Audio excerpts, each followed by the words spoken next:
What's going on, internet? Analytic here, aka Dreamz, and I'd like to welcome you to mine, which I call the Notorious Mass Effect podcast. I am your hip-hop and gaming news source with a little bit of R&B mixed in.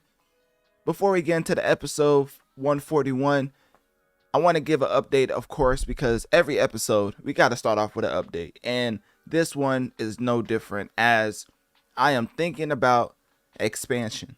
Now, when it comes to expanding the brand as far as Notorious Mass Effect, that entails a lot of things, of course. So to put it simply, or simply put, I'm thinking about creating a Patreon or a Discord.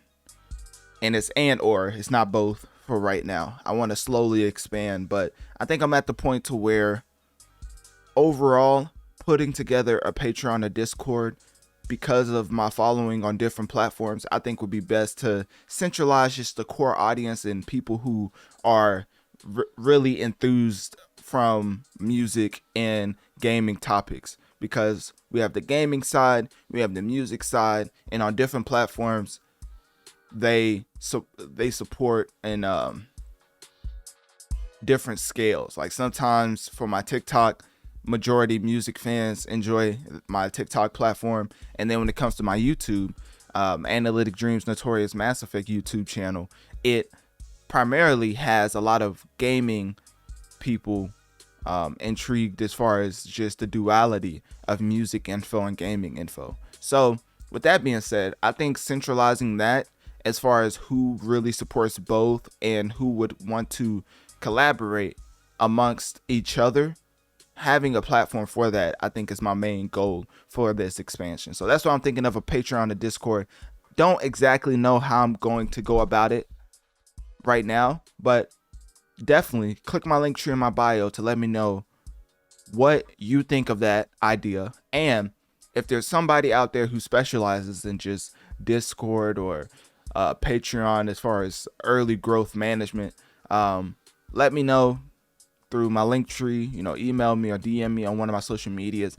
And one of the things I was wanting to do along with the, along with this announcement, is that I want to do a giveaway, because I have 2 Elgato green screens. So with that being said, I want to do a giveaway, but I want to make it specifically for content creators who listens to this podcast, as I think that would be great as far as helping them in their early journey in content creation, for the simple fact that recently I've been giving a lot of advice on a lot of things, but one of the main things, of course, is content creation. And me having just green screens laying around, don't ask me how, it just happened, right? Shout out to Amazon. But basically, I was wanting to do a giveaway, so I'm going to construct a giveaway whenever I do launch the Patreon or Discord platform, and I'm going to have whoever fits the criteria as far as the giveaway enter. Hopefully that makes sense. So yeah, Patreon or Discord coming soon. But as far as the future, of course, we're going to be going as usual as far as the content when it comes to gameplay walkthroughs. I'm still going to focus on playing Outlaws and then Astro Bot. Those are 2 games that's on my list. And as far as overall platforms being considered, all of them are doing well. So that's pretty nice, if I do say so myself. And that is why I thought about expanding, because at this point, I think it would be best to get somebody who's great at content management and also editing, because of course I do a lot of the editing myself. If I can maybe offload some of that to somebody else while also attaching something with it as far as monetary value, don't want people out here just slaving away from me.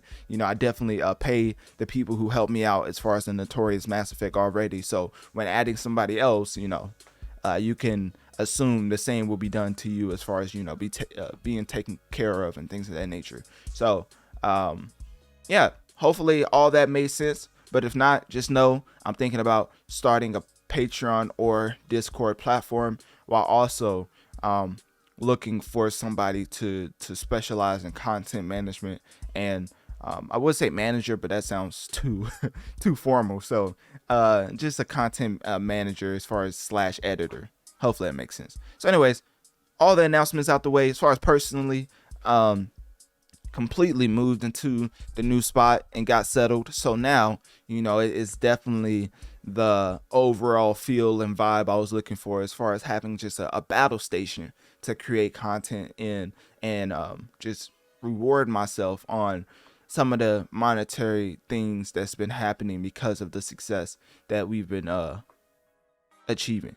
So yeah, with that being said, for this specific episode, we're getting into is Astro Bot the new Mario of modern gaming? I know that's a mouthful, and I didn't want to be disrespectful, and I didn't want to be disrespectful to Mario fans, but still, this has to be a question that's asked because of the amount of thought and love that was put into this game called Astro Bot.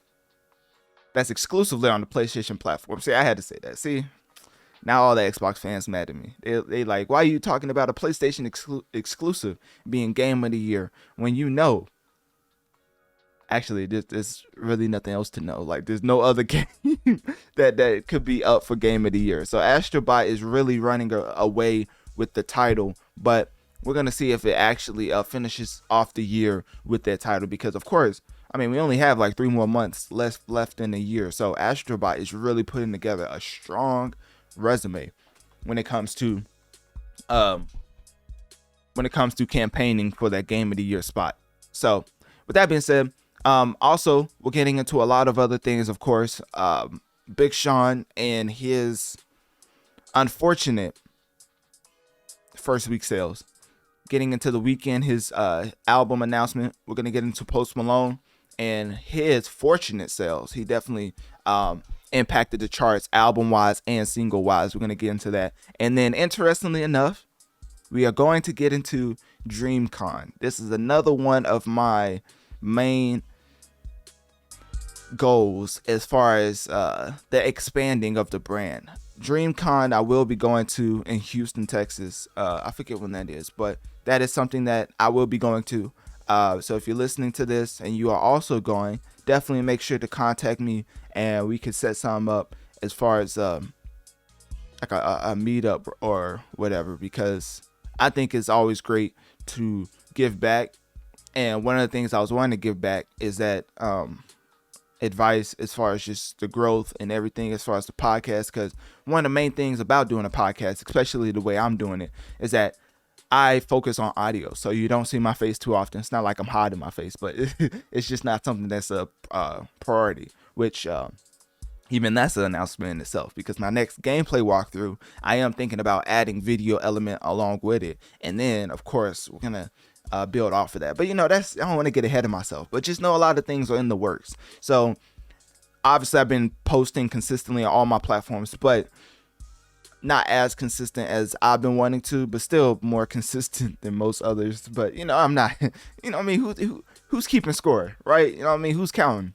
But just letting y'all know that I'm always game planning and strategizing as far as the future is concerned. So Dreamcon, I will be there, so I'm definitely going to do a segment in this episode just covering the overall event and just how to get tickets, things of that nature, and can't wait to get into that. Also, we're going to get into a lot of gaming news talk. We're going to get into a lot of different gaming, a lot of games in specific.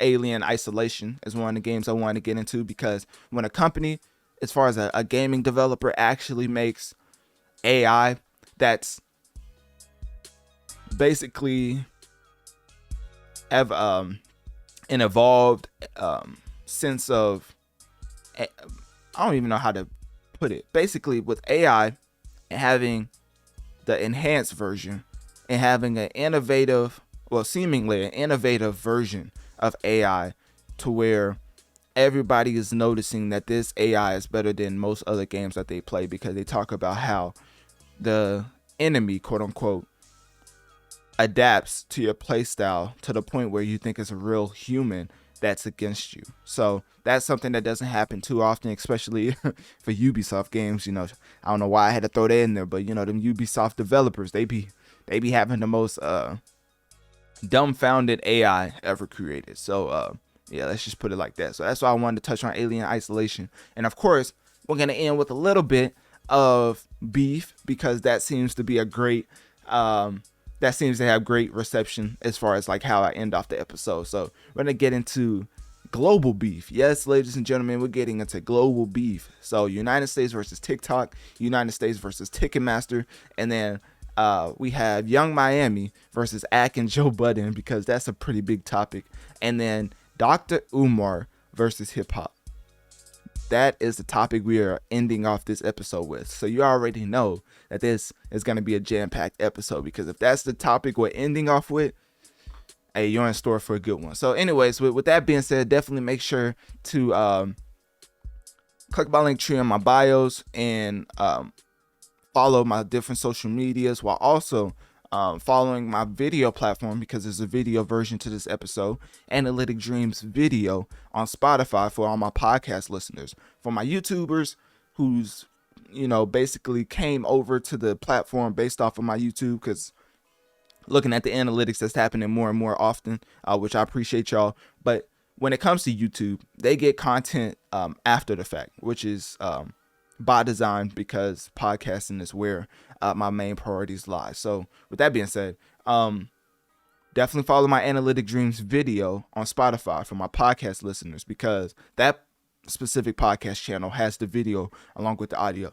I believe Red Circle's working on something with video, but as of now, it's just not available. So with that being said, before we get into episode 141, for the intro, I have to get into the top affectors of the masses, because when it comes to the video game industry, when it comes to the music industry, there's a lot that's confusing for certain consumers. But what's not confusing is the objective facts as far as what's the top 5 games, albums, and songs that's been released as far as currently, and what's actively dominating the charts. So with that being said, let's start with albums, right?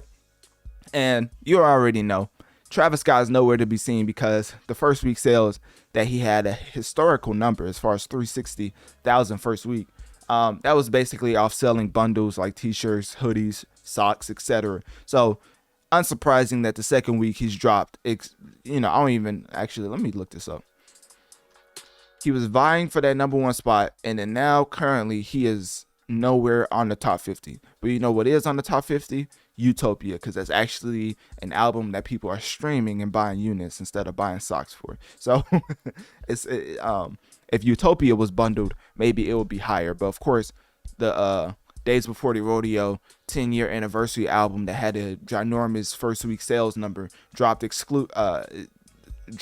completely out of the top 50. So what didn't drop out of the top 50, deservedly so, was Sabrina Carpenter Short and Sweet, which is the most played album in the world. So with that being said, we're going to start from number 5 and go to number 1. I just wanted to say number 1 first, just to kill the suspense. So anyways, the biggest gangster of the industry is coming in at number 5 as far as the top 5 albums are concerned, with the Tortured Poets Department via Taylor Swift. She currently is selling around 51,000 consistently with her album, which makes it the 5th most played album in the world. So with that being said, then we get into Morgan Wallen, One Thing at a Time, which is the 4th most played album in the world, coming in at around 51,500 units as far as consistently being sold with this project. And then at the 3rd most played album in the world, we have The Rise and Fall of the Midwest Princess. Man, talk about an album title. That is phenomenal.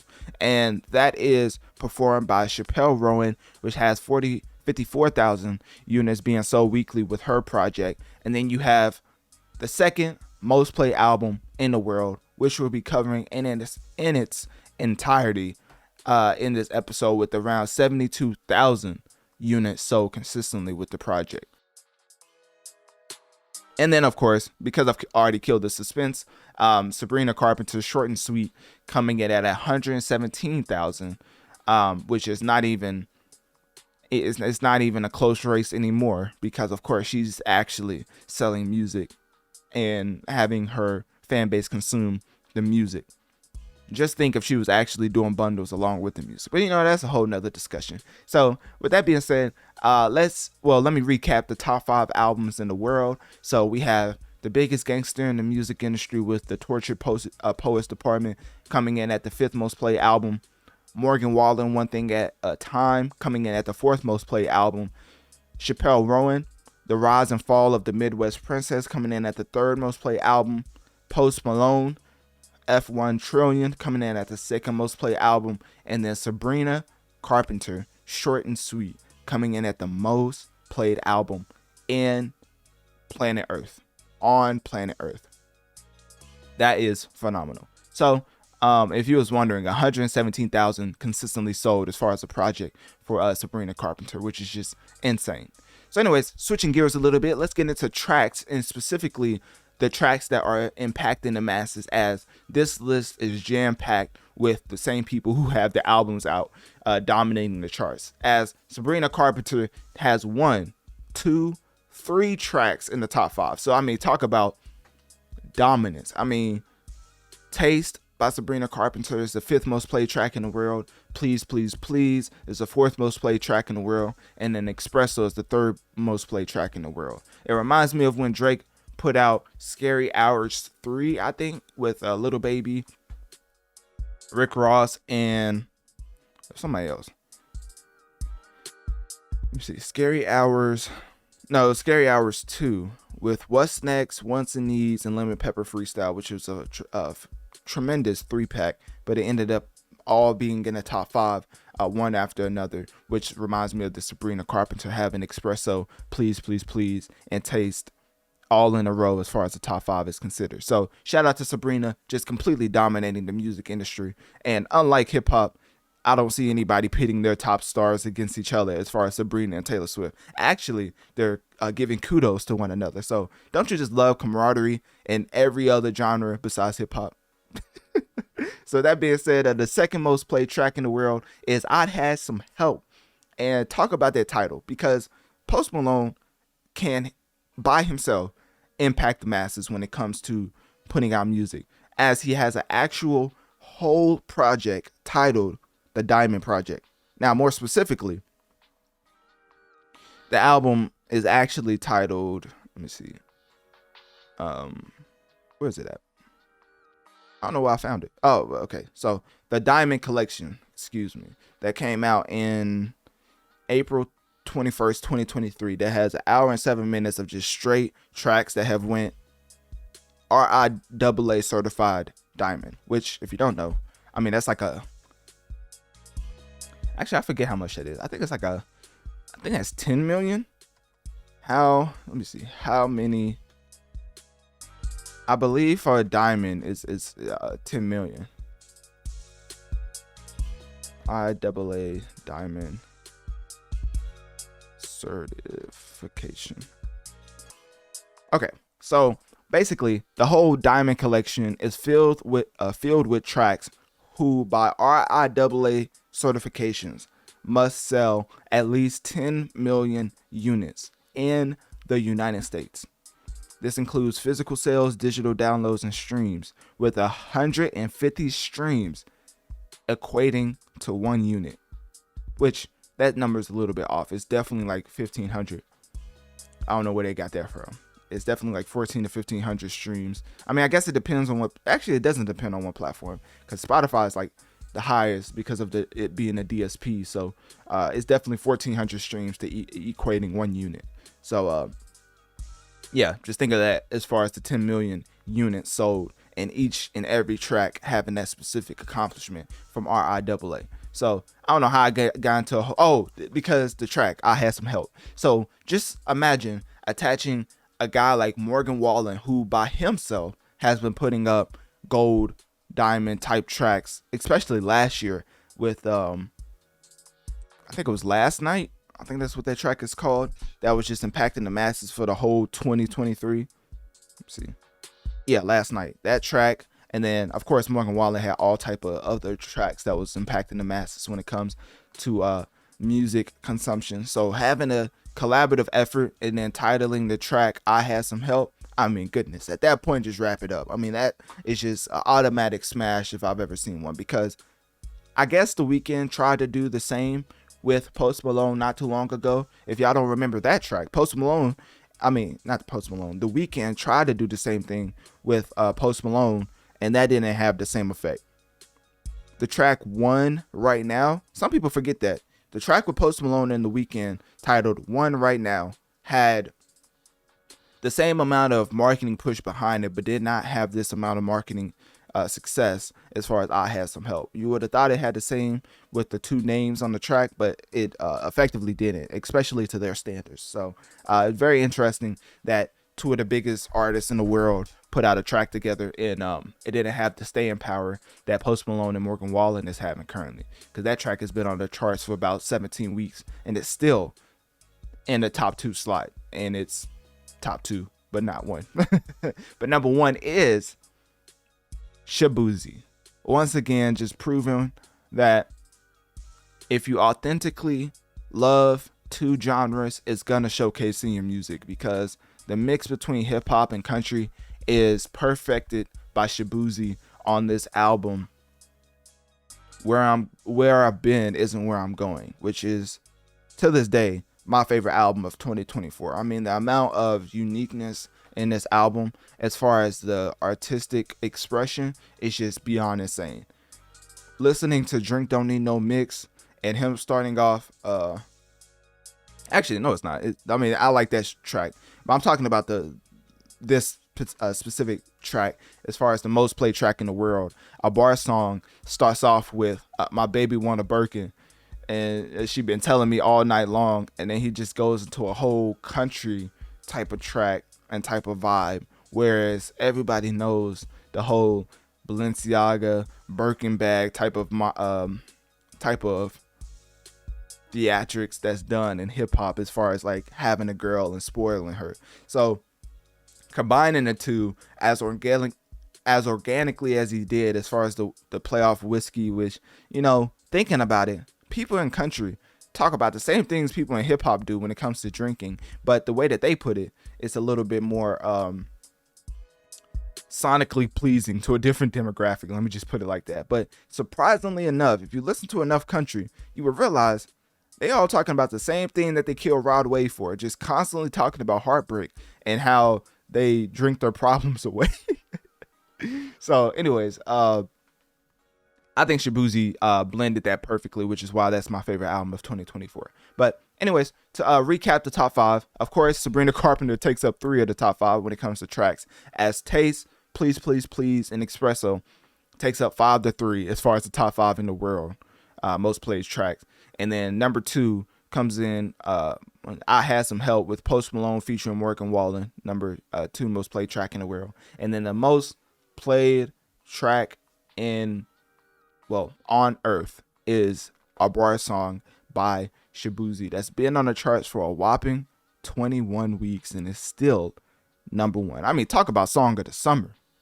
This track is representing for us folks. Let me just say that. So shout out to Shaboozey being one of the only people to actually affect the masses without starting any drama or having his biggest track be an entire diss to another human. But, you know, that's besides the point. You know what I'm saying? I'm not like saying any names, Kendrick. But, you know, besides that point, let's switch gears and go from music to gaming. Because one of the things about gaming is that gaming is an expensive hobby. It's definitely not something you should get into if you're struggling financially. I'm not trying to be funny. I'm actually giving you financial advice. With buying games, buying consoles is a luxury, and you should not choose buying entertainment over food, shelter, and what else? There's another one. Anyways, food and shelter, and probably like water. Yeah, that's probably the other one. I don't know, it's probably something else. But anyways, you get what I'm saying, right? The main priorities that you need to live should not come second to buying entertainment. Why am I saying that? Because of the news I'm going to get into with the PS5 Pro and the announcement that was made about the price. So yeah, the top most played games on Steam. Let's start with the PC players out there, because of course everybody knows that their top 5 never changes. And I say never changes, and we're going to get into one of the more specific changes in the top 5, which is ironic, as Banana is still in the top 5 with 331,000 players currently playing right now. And then number 4, we have PUBG Battlegrounds, consistently putting on to where you recognize the longevity is blatant, with PUBG and real gamers just acknowledging and giving PUBG its flowers for popularizing the Battle Royale mode, even though Fortnite came and took it to a whole nother level. But still, people recognize PUBG as being the first Battle Royale to really take it to a global scale as far as the masses and Battle Royale is considered. Because you had H1Z1, PUBG Battlegrounds, Fortnite, Apex Legends tried to take it to a whole nother level, but even though it was a solid game, statistically speaking, we had H1Z1 being popular in the Battle Royale format. PUBG came, took a whole nother level, and then Fortnite just took it out of this world when it comes to recognition as far as the gaming universe is considered.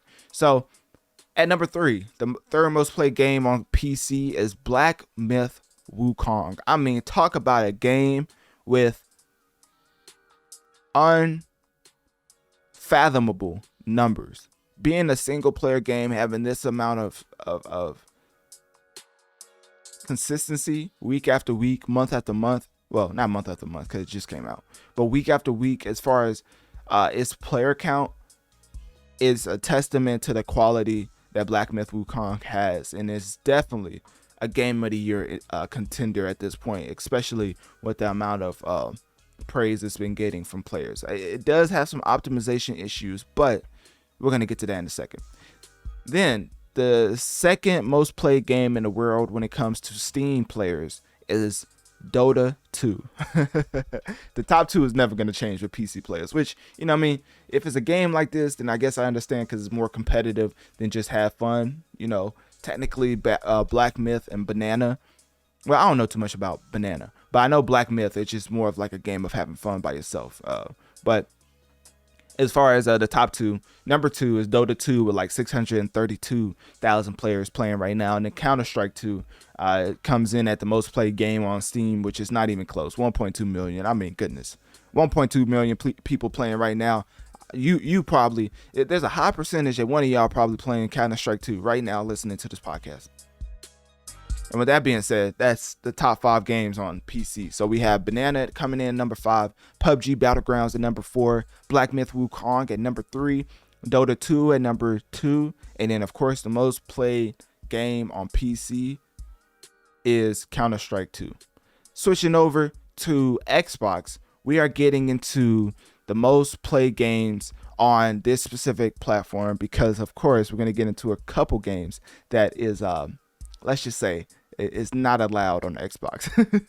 So Black Myth being one of them, Astro Bot being another one. But let's just talk about the games that are on the Xbox platform before I get crucified by their fan base. So NBA 2K25 Standard Edition is the most played game on Xbox right now, which definitely takes away my basketball card, because I completely forgot this game came out. I ain't even gonna lie to you. But what game I didn't forget came out was Space Marine 2, which is another strong contender for Game of the Year, as a lot of positive reception has been coming around as far as this specific game.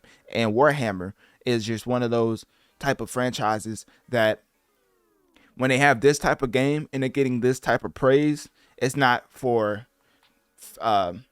fabricated. It's definitely their strong fan base, and also the casuals coming together to give a general consensus that this specific game is the best in the franchise. So Space Marine 2 is definitely a Game of the Year candidate, and it comes in at number 2 as far as or number 2 as far as the most played game on the Xbox platform. With that being said, 2K once again comes in at number 3 as far as the most played game on the Xbox platform, because of it having an All-Star Edition. So shout out to y'all just shelling out money for the 2K platform, 2K company to continuously give y'all microtransactions after you buy the game, or pay $70 to $150 for the main edition just to buy more microtransactions. So shout out to y'all for ruining the economy when it comes to gaming. Then we go to the fourth most played game on the platform, which is, of course, another sports game, EA College Football 25, which is making its mark on every platform, as Madden came out after college football, I believe, and college football still is outselling Madden currently. Now, some will say it's because of the college football season going on right now, but guess what? So is the NFL season. So seems that college football is a strong candidate to overtake Madden as the most popular football game in the world, which we could have all seen coming. It's the whole reason, it is the entire reason why all the college athletes wanted to get paid more, simply for the fact that all of these colleges were getting paid off of EA putting their institutions into the game. But guess who wasn't getting paid? The athletes. So now with the NIL deal, it makes this game possible because you are effectively compensating the athletes that you are making money off of. And now, is it the best system? Probably not, but with NIL, it's definitely a start. So with that being said, and also if you want to hear me go into depth about the whole college football 25, because I've already talked about it, just look up college football 25, or just look up college football Analytic Dreamz, and it'll definitely pop up on whatever podcast platform you're listening on. Rounding off the top 5 spot for the Xbox platform, we have Hogwarts Legacy. I mean, talk about witchcraft at its finest. One of the biggest things Hogwarts Legacy does correctly is pander towards the fans. As for the first time in a long time, Call of Duty was not the best-selling game in a year. That was Hogwarts Legacy just last year. Hogwarts Legacy was the best-selling video game of 2023. Call of Duty held that title for the previous 7 to 8 years. So safe to say that's a pretty big deal when it comes to overtaking just a ginormous mammoth when it comes to consistently dominating the video game sales charts. And overtaking that as a single player is insane. So shout out to the Harry Potter fans out there, collectively coming together to showcase why their franchise is not to be messed with as far as the fan base and the support, as Hogwarts Legacy in surprising fashion took over as the most played, the most sales, just the overall most consumed video game of 2023. So with that being said, let's get back into the top 5 as far as the Xbox platform is considered. At number 5, we have Hogwarts Legacy. Number 4, we have College Football. Number 3, we have the NBA 2K25 All-Star Edition. Number 2, we have Space Marine 2. And then, of course, the best-selling game on the platform of Xbox is the base edition of NBA 2K25. Then switching gears to mobile.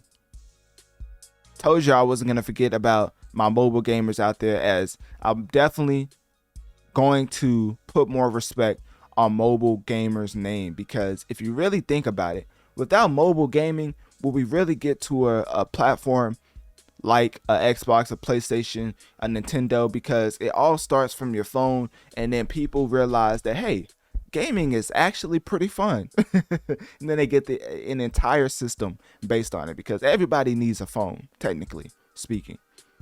But not everybody needs a gaming console, which is something I was hinting at the beginning of the segment. But anyways, getting back into the top 5 mobile games in the world. Of course, at number 5, we have Warhammer, which again, based off the people who made Space Marine 2, that's currently the second most played game on the Xbox platform. So it's the 5th most played mobile game as far as just the Warhammer 40,000 Tacticians. So not to get confused with Space Marine 2, this is a completely different game titled Warhammer 40,000 Tacticians, which is the 5th most played game on the mobile platform. Then you have Dragoneer, Silent Gods coming in at the 4th most played mobile game. Squad Busters coming in at the 3rd most played mobile game. Cookie Run Kingdom coming in at the 2nd most played game. And then, of course, the notorious mobile game that has everybody just being completely oblivious to their surroundings to catch that shiny, Pokemon Go. the most played mobile game on Earth. So that being said, getting back into the top 5 of mobile games and everybody and the most popular mobile games, Warhammer 40,000 Tacticians coming in at number 5, Dragonair Silent Gods coming in at number 4, Squad Busters coming in at number 3, Cookie Run Kingdom coming in at number 2, and then unsurprisingly, the most played mobile game in the world is Pokemon Go. So that's your top 5 mobile games when it comes to impacting the masses. Now, let's switch gears and get into my favorite platform. I know that's going to upset a lot of people, but hey, at this point, some people just got to tell it like it is. And like it is not like it ain't, because these are objective facts. Now, with that being said, without further ado, you already know top 5 is consisting of Astro Bot, because guess what? Xbox ain't got it. No, I'll just play. All right, let me chill. My fault. All my Xbox gamers out there are probably heated right now, yelling at their screen, saying all type of derogatory expletives at me right now. But anyways, that's okay. So top 5 PlayStation games. We have Madden 25 coming in at number 5. So Call of Duty coming in at number 4. Astro Bot coming in at number 3. Fortnite surprisingly was out of the top 5 for Xbox, but it's in the top 2 for PlayStation, so that's a surprising stat nonetheless. And then the most played game in the world, because like I just recently mentioned, I completely forgot this game came out, which should take my Hooper card. I ain't gonna lie to you, but I've been hooping recently. I've been getting triple doubles. Y'all know how that go. You know what I mean? Just a little something. You know what I mean? Just saw Illuminati in the flesh. I mean, I don't know if he would want to play me, but you know, it'd be like that. So anyways, NBA 2K25 comes in at the most played game on the PlayStation platform. So, of course, the top 5 is EA Sports Madden NFL 25. Number 4 is Call of Duty.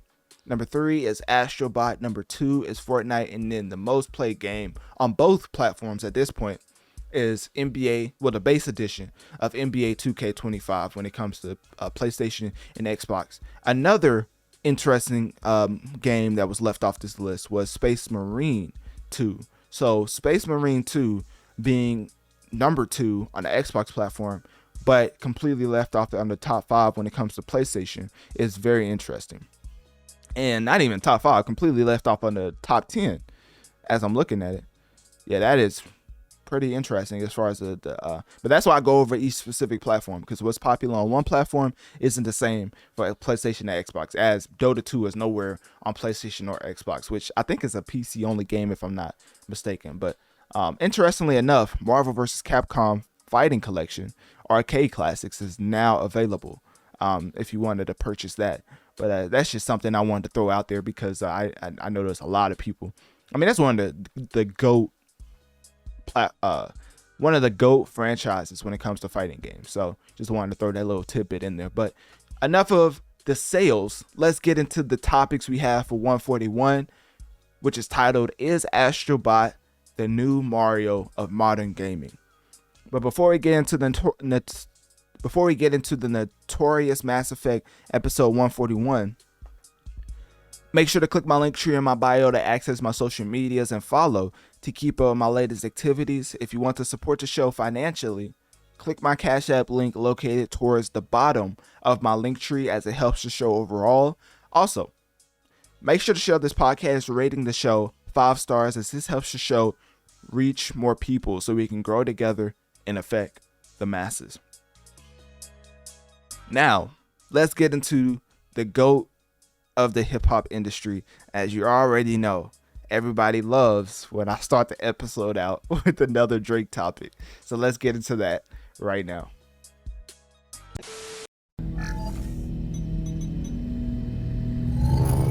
I'll put it in the front page, back page, middle page, wherever. Headliners, column 1 or 2, we will win game 2. You're not backing off? We will win game 2. This is Drake, coming to you live from one of the most exclusive, private, and quiet omakase spots in the world. Michelin star Chef Dracula is here preparing some exquisite dishes for us. Analytic Dreamz video to see the video along with the audio, because this man Drake must be getting paid a ginormous amount from Stake to give these completely cringe-worthy ads. Anyways, let's get back into it. Excited to welcome you back to Steak and Quiet Places. Come on now, give us something crazy here. Ooh. Sorry. That's crazy.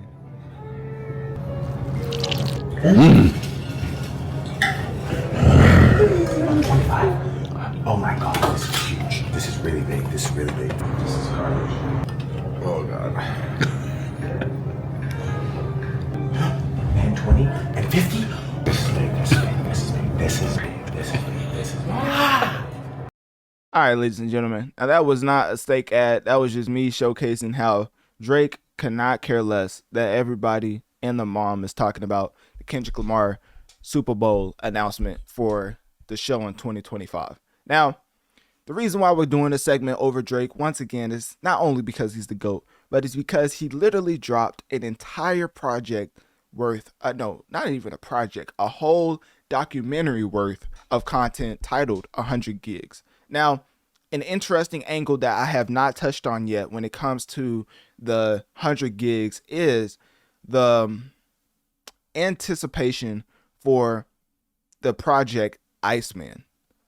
There's a specific Iceman reference that's being made through social media posts, particularly through his quote-unquote fake Instagram titled Plot Twist, where he keeps on talking about this one racer titled Kimi Räikkönen. I don't even know if I'm saying it right, but basically Drake is a huge fan of this guy titled Kimi Räikkönen. Let me put him up on the screen just in case he has an actual Instagram account, because I don't know who this man is, but he's been making a huge kerfuffle when it comes to the Drake fandom, simply for the fact that Drake's a huge fan of this man and is seemingly titling his next album after this man's huge influence on him. So with that being said, let's look. Okay, so this is basically him at practice. This is okay. Let me see. I think this is him and his wife. So definitely Drake speed. Now let me chill. All right. All right, that's crazy. Okay. All right, so Kimi is which is crazy because I think I'm saying this name right. Anyways, here's another thing that Drake has been referring to is Val Kilmer, who played Iceman in the movie Top Gun. And Drake also posted about him continuing the theme of Iceman. These are things put together by us OVO warriors. So, of course, this segment is just to put it all together for the masses so it's easily consumable, if that's a word. Because if this is actually the title of Drake's next album, it will make sense in the line of the randomness that he titles his albums, because, of course, Scorpion came out of nowhere. Where in the world did we get any type of hint towards Scorpion being the album that officially was released on all DSPs? And then you have For All the Dogs, and then you have Certified Lover Boy.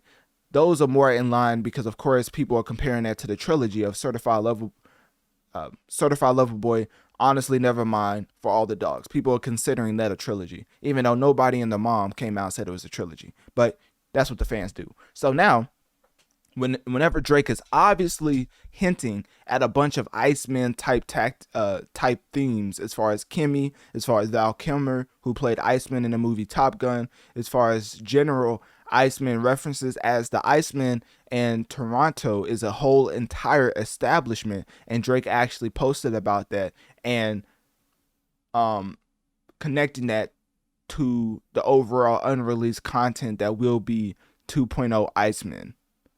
So a lot of people are adopting this Iceman theme from Drake because he's posting it to his quote-unquote fake Instagram, and a lot of people are referring to the overall meaning of it as Iceman is technically a superhero who can lower his body temperature, freeze moisture in the air. You know, a lot of superhero nerd themes that go along with this, but the main thing is that his powers have evolved to the point where he can manipulate ice at a molecular,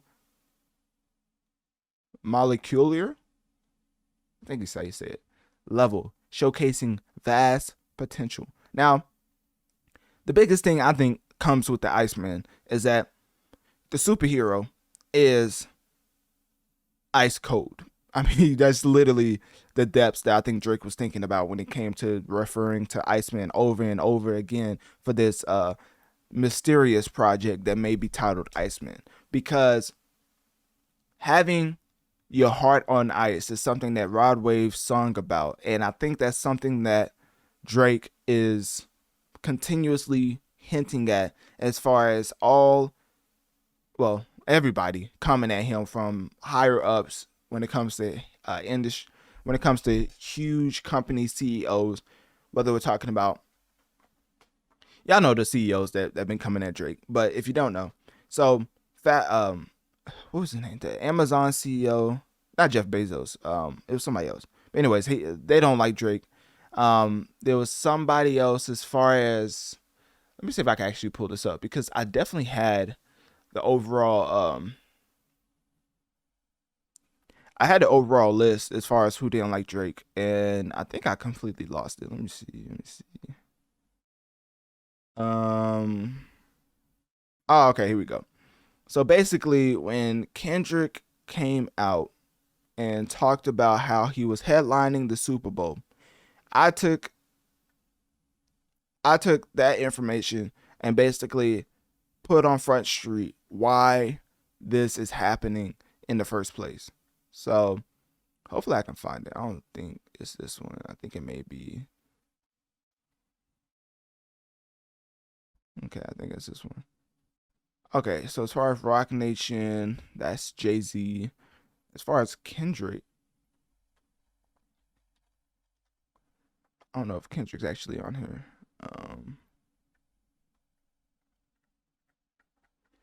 Yeah, I'm not going to spend too much time looking for it, but I do think it's very important as far as like what I'm actually talking about, but it's seemingly not popping up. So that's cool. That is perfectly fine with me. Not having the actual names for the people I'm trying to, I can't find it. All right. So anyways, with Kendrick and the actual performance, there's a lot of hands that goes into it. Roger Goodell, Jay-Z, and then there's somebody else who's under the Amazon mantra, because of course you have to put together a resume to be on a Super Bowl, unless you're like a Rihanna who completely disregarded music for her Fenty Beauty conglomerate that's made her a disgusting amount of money. So I'm definitely not discrediting the move by any sense of the imagination, but her music fans will probably be beyond upset. So that being considered, you have to put together a resume to go on these Super Bowl like performances. Usher had a whole residency in LA before he headlined the Super Bowl in Las Vegas. Well, not LA. He had a whole residency in Las Vegas before he headlined the Super Bowl that was in Las Vegas. When it comes to actually getting the Super Bowl halftime show, there's a lot of business behind the scenes that ends up happening, and a lot of people were criticizing the fact that Lil Wayne was not chosen to perform at New Orleans because of the Super Bowl being in New Orleans and because of the past deal that was struck with Jay-Z, Rock Nation, and NFL, basically giving Jay-Z the main say over who's the headliner when it comes to the Super Bowl. Because the overall depiction of what I was trying to put together was, let me see, 10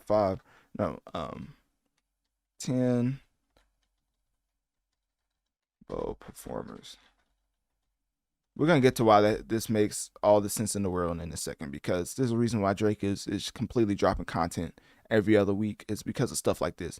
So when Jay-Z took over, which was like 2019, I believe, he had Shakira, Jennifer Lopez with Bad Bunny and J Balvin in 2020, right?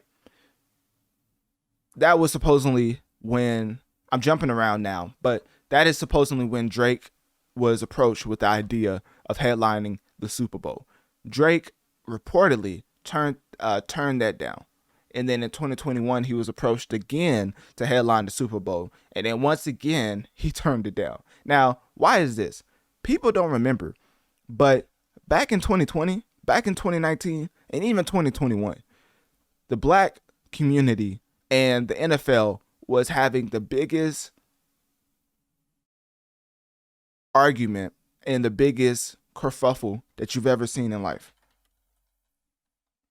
Because the whole Colin Kaepernick movement, the whole Black Lives Matter movement, combined with the fact that NFL seemed to not care about either, made it to where if you supported the Super Bowl, you were not of the black community. So whenever Drake is turning down the Super Bowl in 2019, 2020, and 2021, one could argue that he would have done the Super Bowl if NFL just blatantly didn't care about black people back then. So when they brought in Jay-Z to basically coddle the black community and give them more of a pacifier to get back into the good graces of the black community, that's when we start to see The Weeknd perform on 2021, Dr. Dre 2022, Rihanna, who was pregnant at the time, 2023, and then now you had Usher, and then the next installment is going to be Kendrick. So Jay-Z been wanting to get more hip-hop like people to perform at NFL. It's just when he took over,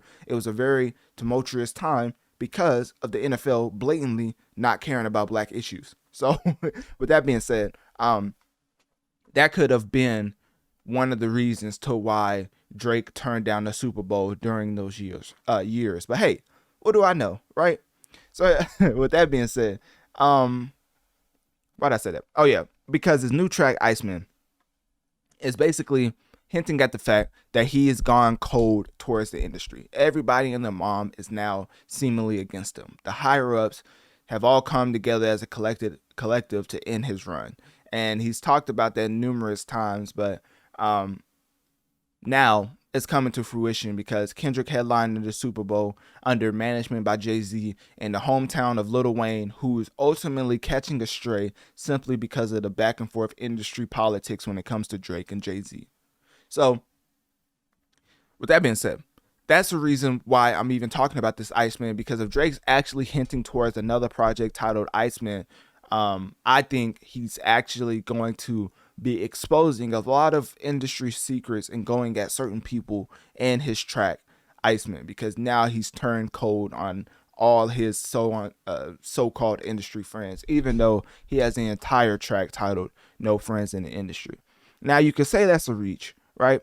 But Iceman from Kimi Räikkönen, the motorsport racer, is known for his unfazed attitude on and off the track. So in 2006, when Iceman went to his yacht after his engine overheated in the middle of the race, Drake posted that specific moment, and that is connected to the overall project, because he is now unfazed, and now he is going to be unfazed on and off the track, quote unquote, because he's taken over this Iceman mantra. You have to stick with me because it gets deep. It's a lot of reasons why people are able to guess what albums are going to come from certain artists. You just really have to pay attention. So one of the other things I wanted to touch on was that Drake's 100 Gigs is now showing footage of him collaborating with YG and Mustard, who both just flopped. So that's Drake being petty.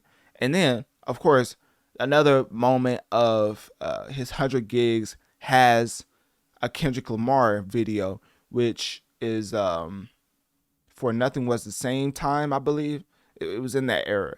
But anyways, Drake was talking about how Kendrick, 40, who is Drake's producer, said when Kendrick told me he wanted to be on the track, it just made so much sense. Oh, the brilliance, so good. And basically said that Kendrick was considered for collaboration. However, the collab never came because, of course, Kendrick hates Drake and everything about Drake. So it never happened. But when Nothing Was the Same came out, of course, Kendrick dropped his Control verse before the album. And if you don't believe me, Nothing Was the Same came out September 2013. Control verse came out August 2013. So y'all just tell me who's obsessed and who's been obsessed for the longest, right? So anyways, all those tidbits was just to let you know that Iceman is the seemingly new album title for whenever Drake puts out his new album. That's the overall consensus that we're getting from the OVO warriors, which I would say I'm a part of that, but I feel like I'm objective enough to the point where y'all understand that I just want to hear good raps. So everybody was talking about how Kendrick Lamar's track he put up on Instagram was like phenomenal, but then in the next, literally in the same breath, they was like, I would never listen to it again. I'm like, how in the world does that work? Like the type of critiques, no, the type of big ups and acknowledgement that Kendrick gets for his tracks, I mean, it's just never been said about Drake. I mean, oh, it's so phenomenal, masterful, but I'm never gonna listen to it again. Like, what? Those two do not go together, my brother. So yeah, Kendrick's getting all type of pleas caught for him by hip hop heads, but you know that's okay, because I mean he's literally talking to us like he's just holier than thou, even though, yeah. So with Drake and this actual album that's about to come, well, not about to come out, this actual album he's teasing titled Iceman, I think it's a great depiction of the fact that he's turned cold to the industry, because a lot of people have turned on him. And when it comes to higher ups all coming together as a collective to take him off, I mean, it's pretty plain as day. Lil Wayne, him being the icon in New Orleans, Jay-Z having control over who headlines, but he goes with Kendrick Lamar. Amazon CEO completely despising Drake to the point where he gives a whole streaming platform as far as giving the main page to the Pop Out show, so everybody in the world could watch along to Kendrick calling Drake a pedophile. And then the ultimate stab in the back is that UMG and Drake is currently at odds, simply for the fact that Kendrick is getting so much marketing push with Not Like Us, and Drake's track seemingly is having a hard time trying to stay on the charts, which is why now Drake has took matters into his own hands, and he's been releasing music in a very illegal way. The way he's releasing content and music is illegal. You give 400 million to somebody, and don't let nobody tell you, oh, it's Drake, he's gonna recoup that. Reportedly, Drake makes like 60 to 70 million a year from music alone. So with that being considered, 400 million is still a lot to give to somebody to just constantly put out music and content for free, because you still have to recoup off of that, because no telling where the value is going to go if he just starts to dump all the money in free content and free platforms. So with that being said, yeah, Drake has a lot to consider when it comes to this Iceman project, reportedly. But overall, I just wanted y'all to know that when it comes to Drake dropping 100 gigabytes worth of content on a free platform, best believe me, we are going to get into every single detail of it, because this is like if LeBron dropped 100 gigabytes of his behind the scenes of how he rose to fame, or he just rose to the top. So this is literally the top performer, objectively speaking, this is the top performer releasing all the behind the scenes footage of how he performed and how he came to the top. So safe to say, if you don't love hip hop, then you probably don't love 100 gigs, because a top performer putting out the secret sauce to as far as the behind the scenes. If you're not getting into that, then I don't know if you like this genre in the first place. So with that being said, click my link tree in my bio. Let me know on one of my social medias, what do you think about Drake hinting towards a whole entire project titled Iceman? And do you think that overall Drake is officially kicked out of the music industry when it comes to his corporate ties?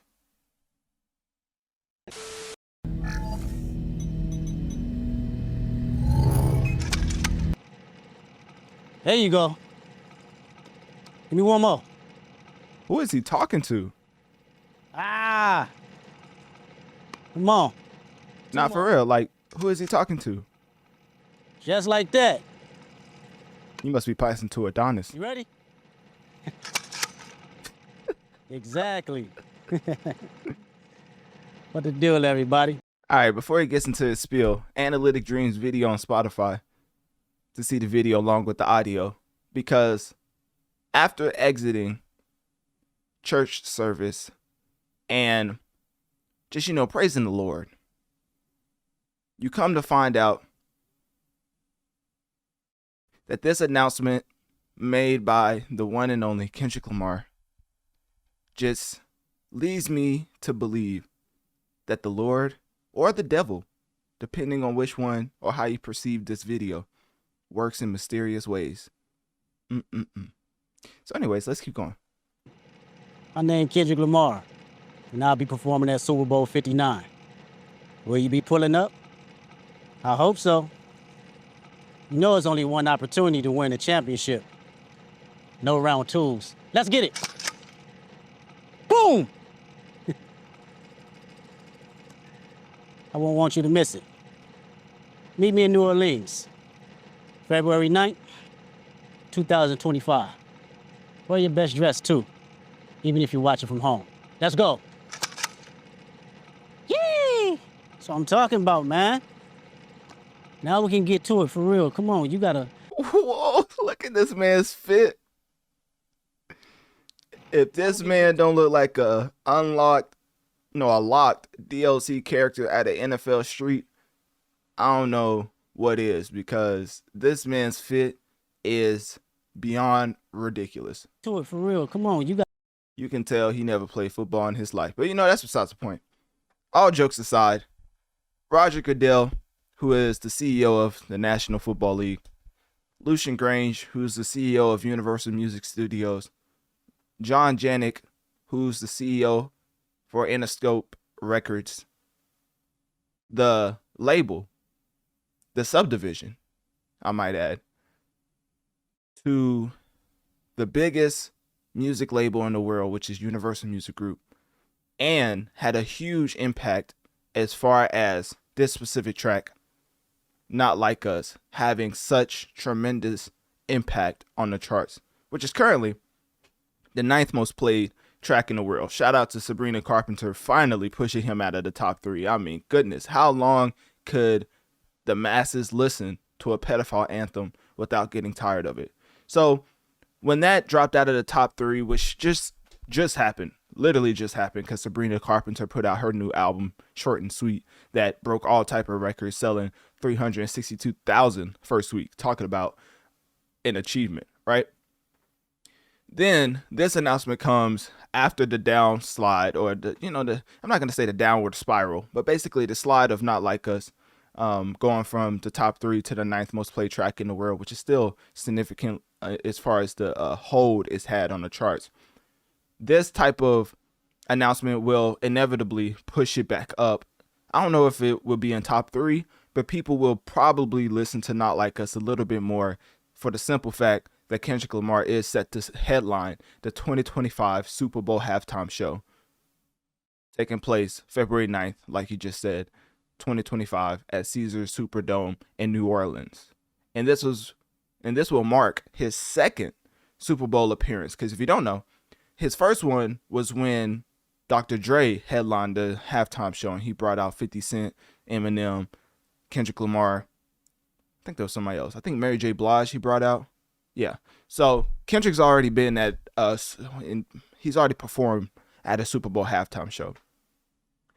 Now, why in the world did I name all of those CEOs at the beginning of the segment? Well, I'm glad you asked. I want y'all to just follow along with me as I go down just a lot of tidbits that you should know before getting into this,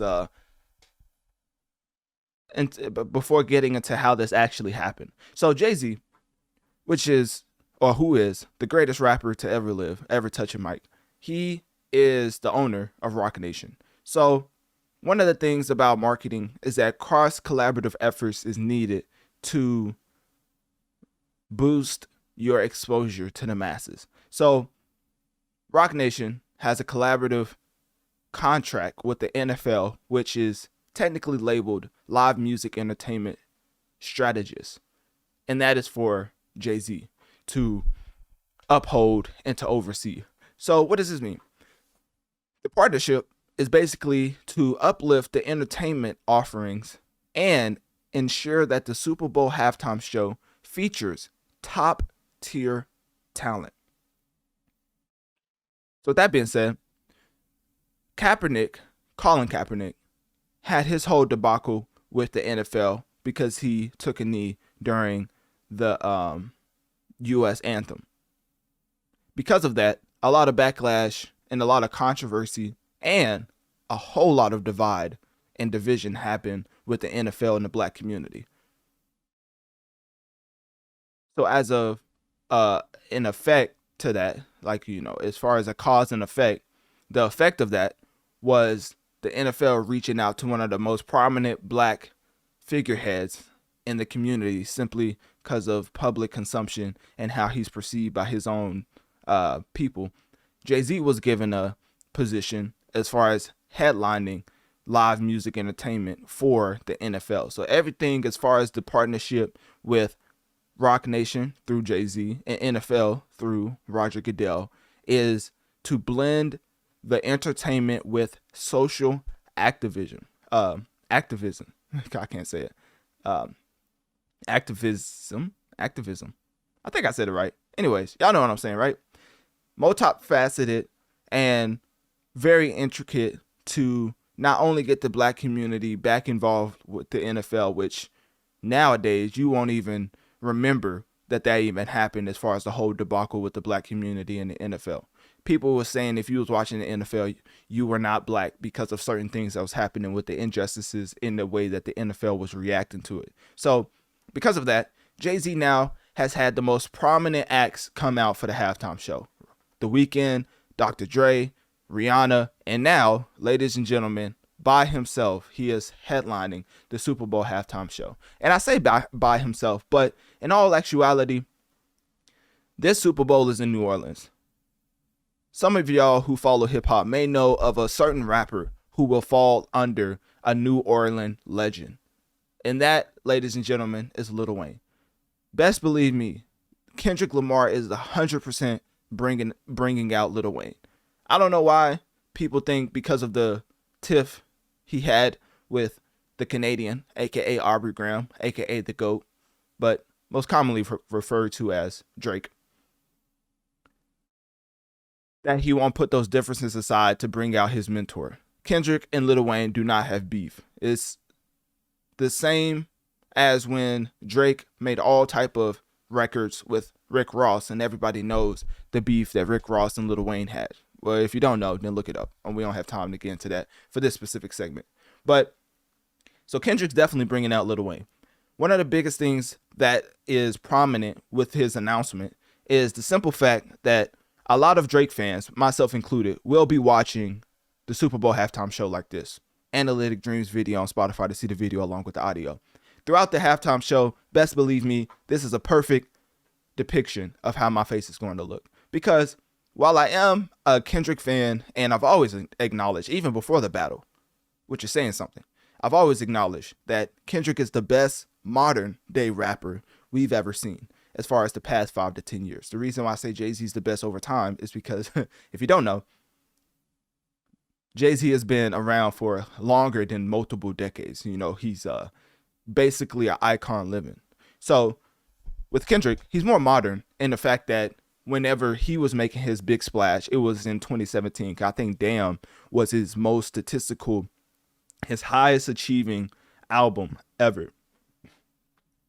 And he also had 4 number 1 hits on the, as far as himself, Kendrick Lamar, he also has 4 number 1 hits on the Billboard Hot 100. So when it comes to the Roc Nation and NFL partnership offering top tier talent during the Super Bowl halftime show, Kendrick obviously falls in line with that. But the biggest thing I wanted to touch on was the Kendrick and Drake back and forth, because of course that's going to be something that pops up again and again and again throughout this entire lead up to the halftime show. Who is Kendrick going to bring out?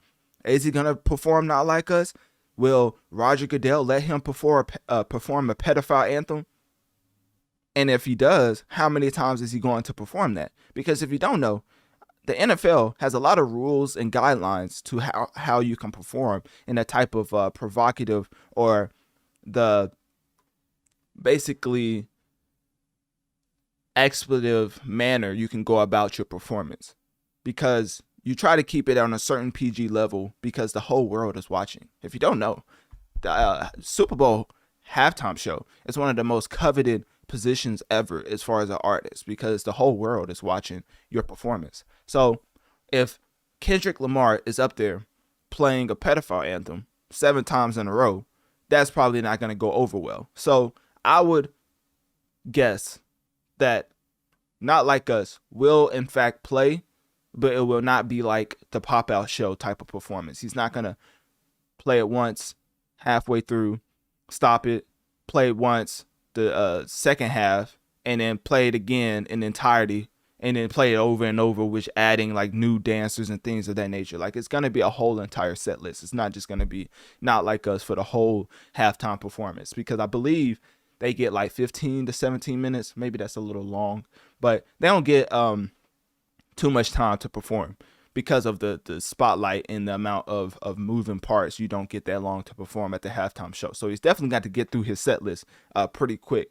And Kendrick is on some of the greatest material ever created for music. So as far as Not Like Us, it would be detrimental and very downgrading to Kendrick's entire discography to only play Not Like Us multiple times. And I'm not just saying that as a Drake stan. I want to hear Like That.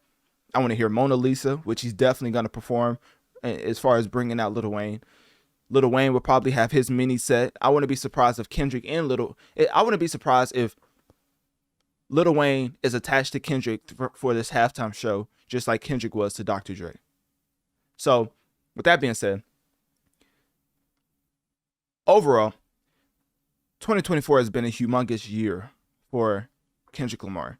So whenever me and the Drake stands are out here watching the Super Bowl show, Super Bowl halftime show like this, as far as the video I'm playing right now, y'all will understand why we're looking at it like this, because our GOAT got completely obliterated lyrically, statistically, and he would never be looked at the same because of that one man that will be on stage February 9th, 2025.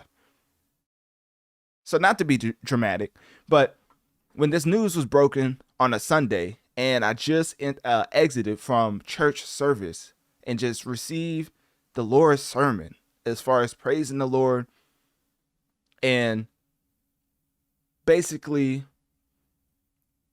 learning all the things to be a better man, that almost went out the window when I saw this video, because Lord knows the type of turmoil and vitriol that was spewed from this man towards my GOAT.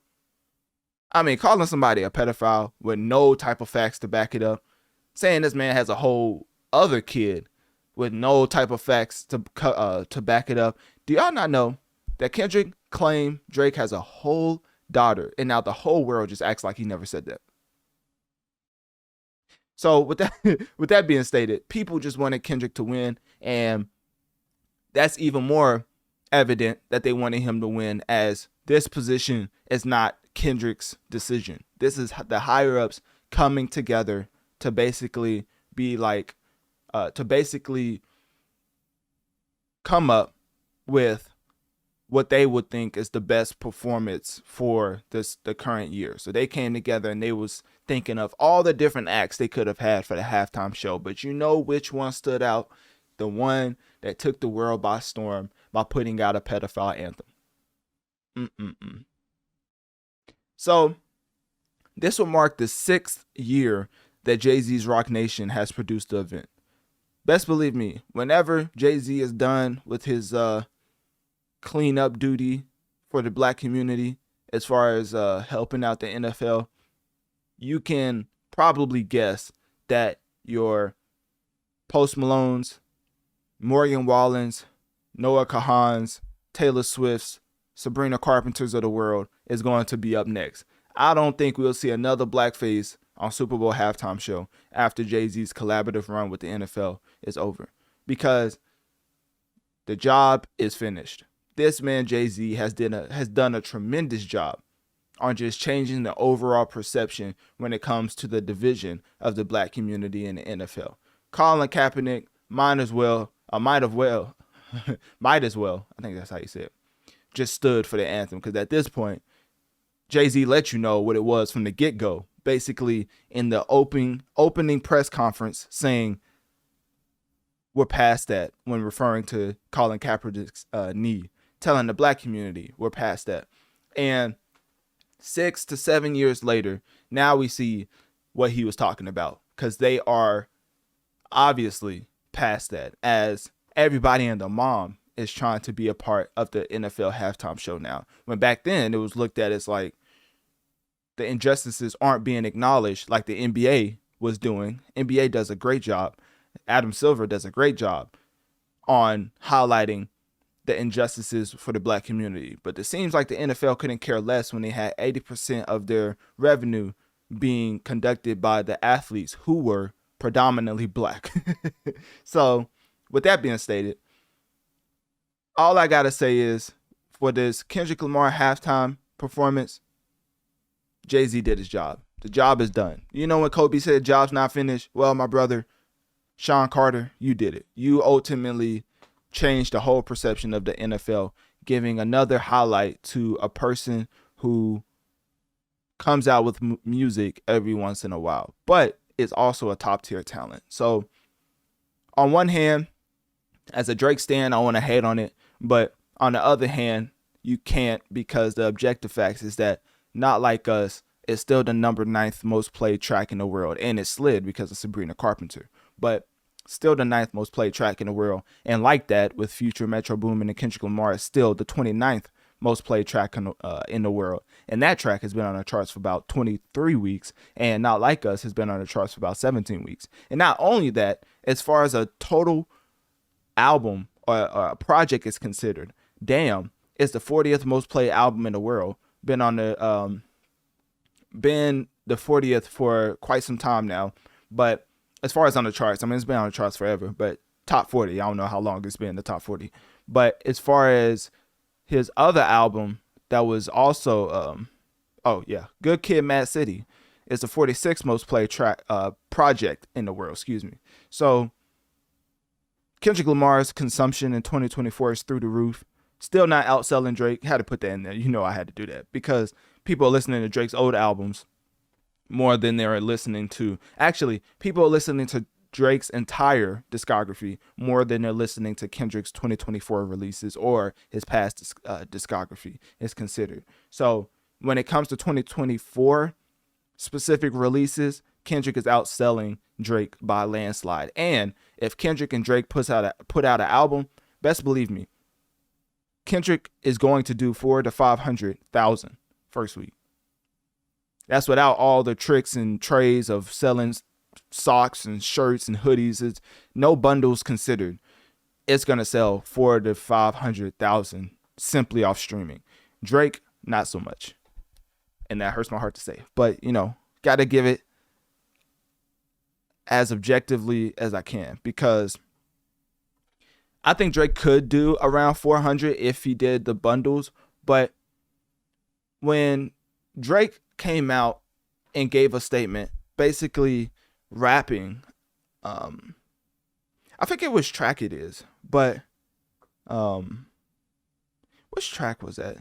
Anyways, the track doesn't matter. Basically, what I wanted to get at was the actual content of what he was saying, because this is very evident in today's society to be a little dramatic. Because if you really look at it from, I'm trying to find it as I talk, but it's not really, it's not popping up. If you really look at it from a totality standpoint, Metro Boomin puts out Not Like Us, has all the Avengers coming at Drake. Kendrick Lamar effectively goes into one of the biggest hip-hop battles of all time, putting out one of the biggest hip-hop disses of all time. Objectively, Not Like Us is the biggest hip-hop diss of all time, and he's probably going to perform that on the biggest stage ever created for an artist. So ultimately, you just look at the fact that the higher-ups have all came together as a collective with conspiracies to end my run and send me a message.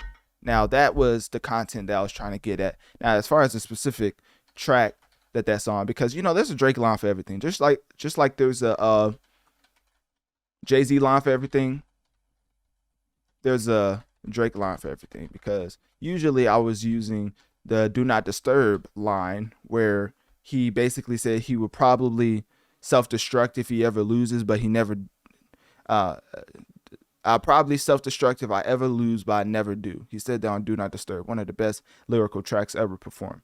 But on this one, 30 for 30 freestyle, that's what it was. Which was all the way back in 2015. Talk about being a prophet, right? So when the higher-ups have all come together as a collective with conspiracies to end my run and send me a message. 40, did you get the message? Which is his producer, 40. Because I just checked my phone and I didn't get it. I mean, I'll say hats off for a solid effort, but we didn't flinch for even a second. We got our stuff together. Not here to fight wars. People want to talk high scores. And then he goes into like something else. But basically, yeah, they effectively did exactly what you just said. They effectively ended your run as the most dominant hip hop artist in the world. Because currently, you could not drum up more anticipation than Kendrick Lamar. So, objectively speaking, they ended your run as the number one hip hop guy as of right now. But of course, that's why me and all the Drake stans are telling him to take a break. Take a break, come back, and then the world will realize all that you've given them and then come back to you just like nothing ever happened. But as far as this specific year, 2024, Kendrick Lamar has unequivocally showcased why he is referred to and will be continued to be referred as the boogeyman. So with that being said, Kendrick Lamar, ladies and gentlemen, headlining the 2025 Super Bowl halftime show. And this will take place February 9th, 2025 at the Caesars Superdome in New Orleans. So click my link tree in my bio. Let me know on one of my social medias. What do you think about Kendrick Lamar being able and being allowed by Jay-Z and Roger Goodell to perform the pedophile anthem at the February 9th, 2025 Super Bowl halftime show?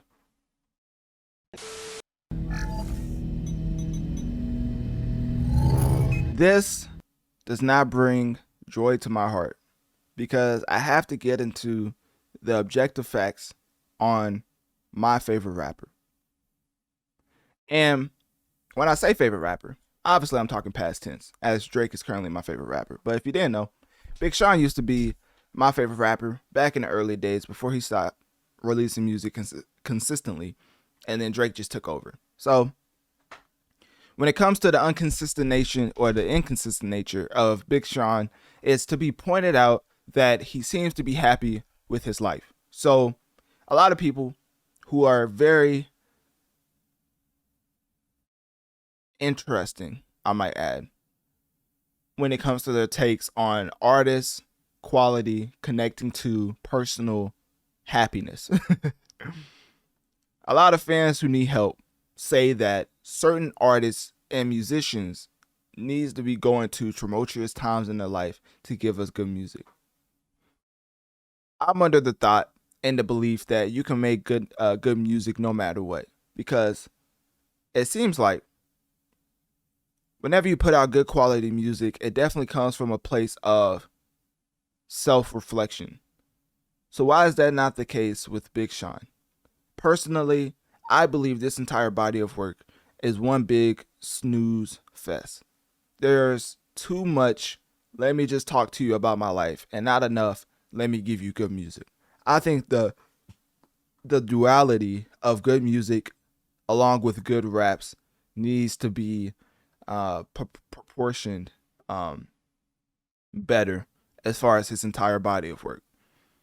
The way that Better Me Than You plays out is like an audiobook, but it's titled, it's labeled an album.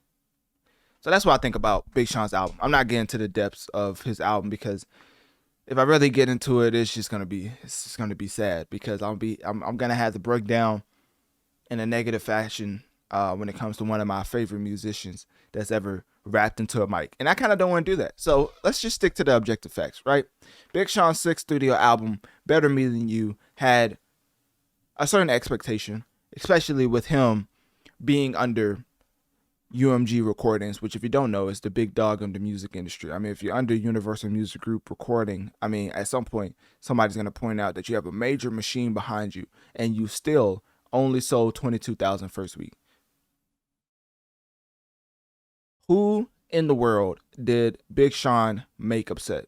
Some would say it's Kanye. Some would say it's somebody out of the TDE camp. Because if you don't know, literally, the same exact weekend, TDE's artist Doechii dropped an entire album that everybody and their mom is saying is phenomenal, but nobody's even talking about the sales. But when it comes to Big Sean, everybody wants to point out the sales, but nobody wants to talk about the album quality, or if they do, they have detrimental things to say about it. With me, I try to come from the objective facts, so I haven't looked at Doechii at all as far as from a quality or sales standpoint, because I haven't seen her on the charts at all, like not even in the slightest. So I really cover tracks that impact the masses. So for Big Sean, he had tracks that impacted the masses as far as the track he had with Toby, with Eminem. And then he had the specific track as far as off of this album, that was the single, that was Precision. I think that was on the charts for about like 1 or 2 weeks. But safe to say it did not stick to the charts because it's currently, he currently doesn't have any tracks in the top 100. Because why? Why is that?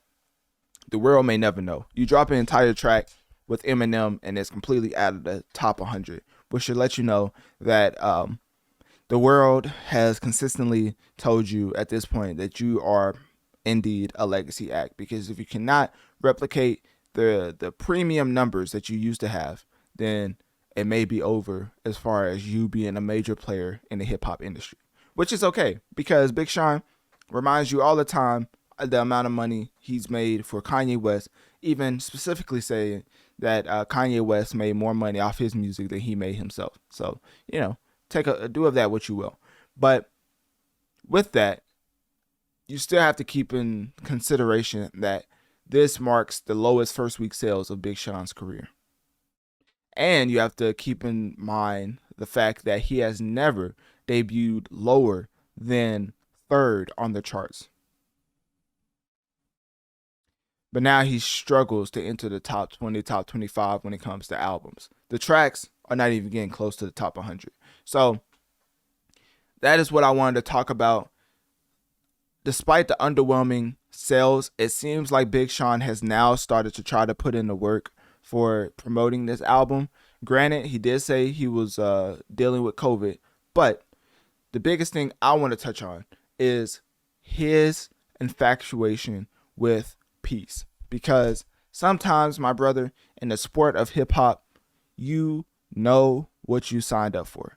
Certain things has to happen for the marketing machine to continuously roll along. And one of the more pivotal things you could have did in your career as far as impacting the masses when it comes to a totality standpoint is having a hip hop battle under your belt. Some would say it's Holy Key. Some would say it's Control, as far as him actually having that battle in a peaceful manner with Kendrick Lamar. But in the sport of hip hop, it's like UFC, it's like the NFL. My brother, we don't want peace. We want a head-on-head collision, CTE type battle. That's what the hip hop fans want. Now, is it the right thing? Is it the most morally sound thing? Of course not. This is hip hop. So, Big Sean never engaging in an actual battle with Kendrick Lamar is one of the reasons I think a lot of people just consistently put him under that big three mantra, because I always was under the belief that Big Sean was the only rapper that could go back and forth with Kendrick Lamar lyrically. And I still do think that if Big Sean really wanted to, he could get at Kendrick Lamar in a way that no other rapper could. But he won't do it. So guess what? Now, and keep in mind, I'm probably not the only person that's brought this up to Big Sean as far as his marketing tactic and going at Kendrick Lamar, because it makes all the sense in the world. But if he doesn't want to do it, maybe that leads to other things not happening when it comes to marketing promotion. And maybe, just maybe, that's the reason why he may have had his lowest first week sales in quite a long time. Is it fair? Some would say no, but most would say if you're looking at a certain bag to be given to you from a major machine and this has to happen before you get that bag, most would do it. Now, his moral code didn't allow that, so now he just deals with the fact that he's put up his lowest debut when it comes to first week sales. And he will officially be stamped as one of the greatest rappers in the modern generation, but not in the big three of hip hop. So, being harshly critiqued, appearing to do all the marketing in the world leading up to this album only for it to flop is a huge indication on your disconnect between the major machine and what they've wanted from you. Because best believe me, under Universal Music Group, for an act like Big Sean, you can make it look a lot better than 22,000 first week. Do y'all not know when Travis Scott, and this is Sony, so it's technically not Universal Music Group, but when Travis Scott was battling it out for Sabrina Carpenter's Short and Sweet as far as the #1 album for the first week sales, his tracking was set 100,000 units behind Sabrina Carpenter. Surprisingly, he caught up 100,000 units, mind you, was the gap between Short and Sweet and Days Before the Rodeo.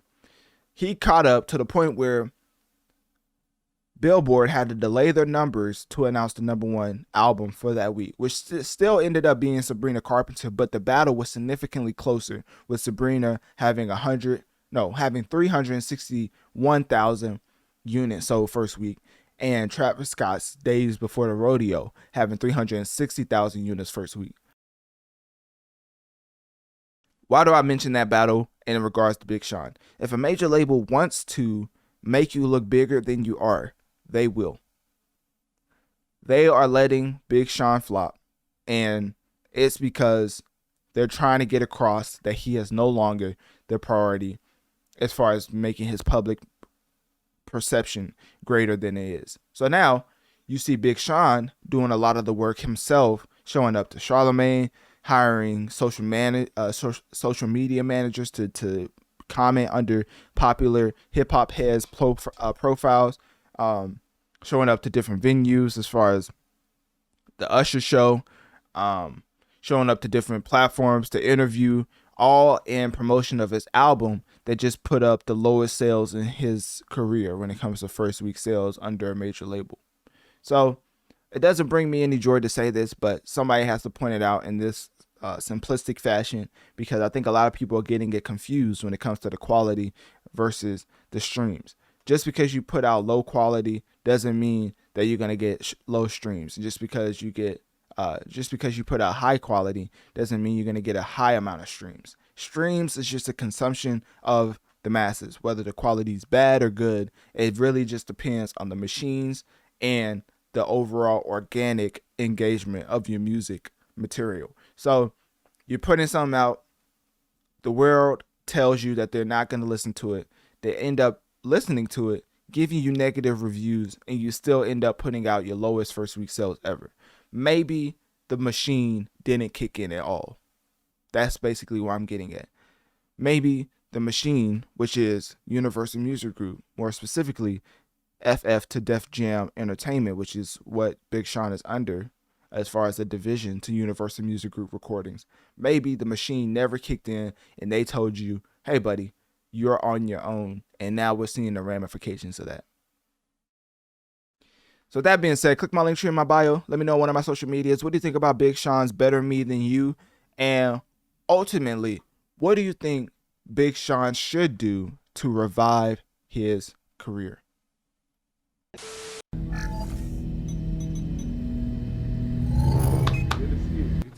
sir. How are you? You have fun? Of course, bro. I almost cried 4 times. That's why I have cousins and shit. Oh, okay. Analytic Dreamz video on Spotify to see the video along with the audio, because what you're seeing right now is the reason why The Weeknd had some of the most remarkable milestones that we've ever seen in his career. What's up, man? Yes. Yes, sir. Glad you came, man. Why nobody ever pointed out the little girl right here, basically looking at Drake like, you gonna acknowledge The Weeknd or not? Hey, look, even The Weeknd's right here looking at Drake. He's nodding, anticipating the dap. You always got to anticipate the dap when it comes to your op, because you never know if it's going to be a strong dap or maybe it's going to be one of them stare downs. You got to be ready for both. So he's basically like, hey, this is a halfway what's up into the dap, or it's a halfway stare into what you did, and we just going to keep it moving. But Drake completely avoids eye contact and the dap, which is ultimate one-on-one when it comes to passive aggression to your ops. So anyways, let's keep going. You look at the little girl, she's like, you just not gonna acknowledge him? Like, hold on, let's rewind. I don't think I understand. Look at this. Like, he's nodding, and then look at the little girl. She's like, so you just not gonna acknowledge him?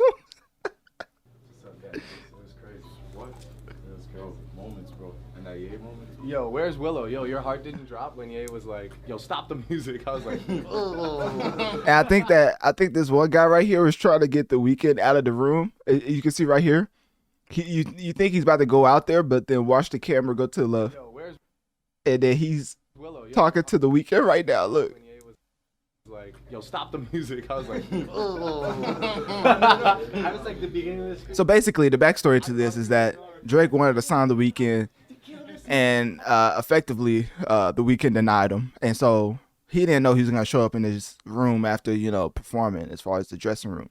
And I don't know if he was allowed in there. I don't know what happened, but somehow The Weeknd showed up in the dressing room. I don't know if it's to confront Drake or just show him that, hey, I'm still going to support you even though I didn't sign to you. But obviously, Drake wasn't going for that. So here's the passive aggression on 100 as far as towards The Weeknd.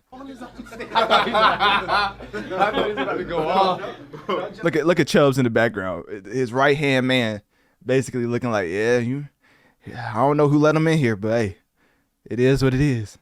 It's gonna go dark. It's going dark. It's going. But like, it was so funny because I think Virgil. Look at the girl. She's still looking at him like, you're not gonna acknowledge him? Don had their arm around me, and then when he said stop the music, I just felt the arm. Look, he's just right there. Like, he's just looking at him like, you just gonna ignore my entire existence. This is like, I'm not gonna say I think it was House of Balloons weekend. Obviously the hair should give you what type of a weekend this was, but I totally forgot what era of the weekend this is. Let me see. So basically, this is Beauty Behind the Madness. No, this is Kissland weekend. Oh, okay, no, I'm right. It's House of Balloons. Okay, it's House of Balloons because that went into the trilogy and then Kissland. So yeah, I know my weekend. You know what I'm saying? I'm a little fan. Not little. I'm a huge fan of the weekend. I ain't talking about Friday, Saturday, Sunday. You know what I'm saying? Anyways, that's one of them dad jokes for you. Anyways, let's keep going. So the weekend's completely staring Drake down as he's doing all these theatrics as the little girl literally looking at the weekend like, you're not gonna acknowledge him like at all. So he's just gonna keep going. Look, he even puckered his lips. He thought he was about to give him a little kiss. Look, that's no Diddy, right? Anyway, let's keep going. I had lunch with him earlier, and he was like, "This is gonna be fun." Yeah, and I was like, "Oh, nice. Ooh, that was crazy." Yo, and then look at the stare right there. It's like, bro, I've been ignoring you this whole time, and you still here? That's that stare right there. I've been ignoring you this whole time and you still here. And now he shows him like, oh, I'm going to dap him up. I love the guy with the cup. He's like, yeah, I don't know how he got here. You always know that one person that was not invited but still shows up. Like, yeah, I don't know how he got in here, but hey, I guess it is what it is. So anyways, all jokes aside, only reason I bring this up is for the simple fact that Abel Tesfaye is one of the greatest musicians to ever live. So that moment right there where Drake acknowledged the fact that this man is on the rise, let me sign him, and because he didn't sign to me, it's forever beef. So since then, just in case you was keeping score, The Weeknd has the second most listeners in Spotify history. So as far as monthly listeners, not overall, because of course that's Drake, but as far as gaining on somebody's tail, I mean, The Weeknd is hawking him down. I mean, shout out to NFL football coming in on Sundays, because the way that this man could have had a 10-day contract. Do NFL do 10-day contracts? I don't think so. Anyways, so that analogy, just throw that out the window. Throw that out the window. I didn't even say that. So anyways, The Weeknd could have basically hawked down Drake by now, but of course Drake had a little bit more of a head start when it comes to out the gate performance. But currently, The Weeknd has the second most monthly listeners on Spotify. And as far as popularity, he was recognized as the world's most popular artist in 2023, simply for the fact that After Hours is one of the most streamed albums globally. And as far as awards and nominations, I mean, we already know as far as earned it when it comes to the 50 Shades of Grey soundtrack, one of the best tracks ever created. Like, and this is probably one of the highest compliments I could give a musician. As far as making a track and just the overall timelessness of it, and it being the overall classic from start to finish, I mean, Earned It is one of the best tracks I've ever heard. And I don't say that often. So, in life, The Weeknd has made some of the greatest music I've ever heard. Earned It is towards the top of that list. The overall vibe of The Weeknd is something that Drake seemed to acknowledge, talking about how people who listen to Drake music have a little bit more pride. That's why all you and your boys go to Atlanta to get a tour guide, basically playing off the fact that, you know, Atlanta is known for having a certain demographic or a certain type of people when it comes to their preference in partners. And Drake was poking fun at that, which, you know, is definitely walking on thin ice as far as having cancelable bars. But hey, nobody gonna say nothing. I guess I ain't gonna say nothing either. But as far as The Weeknd, I would tell you as a straight male that he definitely sets the mood when it comes to those type of activities and the vibes that his songs produce as far as you and your partner. You know, whichever way you swing. I'm just letting you know. As far as the straight side, you know what I mean, it still works as far as the effectiveness. But anyways, why did I say that? Oh yeah, because The Weeknd, I say all that to say this. He has an upcoming album titled Hurry Up Tomorrow, which if you want to hear me go into depth on that album, just type in The Weeknd Analytic Dreamz, and then it will all pop up as far as all my segments on The Weeknd, and it'll be towards the top because his latest single for the album, Dancing in the Flames, is now out on all DSPs, and it's basically the main front marketing tool for this upcoming album. So The Weeknd's real name is Abel Tesfaye. That's why I said that earlier in this segment, because basically he's retiring The Weeknd with an album titled Hurry Up Tomorrow. Basically, if it's Sunday and you say hurry up tomorrow, then emphatically The Weeknd is over. Which, it's been a huge debate. Is The Weeknd Friday, Saturday, and Sunday, or is The Weeknd Saturday, Sunday, and Monday? I was flabbergasted on that question, because technically Monday would mean that the week has officially ended, but Sunday is supposed to mean that the week has ended. So which one is it? Because Monday is the start of a new week, and technically that would mean it's the end of the old week. So would it be Saturday, Sunday, Monday, or would it be Friday, Saturday, Sunday? Because technically the end of Sunday is the end of the weekend. I don't know, man. So anyways, those are my very ignorant thoughts whenever I'm to myself. But when it comes to that, Hurry Up Tomorrow is basically ending The Weeknd, as Abel Tesfaye will continue to put out music under his new government name, which I think is a playoff of him wanting to get into his acting career a little bit more, as his previous move just last year was putting out a show titled The Idol. And to this day, I will still consistently say that the soundtrack for The Idol is one of the best soundtracks I've ever heard. One of the biggest things about The Weeknd is that he makes timeless music. So whenever you have a consistent body of work accompany an entire HBO original show titled The Idol, where you're basically co-starring along with Lily Rose Depp, it showcases that you are effectively Pee Wee Kirkland, a legend in two sports. Now, as far as the acting field, I don't know about that legend because safe to say people did not think that show was high quality.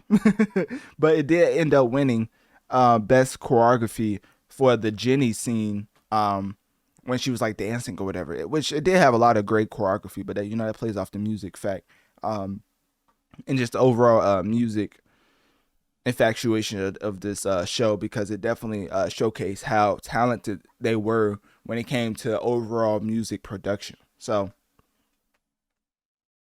some of the standouts off of this soundtrack, I mean, you had Popular with Playboi Carti, you had Double Fantasy with Future, False Idols with Little Baby. Like, this soundtrack is completely packed, and I would go as far as to say if this was a Weeknd album, just like solo by himself, this would probably be one of my favorite Weeknd albums of all time.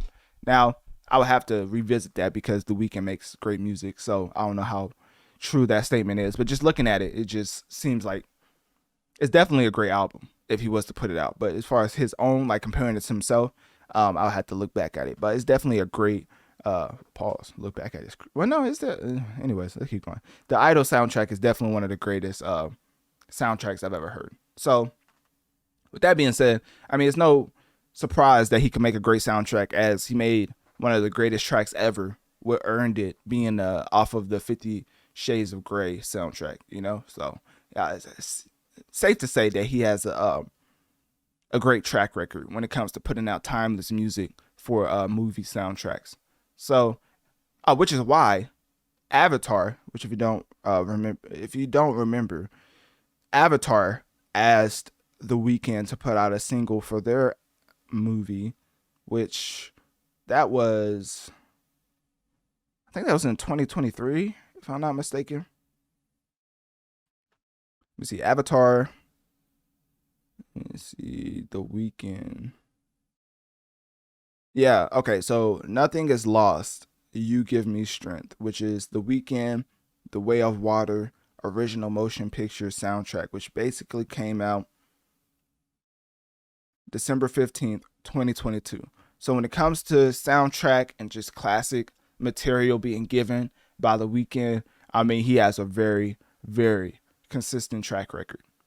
So ultimately, what I want you to take away from this segment is that leading up to Hurry Up Tomorrow, The Weeknd is basically gearing his fan base up for their potential last album that we will ever receive from The Weeknd, as he would basically switch up his name and solely go off of his government when it comes to Abel McConan Tesfaye.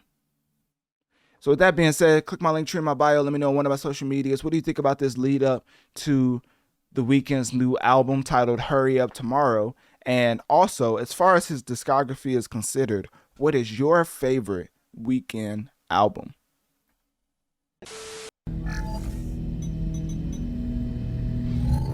Thank you everyone involved in the making of this project. I am so honored to have worked with some of my favorite artists, writers, and friends. I have had the time of my life making this record. It's something I've always wanted to do for a long time, and I'm so excited for the opportunity to make it. Everyone keep expressing yourself, having fun, loving what you do, and loving each other. I love you more than I can say. Have a great night, mofos, and I'll see you soon. Now, I love mofos because, of course, it's PG. Like, what exactly is he meaning with that word? The world may never know. But anyways, all jokes aside, Post Malone, aka White Iverson, has officially transitioned into what everybody believed he would transition to when the first reports came of White Iverson breaking the charts. So what do I mean by that? People was calling Post Malone a culture vulture for the longest. Now, is that fair to Posty? I guess when you look at the totality of things, people were hitting it on the nose when it comes to the description of Post Malone, because seemingly a guy with cornrows, tattoos, was trying to make his hip hop career seem more authentic with those type of imagery, and well, with that type of imagery placed amongst billboards for the world to see. Fast forward to 2024, and this man has put out an entire country album with a whole country hat, and seemingly the cornrows are nowhere to be found. Now, y'all probably are wondering, what do you mean Post Malone had cornrows? Hold up, let me take you back to, actually, how long ago was that? 'Cause that was quite some time that passed between the transition from one genre to another. So, White Iverson came out all the way back in, let me see, I want to say 2017? That can't be right. White Iverson, let me see, when did this song come out?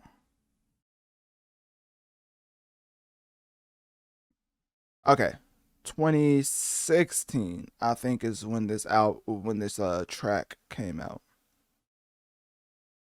Yeah, so 2016. Let's see what he was wearing back then. 2016. Post Malone. So, safe to say that this image of Post Malone is a little different compared to this image right here with the cowboy hat. Now, there's nothing wrong with expressing yourself with different styles, right? But specifically in 2016, it seems like he was going for a certain demographic, and the cornrows was really fitting for getting into the good graces of that community. Now, Analytic Dreamz video on Spotify to see the video along with the audio for the people over on podcast platforms, as I'm currently showing you why people call this man a culture vulture. Personally, I like Post Malone's music. And if you think that that's just a random guy as far as choosing his hairstyle, well, let's do one even better, right? Let's add the headband into it. What is this right here? Yes, ladies and gentlemen, Post Malone has cornrows with a headband. Now, he could have just wanted to hoop that day, right? He could have just finished dropping a triple-double on somebody's asphalt as far as an outdoor court. Or maybe, just maybe, he's trying to appeal to a certain demographic.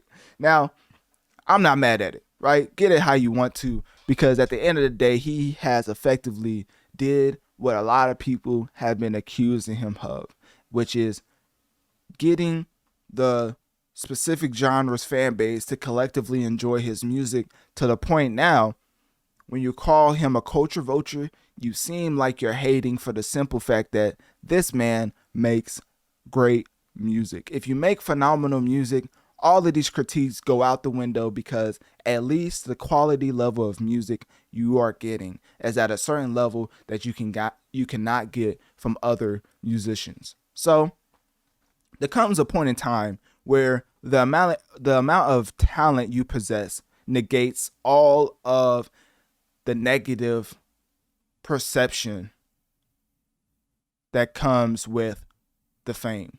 So Post Malone, in this current album, F1 Trillion, having a debut with 250,000 album units sold first week, including 80,000 in pure sales, which is insane. Who even buys actual units nowadays? People just be streaming, and most people be pirating, but we're not going to get into that.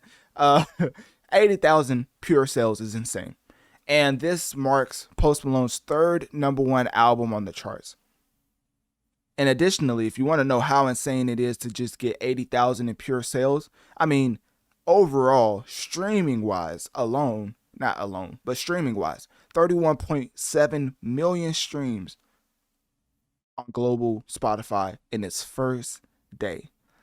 Those astronomical streams is what leads up to the units, because if you don't know, 1,400 streams is equivalent to 1 unit sold. So just do the math on that. So beyond just, the success of F1 Trillion, overall perception of the album is seemingly up in the air. It's a mixed bag of reception. And personally, I've listened to the album a lot of times, and I would tell you that Post Malone seems like he is not completely comfortable with making an entire country album.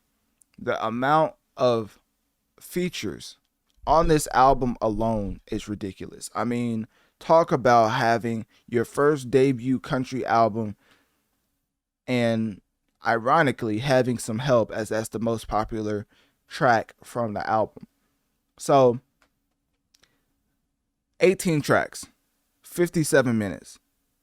You want to know how many solo Post Malone tracks we have out of these 18? 3. We have 3 tracks from Post Malone as far as out of 18. Because What Don't Belong to Me is a solo country Post Malone track. Right About You is a solo Post Malone track. And Yours is a solo Post Malone track. Now, ladies and gentlemen, I'm no mathematician, but 3 out of 18 is ridiculous. Like, at some point, you just have to say, hey, this is actually not a country album. This is me just making a lot of country music with fellow already established country musicians. Because it would be like if Drake tried to get into the popcorn scene and all he had was popcorn artists all over his debut popcorn album. Somebody would probably say, hey, you know what? Maybe he's not comfortable with making an entire body of work and giving it to the masses when he's experimenting with a new sound. So that is my critique of Post Malone. Is it bad music? I would say no. I think the overall attempt of Post Malone to make a country album fell short. But I think the overall attempt on making solid country music with other musicians that's already established in the country genre is serviceable. Overall, the country album is okay.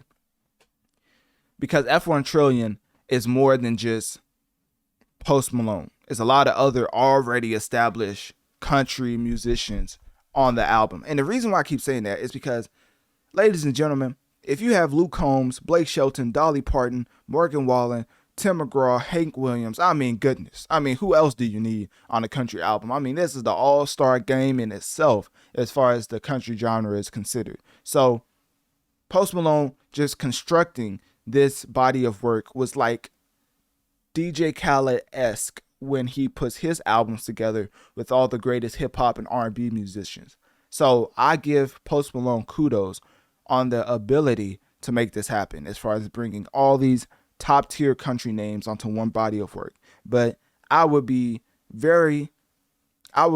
misleading the masses and telling y'all that this is a Post Malone country album. This is a compilation of country music with mostly Post Malone features.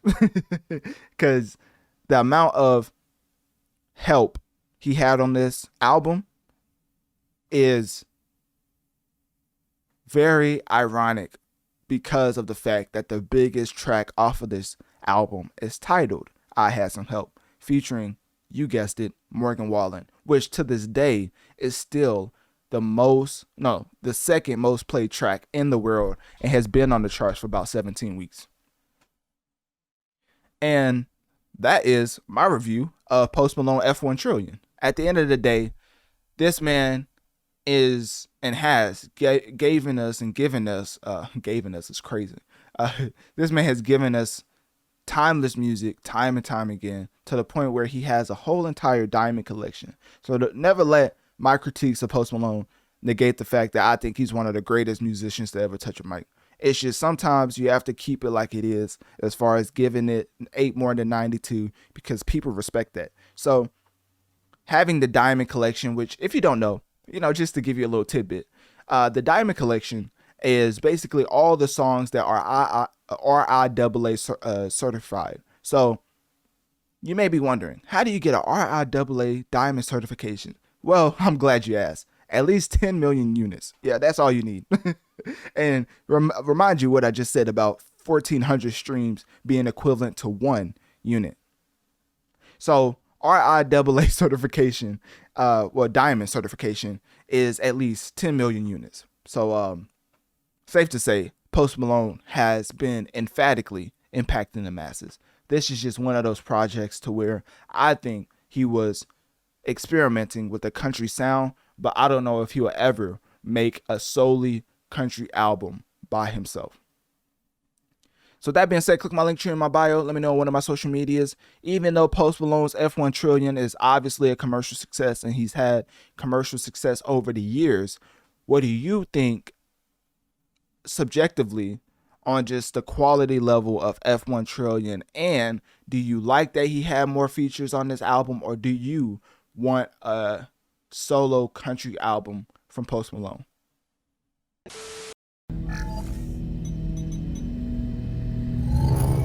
23 years. 23 years. That's how long I have been a music manager. 23 years ago, a 19-year-old kid started managing an artist named Kato in Atlanta, Georgia. And my journey began. Along the way, I have had so many experiences I could never have dreamt of. I have been blessed to have had a Forrest Gump-like life while witnessing and taking part in the journeys of some of the most extraordinarily talented people the world has ever seen. And I'm constantly pinching myself and asking, how did I get here? And after 23 years, this chapter as a music manager has come to an end.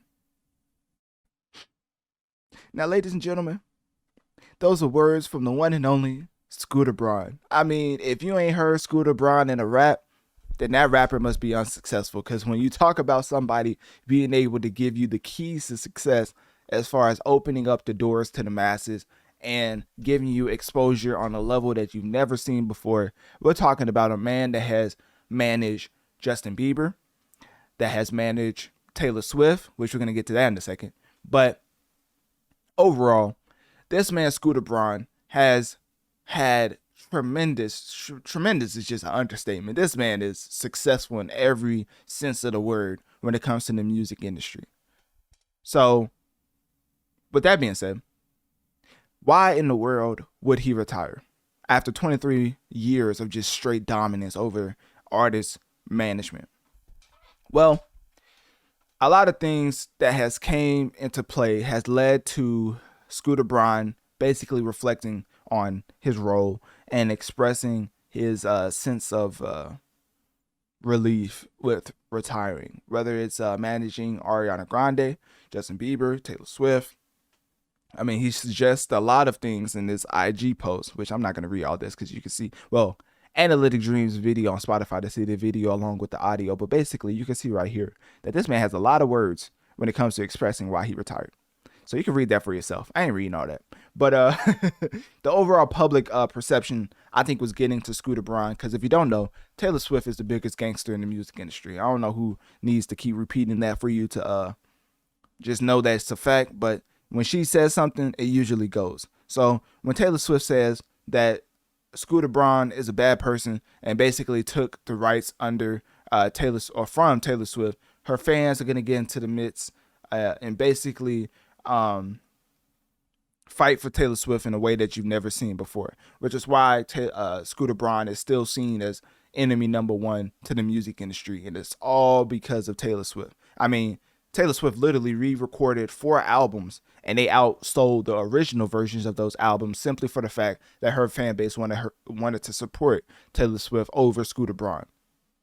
So with all this public perception and all this reports of just the manipulative bullying tactics that Scooter Braun has employed or has implemented throughout his management career, it lets you know that his time as an artist management is effectively over because of Taylor Swift. Her influence on the masses should never be underestimated. I'm not a political platform by any stretch of the imagination. She just endorsed Kamala Harris to be president of the United States. Let's see who wins the election when it actually comes around to voting time and as far as the deadline. Like, I don't think people realize the amount of power Taylor Swift has. There's a reason why Donald Trump's whole campaign put up an AI version of Taylor Swift endorsing him. There's a reason for that. So with that being considered, let's get back into Scooter Braun. So the reason why Scooter Braun ended his whole artist management could be under a lot of reasons, but one of the main reasons is a lot of negative things was coming out about Scooter Braun, and I think this is strategic. I think there's a reason why these things happen to certain people in the music industry, and I think it's connected to Drake. I know I always bring Drake in the mix, but there's a reason why Drake always shouted out Scooter Braun, bigged him up, and now as soon as Scooter Braun gets kicked out of the music industry, as far as Justin Bieber, Taylor Swift, Ariana Grande basically coming out talking about how manipulative this man is, and how aggressive and just overall just how his professional counterparts have started to speak out about Scooter Braun, especially with certain financial disputes, and seemingly hinting at the fact that Scooter Braun has gaslit them or bullied them into certain contracts, has made it to where now is a great time for him to exit the game. It gets to a point in time where you're dominating so long that now the people that you've done wrong up to your rise to success start to come out, and their voice gets louder and louder, and then maybe the person doesn't like you, sees them, gives them a voice, a platform, a machine, and now the voice is so loud to where you have to change your trajectory as far as like how long you wanted to stay in the music industry, or at the very least how long your dominance ends, how long your dominance is, because the broader implications is that these feuds amongst the these feuds within the music industry is very imperative to a lot of other musicians who's under Scooter Braun, aka Drake. Maybe, I don't want to lose people, but if you don't follow the music industry, this is all like behind the scenes stuff. But DeLeon ending ties with Diddy right before all this Cassie stuff, right before all these videos came out of him beating up Cassie, the reports of him beating up Kim Porter, his ex-wife. There's a reason for that. Ice Cube basically hinted at it. Actually, let me bring up Ice Cube, because people think sometimes you get certain sentiments said about you, even though a lot of people give kudos because I'm usually on the nose with these things.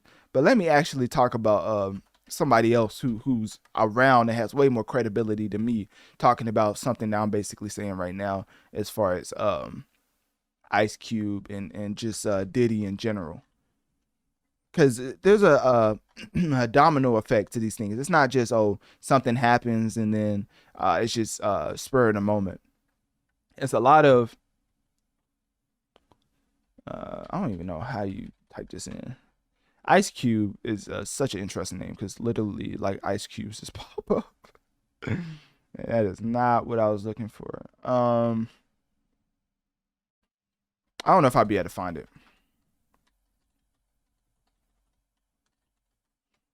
because it's so specific that it's probably harder to pull this up.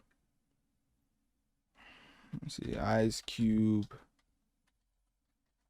P. Diddy. I don't think that's gonna pop it up.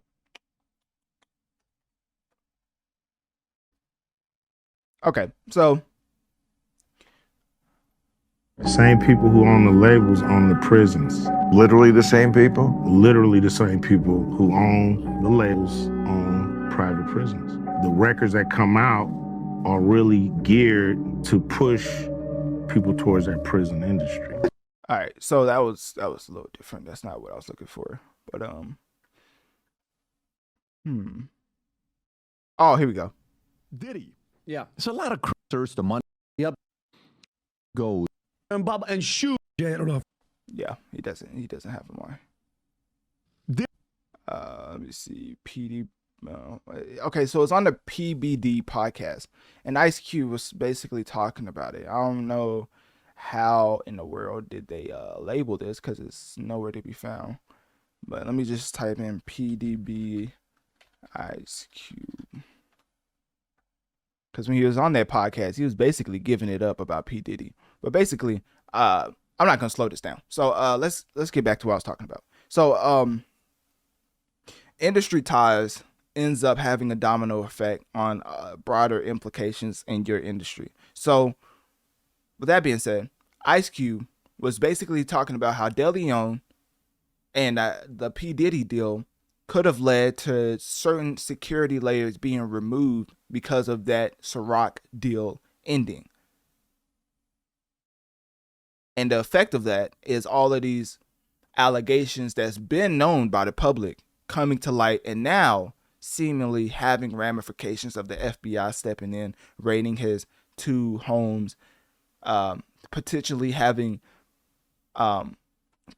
being indicted, and things of that nature. So there's always a domino effect, and those are just a simplified version of how it happened with P Diddy. If you want to hear more about that, I basically go into way more detail. If you look up P Diddy Analytic Dreamz, I've did plethora of segments on it and went into detail. So if you want to go into a rabbit hole about everything P Diddy, just look up P Diddy Analytic Dreamz, and it'll pop up on whatever podcast platform you listen on. So why do I say that when it comes to Scooter Braun?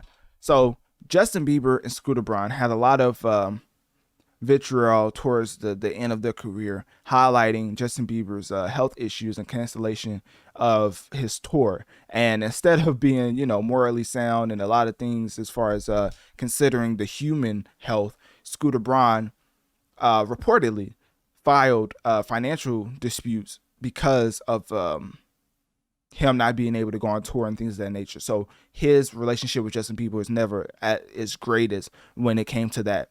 But then you come to Taylor Swift, and this is the most notable of how Scooter Braun has had just great back and forths with just the most talented musicians, as allegedly Scooter Braun had Ariana make a song about her deceased ex-boyfriend, Mac Miller, back when she was making music, simply for the fact that he wanted to make a dollar off of the overall passion and just emotion that she had from her him being passed away. And if you don't, another tidbit off of that is just Ariana talking about it right here.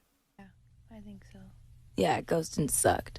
At first? Ghostin' was something that I had started with Max and Savin and Ilya, and we didn't finish it. And then a few weeks later, Victoria and I came back to it.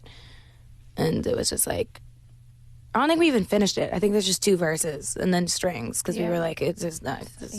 No one saying anything. We're like, we can't say anything else. But yeah, probably that one, just because it's super emo and whatever. It's a lot. It's like too much, actually. I was literally begging Scooter to take it off, and he was like, you're thinking too hard now. This is special, and you should share it with everybody. And I was. So that's from Ariana herself talking about the back and forth with Scooter Braun. So safe to say, he's employed a lot of these different tactics with, such as Kelly Clarkson, of course, Taylor Swift,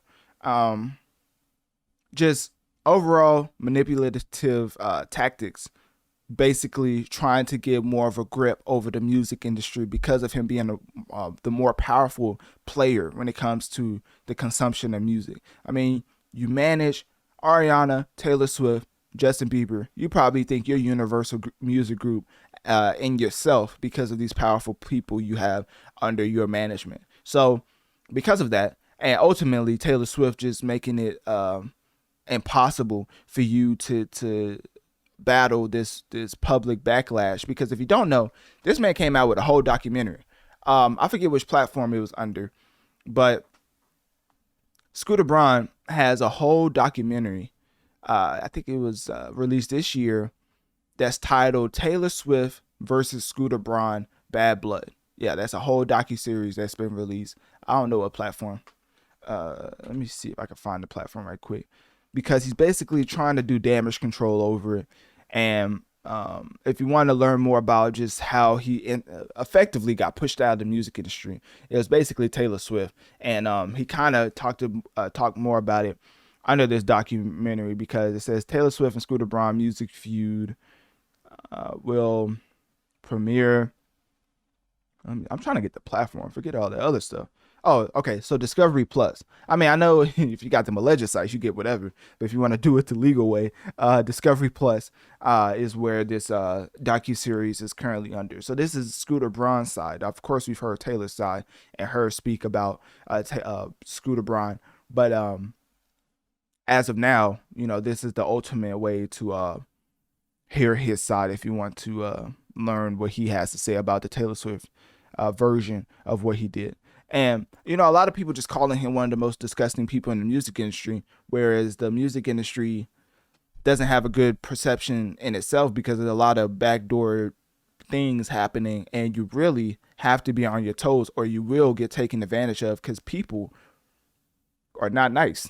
Simply put, people are trying to take advantage of you each and every way they can in the music industry. So when you have Scooter Braun being considered one of the most disgusting people, and all of these people coming out to back him, as far as Ariana Grande, Taylor Swift, Justin Bieber, Kelly Clarkson getting backlash from Scooter Braun for even encouraging Taylor Swift to re-record her albums. I mean, you get to realize that this man, it's just over. Like, he just needs to retire. And guess what? After 23 years, he's now retiring from artist management. So, of course, that's one of the reasons that I think that he's basically retiring. I mean, after these culmination of events, I mean, your retirement from artist management, I mean, seems to be the greatest way to go, because alongside just the public backlash, is all type of venues, or there's all type of routes you can go to basically keep your name in the pot without actually being on the forefront of artist management. So, you know, after 23 years as a music manager, artist manager, it definitely is apparent that you basically choose either a different field, or you probably try to get behind the scenes more and more, and not show your face as often, simply for the fact that public perception is at an all-time low. So that coinciding with this announcement to retire is not surprising in the slightest. So with that being said, click my link tree in my bio. Let me know on one of my social medias. What do you think about Scooter Braun retiring after 23 years of artist management? And also, what do you think that Scooter Braun could do to negate all the public negative reception that he's been currently receiving?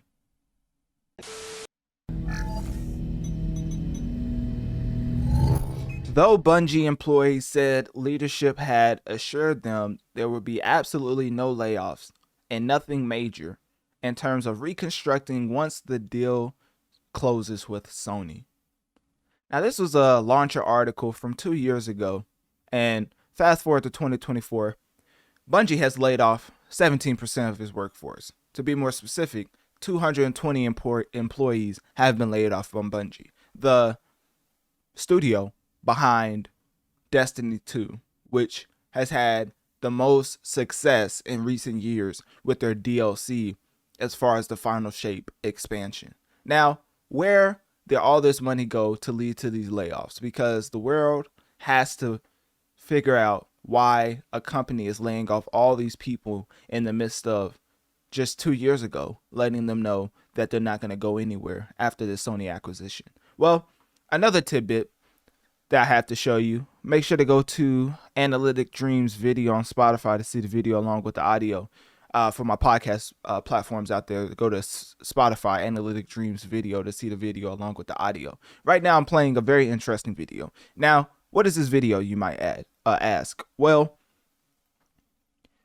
the CEO, which is Pete Parsons, reportedly spent over $2.3 million buying classic cars after the Sony acquisition. Now, overall, if you're going to lay off your employees, by saying that there's financial strain amongst the company, and that's the reason for the reconstructing as far as laying off people, then you probably wouldn't want the public to know that your CEO is out here spending $2.3 million on classic cars. And to be more specific, the overall deal with these specific cars can be found on this website right here titled bringatrailer.com. So if you want to see the actual website he went to bid for these cars that he ended up winning, it's like over 60 cars, mind you, right?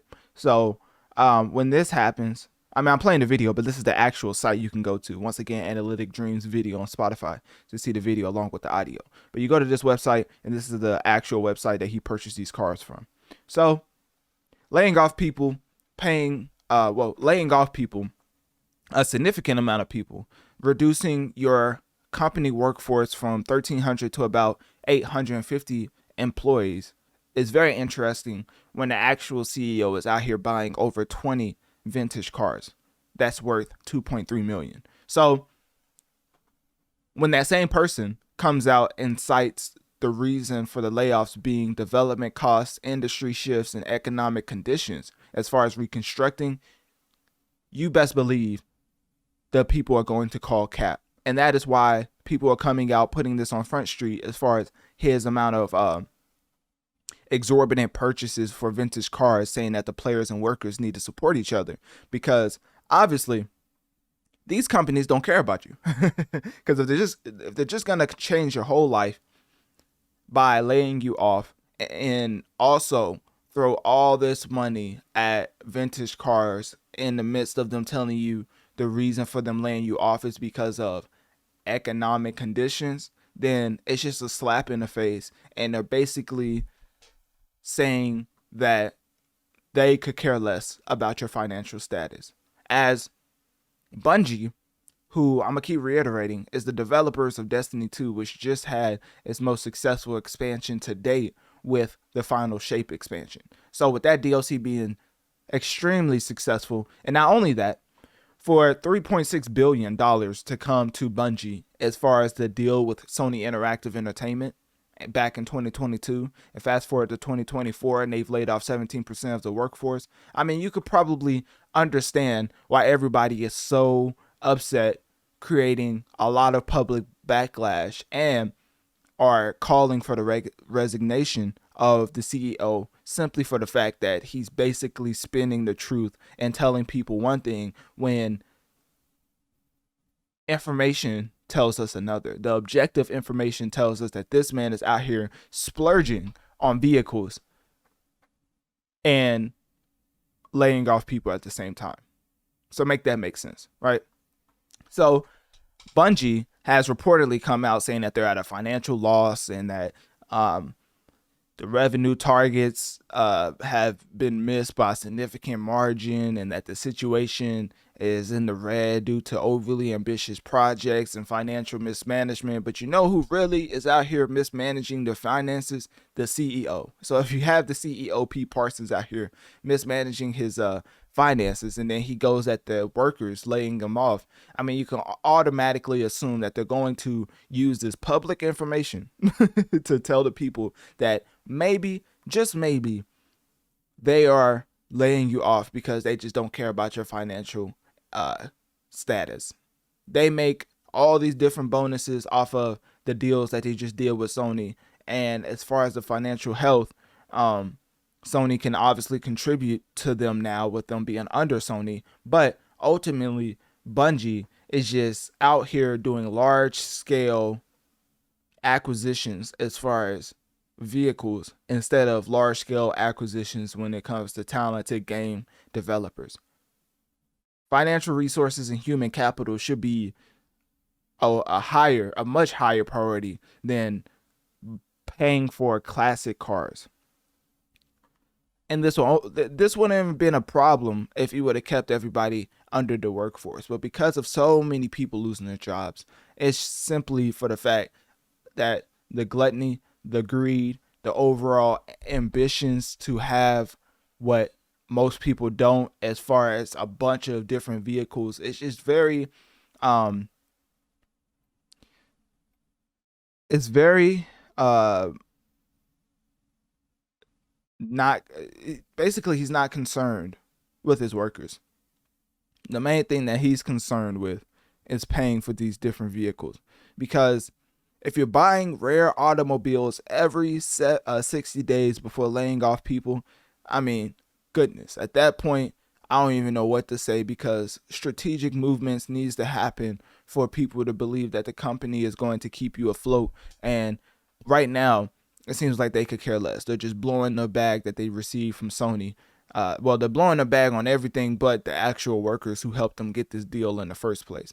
And if you want to know, Bungie was acquired by Sony in 2022, like I said earlier, as far as the 3.6 billion with a B. So when you get all that money and then give none of it to the workforce, or not even none of it, but if you cut off 17% of the workforce, you wonder where that money is actually going. Like, where are they putting this these dollars towards? And the whole, oh, we're not financially well off to have this many people under the workforce, whenever you just put out your most, and this is objectively the most successful downloadable content to date for Destiny 2, the flagship game under the company as far as the Final Shape expansion. So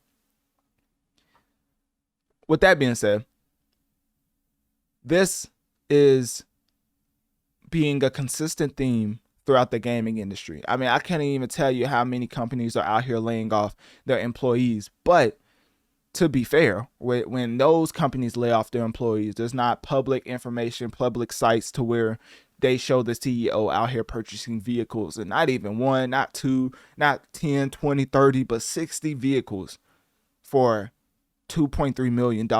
You get to understand why there's so much backlash as far as public reaction.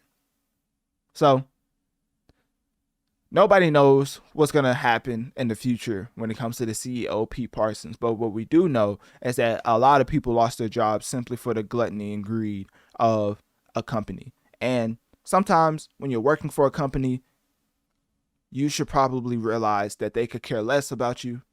So usually it's in your best interest to make sure that you would be financially okay if they indeed lay you off. Even, like I said, 2 years ago, even if they give you a statement in 2 years ago, basically telling you that they have no plans for layoffs, especially once they reconstruct the deal with Sony. So that's basically all I have. I mean, this situation with Bungie is just, it's completely insane. It's very interesting that this is the type of decision they went to go with, because overall, I think laying off this many people, especially having like 1.2 billion as far as retention incentive plan to keep employees as they purchase Bungie, is very interesting how Sony incentivized them to keep their employees, but the CEO could care less. So overall, click my link tree in my bio. Let me know one of my social medias. What do you think about Bungie just completely laying off 17% of the employees at the same time when the CEO is out here paying $5.3 million for vintage vehicles? Oh, no, $2.3 million for classic cars during the midst of these layoffs. What do you think about that? And what is the overall takeaway from this Bungie situation?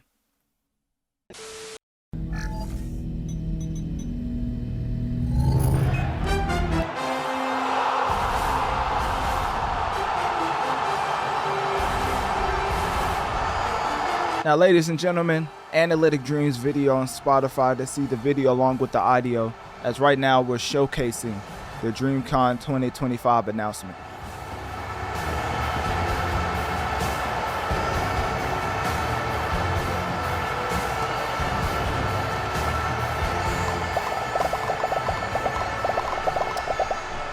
The 7th year of Dreamcon's coming up. There's 7 members of RDC. It's a lucky year. So it only makes sense.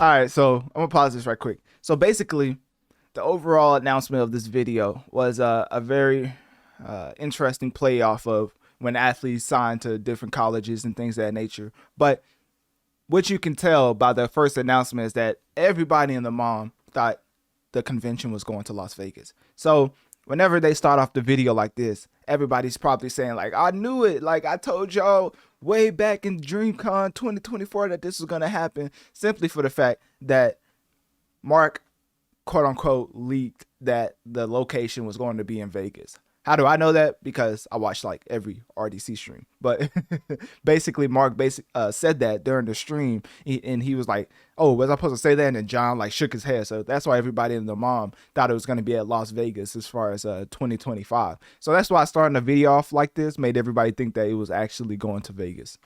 Not this time. No. Oh, you said it on stream though. Yeah. That's why y'all shouldn't listen to me on stream. That's why you shouldn't. Hey, it's your decision. It's your decision, dude. And speaking of streaming, you know, we always start the stream late and we hold a specific coast. And I guess this is just us saying, sorry for that. What up, New York? I'm up the amazing, that's why I'm retarded. I think y'all will hold again. Sorry. We love you, East Coast. No way. Now, if y'all know RDC, we don't like to do jokes too many times, especially not more than 2 times. So, this next one is for real. AMP, it looks like we finally get to do something together. Captain Atlanta, what's up?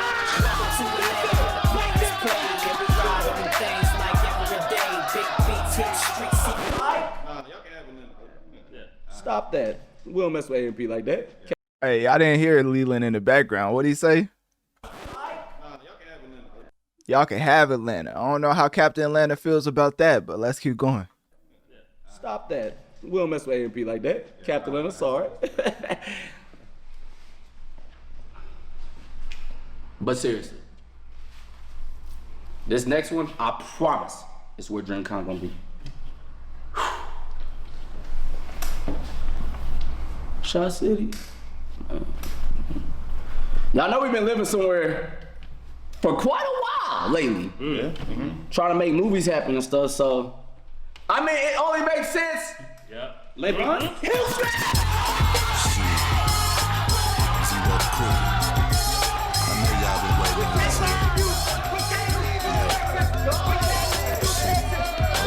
2025 Houston, Texas.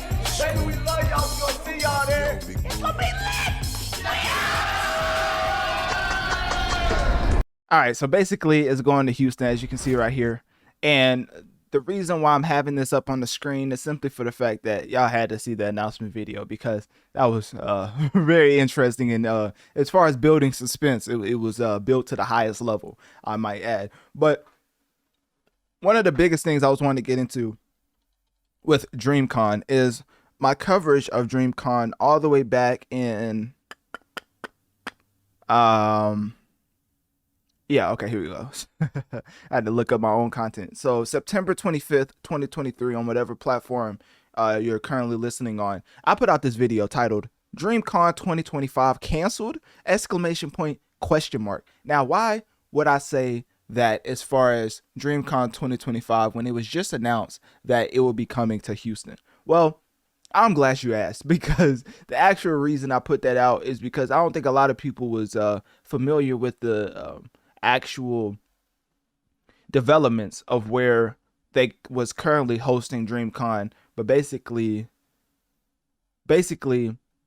Dreamcon was set to be in a specific place as far as in 2025, but they are reconstructing the Austin Convention Center, where they've been having a Dreamcon and, you know, a bunch of other events. But more specifically for this segment, they was having a Dreamcon. So the reason why that's important is for the simple fact that you knew that this was coming at some point. So that is why, in totality, everybody needs to know that Dreamcon 2025 will be in Houston, Texas. Because when I put out this segment in 2023, I already knew that they was going to have to find a new location, because the expansion, which is 1.6 billion. So best believe me, I'm pretty sure Dreamcon will come back to the Austin Convention Center at some point.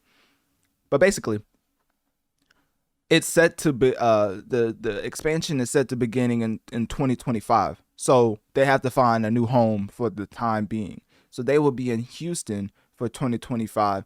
and more specifically, they will be in the George R. Brown Convention Center. So Houston, Texas, George R. Brown Convention Center, and that specific convention center is one of the biggest in the nation as far as convention centers goes, and more specifically, the one of the top 10 largest convention centers in the nation. So if you want to know when DreamCon is, where it's going to be, as far as everything in totality when it comes to DreamCon 2024 review, well, you came to the right place, because once again, Analytic Dreamz video on Spotify to see the video along with the audio, because right now, wait, hold up. Is that Franklin? Is that Franklin from GTA? Franklin, Grand Theft Auto. Dang, they be bringing everybody out. So anyways, I don't know why that threw me off, because I've seen this video so many times, but you really don't even hear from any of the GTA actors, but it was nice of him to show up. That's crazy. So anyways, what was I saying? Oh yeah, so DreamCon.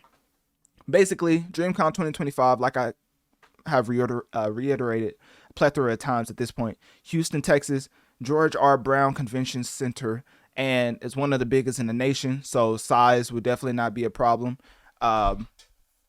When it comes to the mix of panels, workshops, gaming areas, cosplay competitions, vendor halls, you can expect all that to be in one place as far as DreamCon. If you're traveling, then go to the DreamCon website, which I'm going to put up right now. Hold up. Because the DreamCon website actually has a lot of the information that you should be looking at as far as like trying to book things, and when it comes to when it comes to overall information, right? Because right here, as far as the DreamCon website, you can see the early badges are now being announced as far as the times. So when it comes to the first badge, it's already sold out. You know what I mean? I already got me one, but you know what I mean? That's just me. I'm not flexing. I'm just letting y'all know what's the objective fact. You know what I'm saying? So anyways, I got me one, so I'm gonna be there. And the overall release date of the badges was, I don't know if it's on here. I don't see it on here. Okay, I don't see it on here, but I do know John is another place where you should be getting your information as far as DreamCon. So this account right here we go. Definitely got backup accounts. So John Newton, if you don't know, is the main, I'm not gonna say manager, but basically he does a lot of things when it comes to DreamCon convention and putting a lot of the partnerships and things of that nature together. So when it comes to that, obviously a lot of the information is going to be coming through him when it comes to DreamCon. But I believe he had a lot of the different dates on here. I don't want to go too far down, because I think he posted this at some point. Let me see. DreamCon badges drop. Okay, let's go to the other site. So that DreamCon website, John Newton's Twitter right here. That's where you can get all the DreamCon information as far as updates and things of that nature. And then another one where you should definitely follow. And these are all imperative that you follow, because something I noticed was when I was trying to get a ticket for 2024, it was kind of difficult because I didn't know when they was releasing. But what I figured out was they're releasing these tidbits through the actual DreamCon site, which you would think, duh, of course they're releasing it through DreamCon. But I just thought like maybe RDC account would have posted it once. But for the most part, DreamCon convention gives you the heads up on when to get a ticket, because these sell out pretty quickly. So here we go. This is what I was looking for. So this is the other profile you should follow. DreamCon convention. Well, not DreamCon. Dream Convention on IG, as you can see right here. And you have the badge drops, and then you have the partnerships from last year. So as you can see, John is pretty busy. And not just to say John is the only one that does it, but I'm pretty sure he's like the main. It's like everybody has a different, everybody specializes in something when it comes to RDC. I think Desmond is like special effects. For Ben, it's like travel or something like that. As far as the itinerary, Dylan, I believe it's like the streaming. He helps out as far as being the tech guy. I think Ben kind of is the tech guy, but I think Dylan's like the main tech guy. Leland, you know, he's the comedic relief. Af is like everything when it comes to video, as far as just being the overall photographer and just the videographer. I don't know all the specific names, but he does all the, when you see video, it's probably Af behind the camera. So am I missing anybody?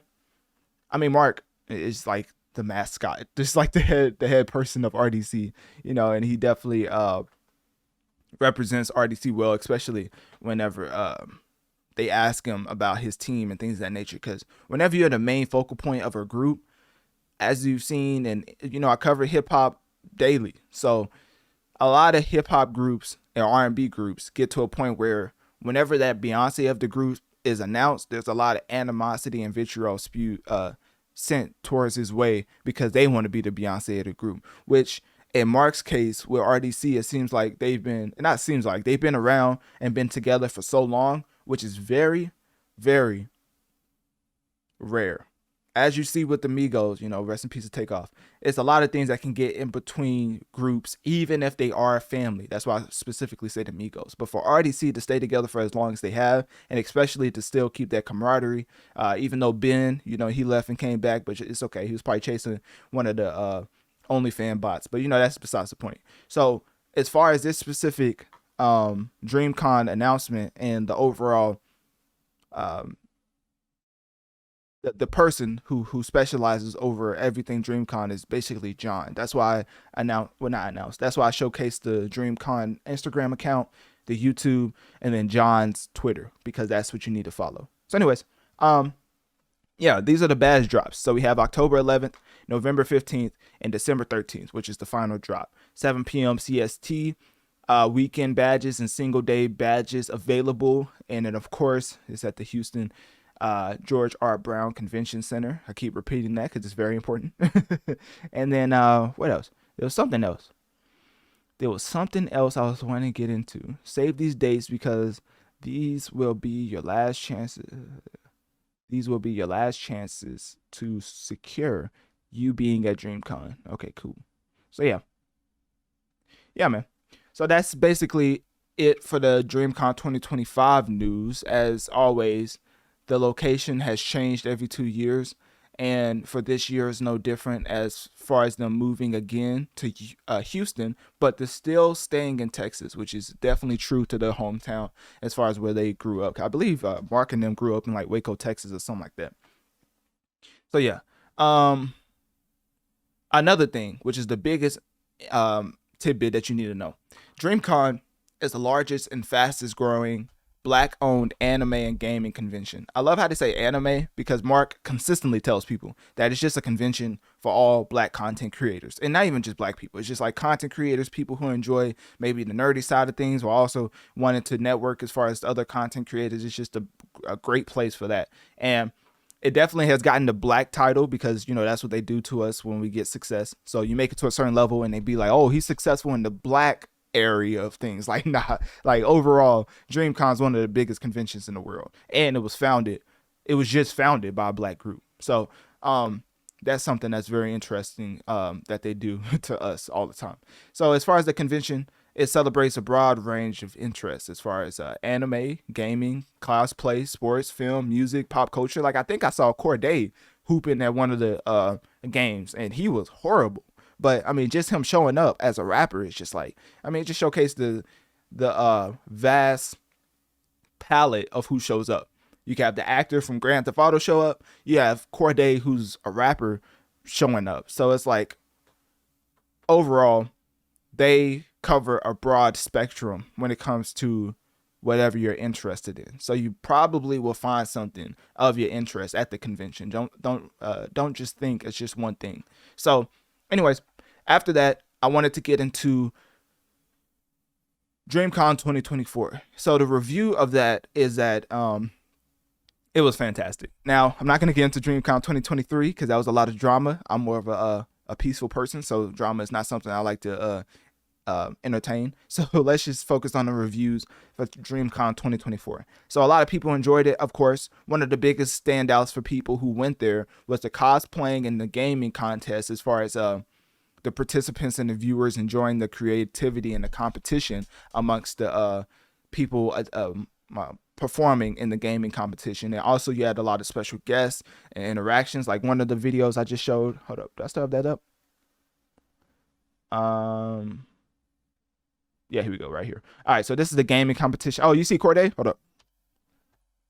Oh, that's Ray. And then you see, where's Corday at? Yeah, Corday's right there. You know, just probably the worst hooper on the court. And the reason why I'm saying that is because, you know what I mean, I'm all right. I'm all right at putting the ball in the basket. So, you know what I mean, if they wanted to do a one-on-one, it's always, you know, it's like the podcast version of So Illuminati. Just know you heard that here first. So anyways, yeah, Corday is just completely trash on the court. But anyways, what was I saying? So DreamCon 2024 had a lot of things going on. A lot of people enjoyed it as far as the professionalism of all the events, because that's something that they definitely improved on as far as the events being scheduled and it actually happening according to the time that they set.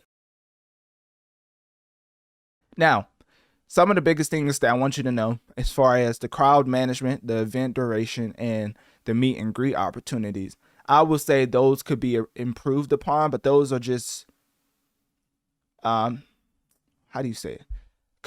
It's just constructive critiques that I have from people who've went there and given me a lot of tidbits as far as what they believe DreamCon can do better. So whenever I go, obviously I'm gonna have my personal review, but this is just me picking the brain of many people, some through internet, some in person, whoever went and talked about the event. But that's just basically the biggest thing that a lot of people was having, you know, problems with, especially having certain certifications when it comes to badges and not getting in, but maybe somebody else who didn't have the certification, like, finessed their way in. You know, that apparently was happening too often.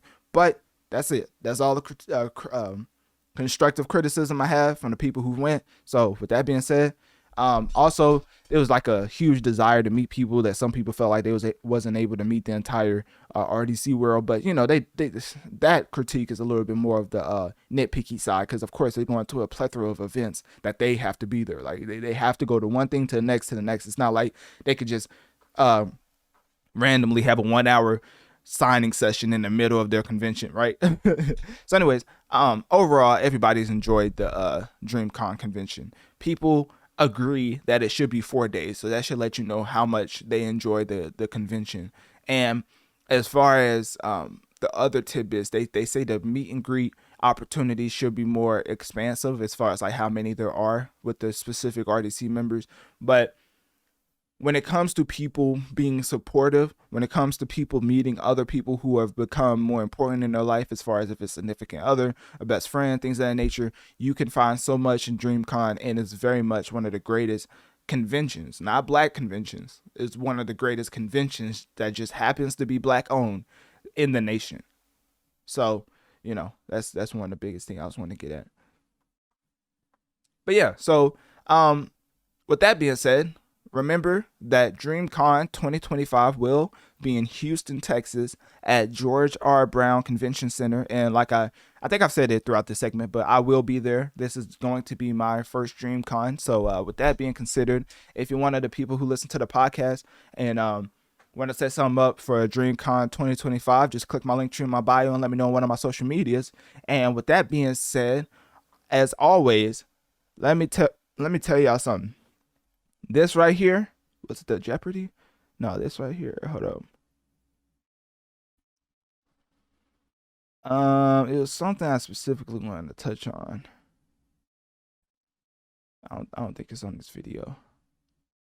You got the guy from Victorious, Leon Thompson, or Leon Thomas. I can't read. What else was I wanting to touch on?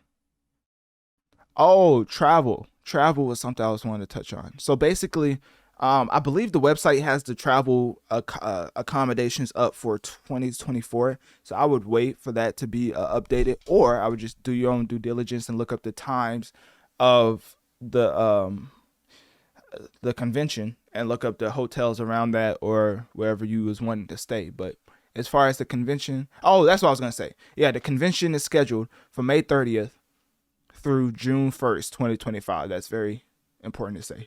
That was one. I was like, I know I'm missing something.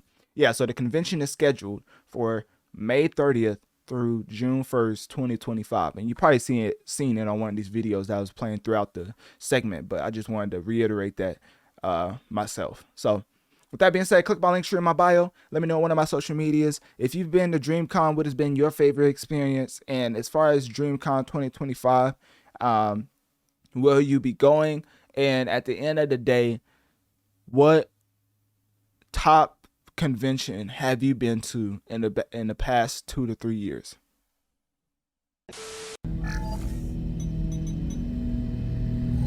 All Sony ponies come to the front of the class, because let me tell you one thing about this specific game right here. The amount of surprises that have came alongside the release of Astro Bot is, pun intended, astronomical, as the reviews are out of this world. Now, Analytic Dreamz video on Spotify to see the video along with the audio. But what I'm currently showing you right here is basically all of the reviews from major publications. As you can see, everybody is saying this is a masterpiece. Everybody is saying this is a classic. As far as the specific quotes, IGN gave it an 8.5 out of 10, basically saying Astro Bot is a delightful platformer that showcases the capabilities of the PS5, its charming characters, and inventive levels make it a must play.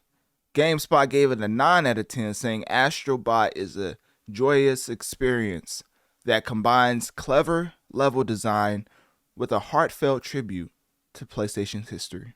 And of course, to round it off, Eurogamer gave it recommended, which is their way of scoring different games, by saying Astro Bot is a charming and inventive, I keep messing that word up, platformer that makes excellent use of the PS5 features, delivering a memorable experience.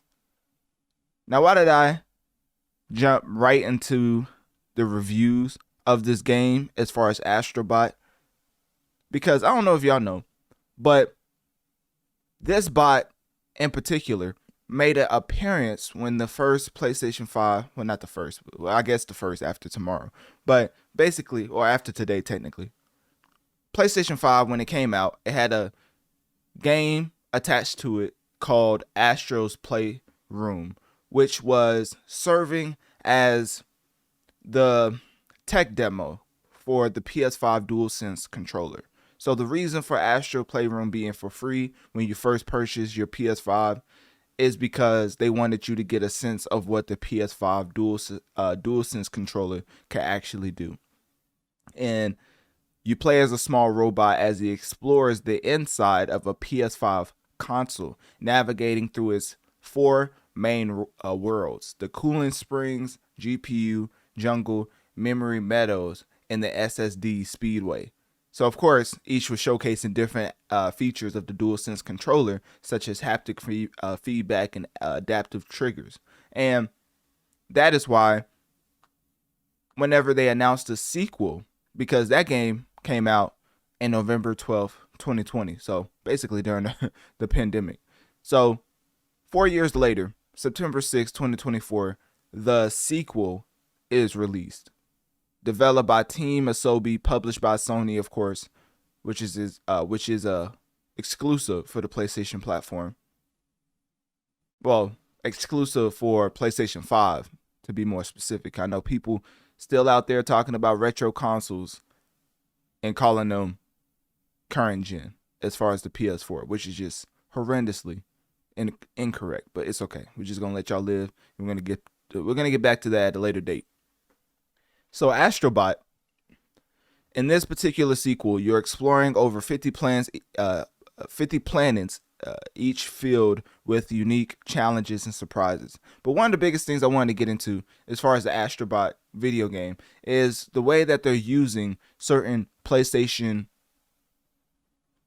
characters and Sony exclusive characters to show up in the midst of the game, as far as Kratos, as far as the girl from Horizon. I forgot her name. I've never played that game, but a lot of Sony exclusives as far as IP are popping up into this specific game, to the point where it has an inclusion of 150 PlayStation characters in the game. Now, of course, with me being a humongous Spider-Man fan, I was wondering if he was going to be included in this game, but I guess I had to play it for myself to find out, because they didn't use him in any of the teaser trailers, which I'm thinking if they actually had Spider-Man in the actual game making a cameo, they would have put more emphasis on it. So I don't know if he'll be in the game. But hey, I'm open to being wrong. So the runtime for the game is about 12 to 15 hours. Very short game. 40, but basically 40-hour open world formats, meaning that it's 12 to 15 to get through the game as far as hours, but 40 hours as far as explorative options in the extra side quests that you can do. And this was conducted by a team of 65 employees when referring to Team Asobi, who is more known for making lighthearted games. And with that being said, the overall industry reflection of Team Asobi is that it is being compared to Nintendo developers, because for the simple fact that this game is so good that it's being compared to, wait for it, it's being compared to Mario. Yes, ladies and gentlemen, Astro Bot, the game that just came out September 6, 2024, is getting such high praise, they are comparing the game to Mario. So as far as the platforming, it better be not even top tier. It better be top 2, and of course it can't be number 1 because that's for Mario. But as far as Team Asobi getting the nod of giving them Nintendo developer vibes, as far as Astro Bot being compared to Mario, out of all the games you can compare this game to, people comparing this game to Mario is insane. But with all the scores around the board, giving it 8 to 9s to 100s out of 10, 100 out of 10, 100 out of 100, basically everybody is coming out to say that this game is definitely establishing Astro Bot as a potential heavyweight in the PlayStation mascot race as far as being the figurehead. So when you compare it to Mario, when you're saying Astro Bot can be the potential PlayStation mascot, when everybody is out here talking about how it's very comparable to the best of Super Mario's platformers, that is super high praise. I would never, ever go into a game with that amount of expectations. So if you're going into Astro Bot, please don't think it's going to be the next coming of Mario, because in general, I don't know why my Alexa was talking to me, but it's okay. I don't think it's going to talk to me anymore. Anyways, I don't think y'all heard that. But what else? What was I saying? Oh, yeah. Astro Bot and Mario, as far as it being the flagships for Mario, obviously it's Nintendo. For Astro Bot, it's PlayStation, and more specifically the PlayStation 5. It's apparent that I point out the sales as far as on the PlayStation platform, because there's one thing about Sony ponies. They will hype up a game and then not buy it.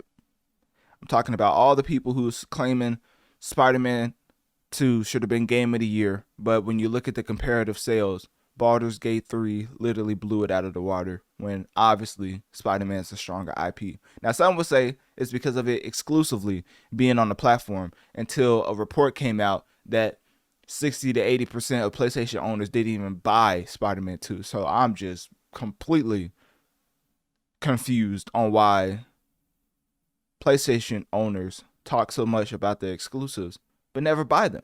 I mean, if you look at the top 5 currently, it's all cross-platform.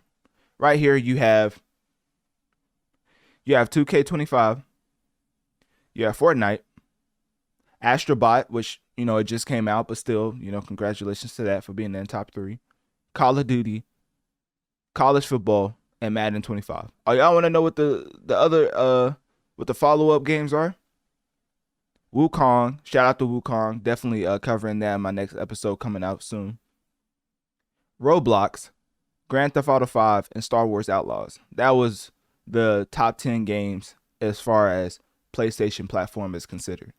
And also another tidbit as far as gameplay wise, I'm definitely doing a gameplay walkthrough for Star Wars Outlaws. As far as Elden Ring, Millennia is just got to take her W for now because there's too many games to play and I got to stay up to date because this is technically a job. So with that being said, I'm leaning towards buying Outlaws and streaming the whole thing. So definitely make sure to click my link tree in my bio and follow my Twitter and my YouTube to get notifications as far as when I go live. So with that being considered, let's get back into Astro Bot.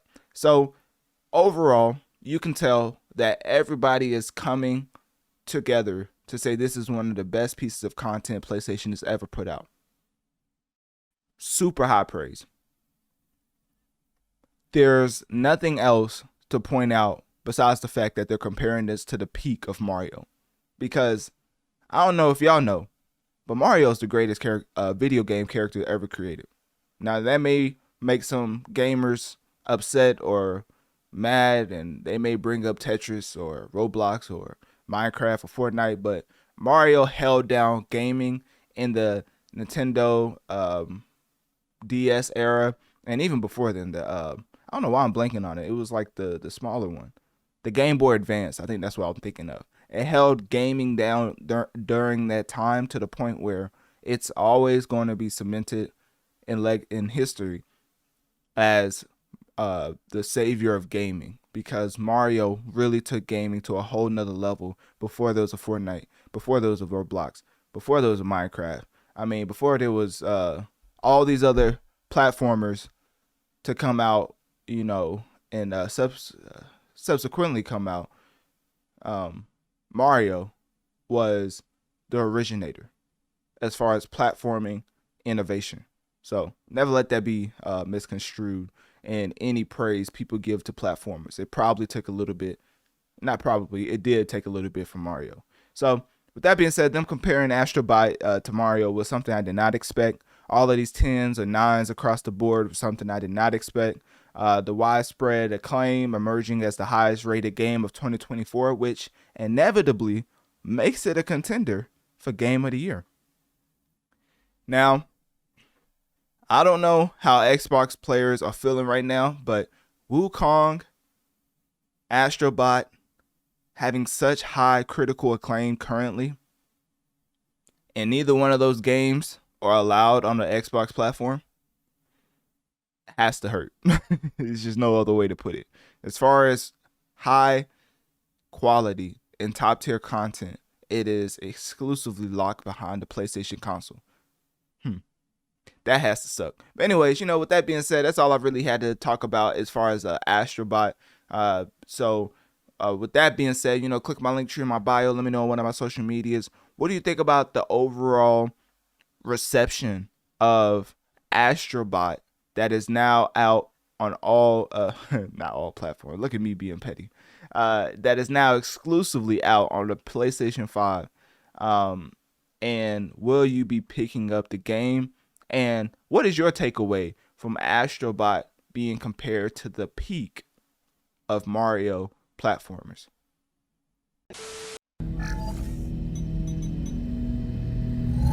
Now, of course, Sony ponies have to come back up to the front of the class, because not only Astro Bot being out currently, being one of the more pivotal games of 2024, a lot of people clamoring, literally saying that it might actually take home Game of the Year. I know that must not sit well with Xbox players. So with that being said, some more news that may not sit well with Xbox consumers, for the simple fact that an entire console upgrade has happened via PlayStation. What am I talking about? The PlayStation 5 Pro edition has been officially revealed, showcasing a lot of enhancements over the original PS5, like one would assume. And the announcement as far as the pre-orders was set to begin September 26, 2024, with the release date set for November 7th, later this year. Now, the ultimate question that y'all are probably wondering, well, how much would this console run me as far as my pockets, as far as my Benjamins, my Jacksons, all in the same home like I'm Joe okay, to quote Kendrick Lamar, it's going to be about 7 of them Benjamins you got to come off. And that's at the very least, because $699 is the actual price for this PS5 Pro. Now, don't kill the messenger. I'm just letting y'all know what Sony thought would be suitable for the price, right? Because the reason why the increase in price is simply for the fact that, you know, the current economy, you know, I had to get on my my soapbox. I think that's, yeah, what you call it. But a lot of these companies are laying off people at a, I would say at a pretty historic rate. A lot of companies are laying off a lot of people. So these companies who's trying to create a certain level of income are trying to come up with the best ways to get it quickly, to basically subsidize the fact that they're laying off thousands, if not millions, in some companies' cases, of people. So the PS5 Pro coming out this year with the pre-order starting only 2 weeks from now, and the console's not even coming out until, well, November's not that long from now, but still, 2 weeks from now, this console could technically be yours via a pre-order. Now, that would definitely boost the sales for Sony, especially with them having this price at $699, which is basically $700. Which, you know, nowadays with the internet, I don't know why they still go with the whole 99 to make it look lesser than it actually is. Like, just put the 700, my brother. Like, you are fooling nobody. Everybody can tell that one extra dollar is gonna round it up to a 700. So just might as well just put the number. But anyways, let's get into where everybody came for. So everybody is upset for the simple fact that the ultimate addition to a console has been taken away. And I say addition, but the ultimate stamp of a console has been taken away. What am I talking about? The PS5 is supposed to be, well, the PS5 Pro is coming out disc-less, meaning that you will have to purchase a separate Blu-ray disc drive, and guess how much that will run your pocket? About $79. So I'm no mathematician, but I believe that raised the price to at least $779, which is basically $780. We're not even talking about tax. We're not even talking about a controller, a game. Some would say that most people getting the Pro Edition would be ones who are trading in their current PS5. And do you want to know the current PS5 trade-in value? It's around $200 to $240. Ladies and gentlemen, that is not enough for a console that came out and was highly coveted and was not available. But now you have one, and they've cut the price more in half as far as the trade-in value. Insane. But anyways, so that's another big thing a lot of people was noticing. And another one was that the overall depiction of the PS5 Pro had a little tidbit at the bottom basically saying that the vertical stand is sold separately. Now, who came up with that idea? Because I don't call for people to be fired. That's a little strong, you know. Let's just say I'm highly upset, and a lot of people are also highly upset that that's even a thing, that a little 50-cent piece of plastic is sold separately. So anyways, what else? I would get into the technical aspect, but I'm saving that to the end, 'cause I know for most people, they don't care about the the technical side of things, but I'm definitely getting into that. And also Analytic Dreamz video on Spotify to see the video along with the audio, because I'm also playing the technical showcase that PlayStation had for the conference. But some of the other things I wanted to touch on just before I got into the technological specs is that when it comes to the pricing, I get why everybody is upset, but to be honest, PC seems to be the superior platform right now to play games on. I mean, you get the Xbox Game Pass on it, and then now what we used to think was PlayStation exclusives are now coming to PC. So PC is the premier console. When it comes to pricing, a lot of people say PCs are too expensive. To be honest, in today's state, as far as like different companies making different GPUs, CPU, RAM, things of that nature, the price range could be very drastic as far as the difference.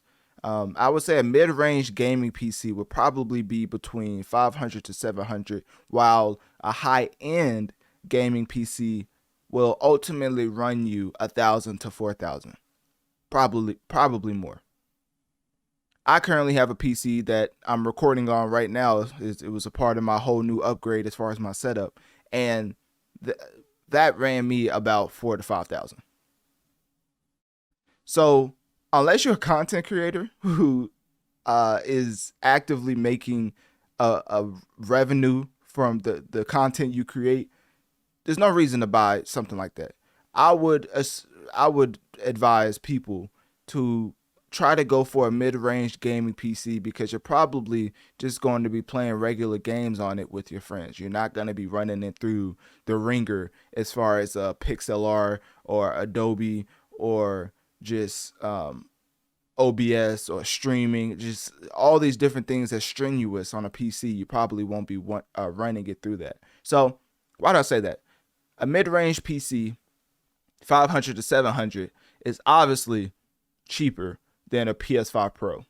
Whereas PCs, you can ultimately go in and customize individual components like GPU, CPU, and RAM to keep your system up to date. So technically, it's an investment, and you can always upgrade it as you go along. With consoles, it's a set piece of hardware that you have to get a whole new console to even upgrade, which is why this PS5 Pro is even a thing in general, because a lot of people only play on console, so they only upgrade when they come out with a whole new console and wonder why they be charging crazy amounts for you to upgrade your set piece of hardware that you couldn't upgrade yourself. So that's why I would say PC at this point in time is ultimately the best gaming platform that you could buy. So this is not ultimately a PC versus gaming or PC versus console situation, because, the choice depends on your priorities. I'm just giving you what I think would give you the most longevity as far as value for your dollar. So anyways, let's get into the technical aspects, as I know everybody and the mom loves when we get into the nitty-gritty, nerdy details. As if you don't know, the reason why the PS5 Pro is such a big deal is because the GPU is about 67% more compute as far as the units, and 28% faster when it comes to memory than the base PS5, resulting in 45% faster rendering for a smoother gameplay. So it's a noticeable gap in how much improved the PS5 Pro is versus the PS5. It's not the iPhone 15 to the iPhone 14. There's a noticeable gap. I would say it's more like the 2 to 3 generation gap as far as we is comparing it to iPhone. It's more of a gap than most people let on. But another thing is that there's AI-driven upscaling. You just knew that the huge conglomerates was going to use AI in a way to upscale and ultimately lay off people when it comes to the workforce, because now AI can literally do whatever you want when it comes to mentally. The only thing with AI is that the jobs where it takes physical labor, they're going to be harder to replace.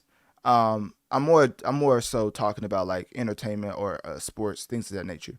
But when it comes to thinking and knowing the different laws, and that's if you apply it, and that's just a whole nother segment, so I'm not going to get into that. But basically, AI is replacing a lot, and huge companies like Sony is finding a way to replace that, to replace those jobs even faster. So anyways, AI-driven upscaling, which is technically called the PlayStation Spectral Super resolution is using AI to upscale images, delivering sharper visuals on 4K TVs while maintaining performance. I'm not gonna lie to y'all. I don't know anybody who out here just continuously buying 4K TVs. I mean, 1080p, 1440p, and call it a day. Like, I mean, 4K at that point, like my brother just become a director or something. Like nobody wants to see all that. Like you're the only one that wants to see that image in that type of quality. Also, let's talk about how overrated the feature ray tracing is. Because at some point, I think we all believed that ray tracing was going to be what AI became as far as the usability and the way it optimizes your performance. But what we come to find out is that all it does is makes the reflections and lighting in your various games a little bit better. That's literally it. But you want to know the trade-off for that?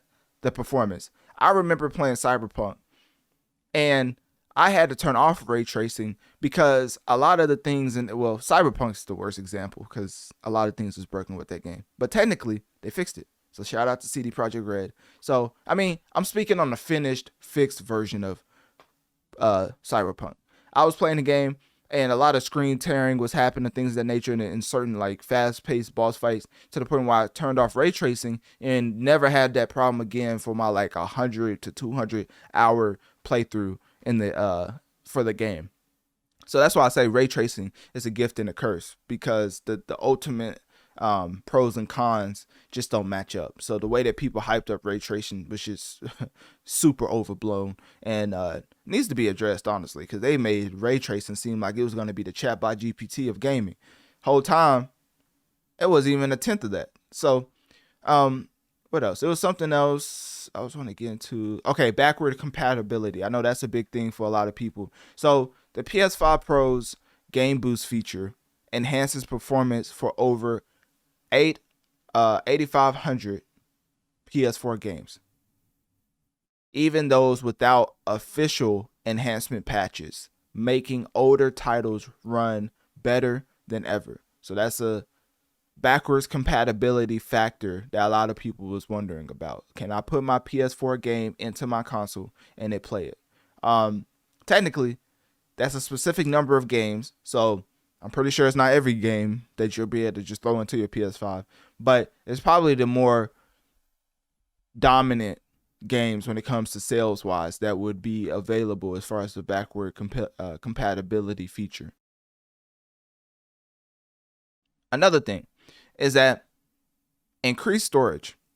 PS5 Pro comes with 2 terabytes of SSD storage. Definitely an increase from the PS5's 825 gigabyte because that was a ripoff. I mean, to this day, I'm still using my 2 terabyte SSD that I bought that was an extension of my PS5.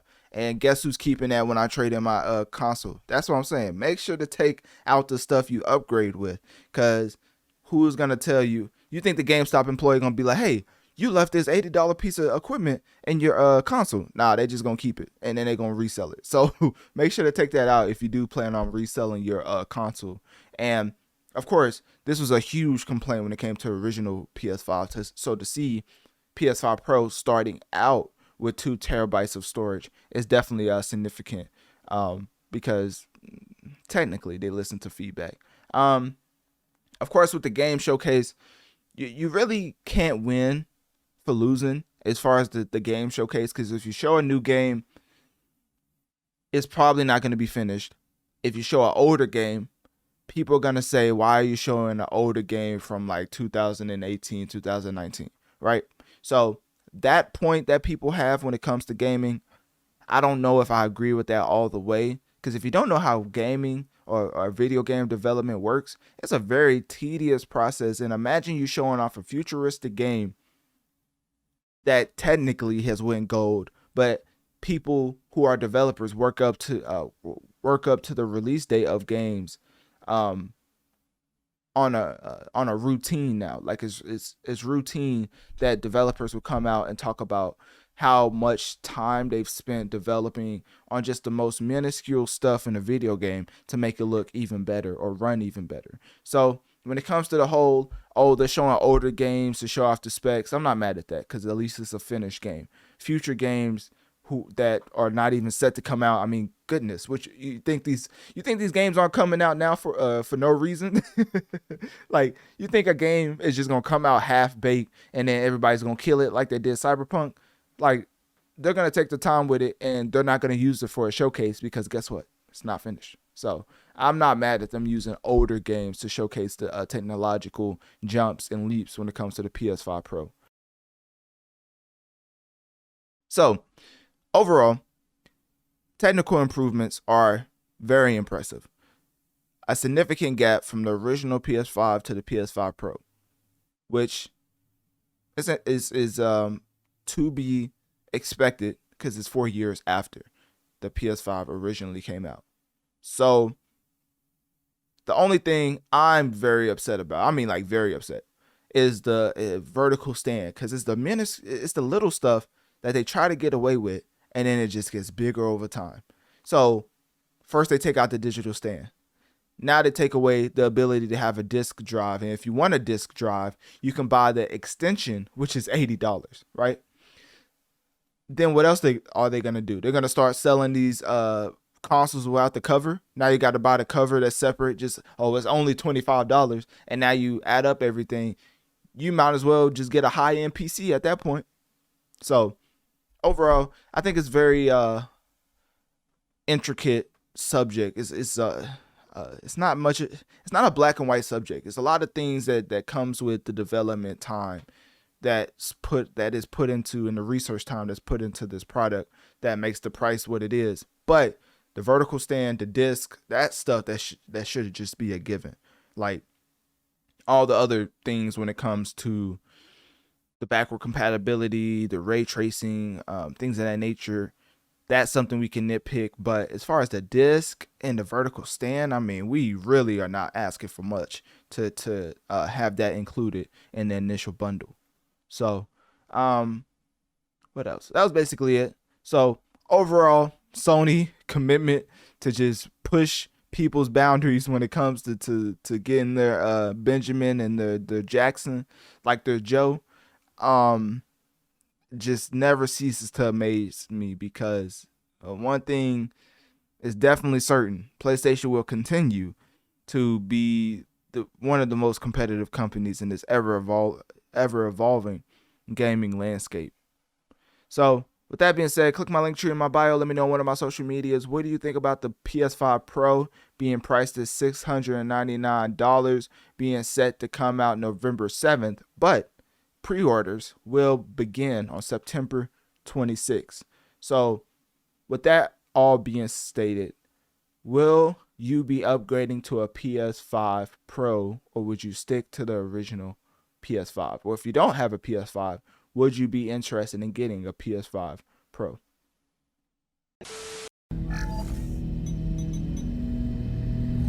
You're probably wondering to yourself, why in the world are we covering a game that came out in the summer of 2015?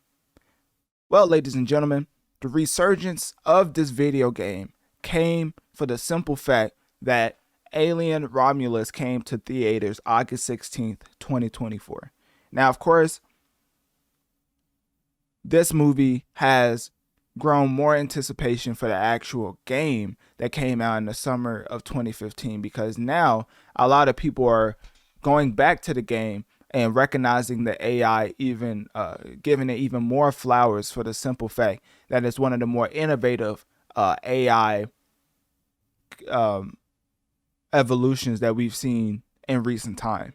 Because if you don't know, the game basically employs a dual AI system where one part, known as the director AI, oversees the game's tension by deciding when to introduce the xenomorph into the player's vicinity without giving away the player's exact location.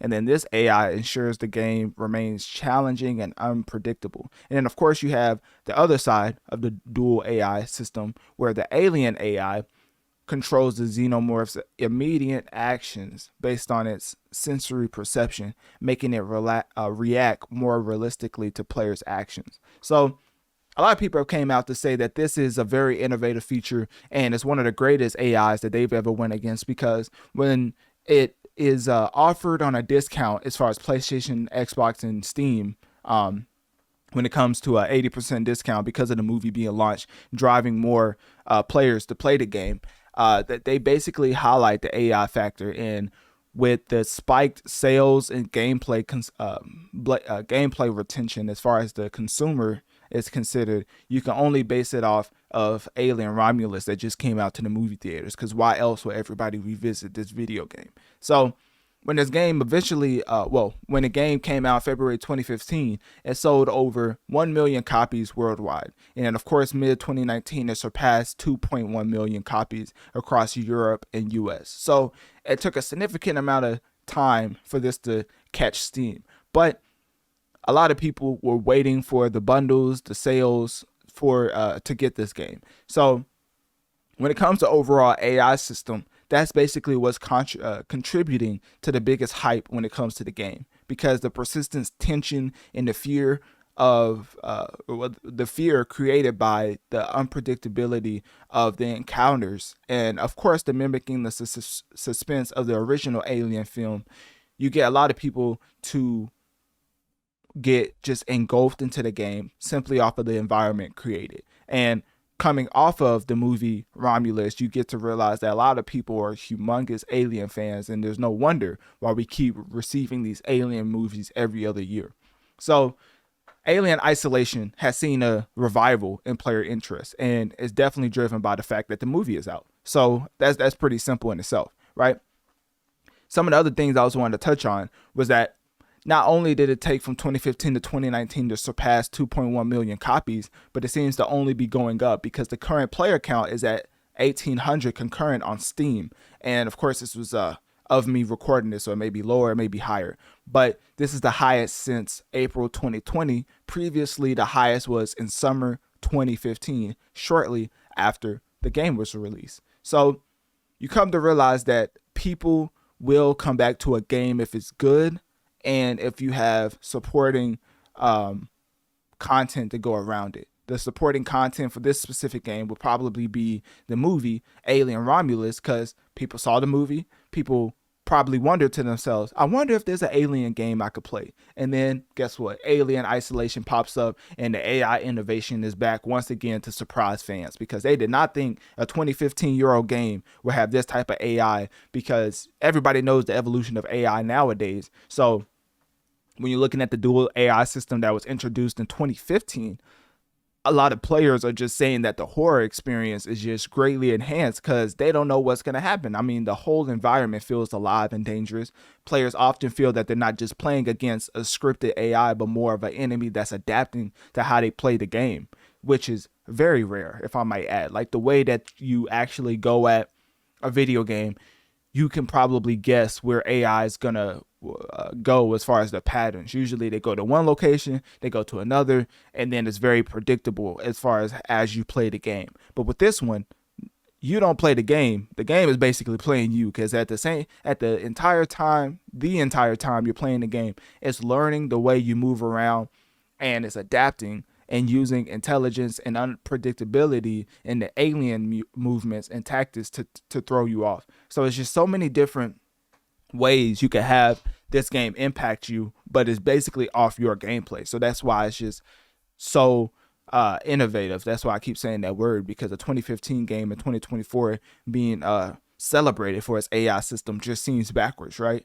Especially when almost a decade has passed since the game has been released. So when it comes to its influence on other game developers, I mean, exploring the AI systems may have led to the future evolution of AI, because not only does the AI control the enemies, but also dynamically alters the game environments and narratives based on the player's decisions, pushing toward a more personalized gaming experience. And if you know anything about the podcast, Notorious Mass Effect is named after one of my favorite games of all time for that simple, or not simple, but for the fact that it has a customizable narrative experience based on your decisions, and it actually affects the outcome of the game. So this is no different.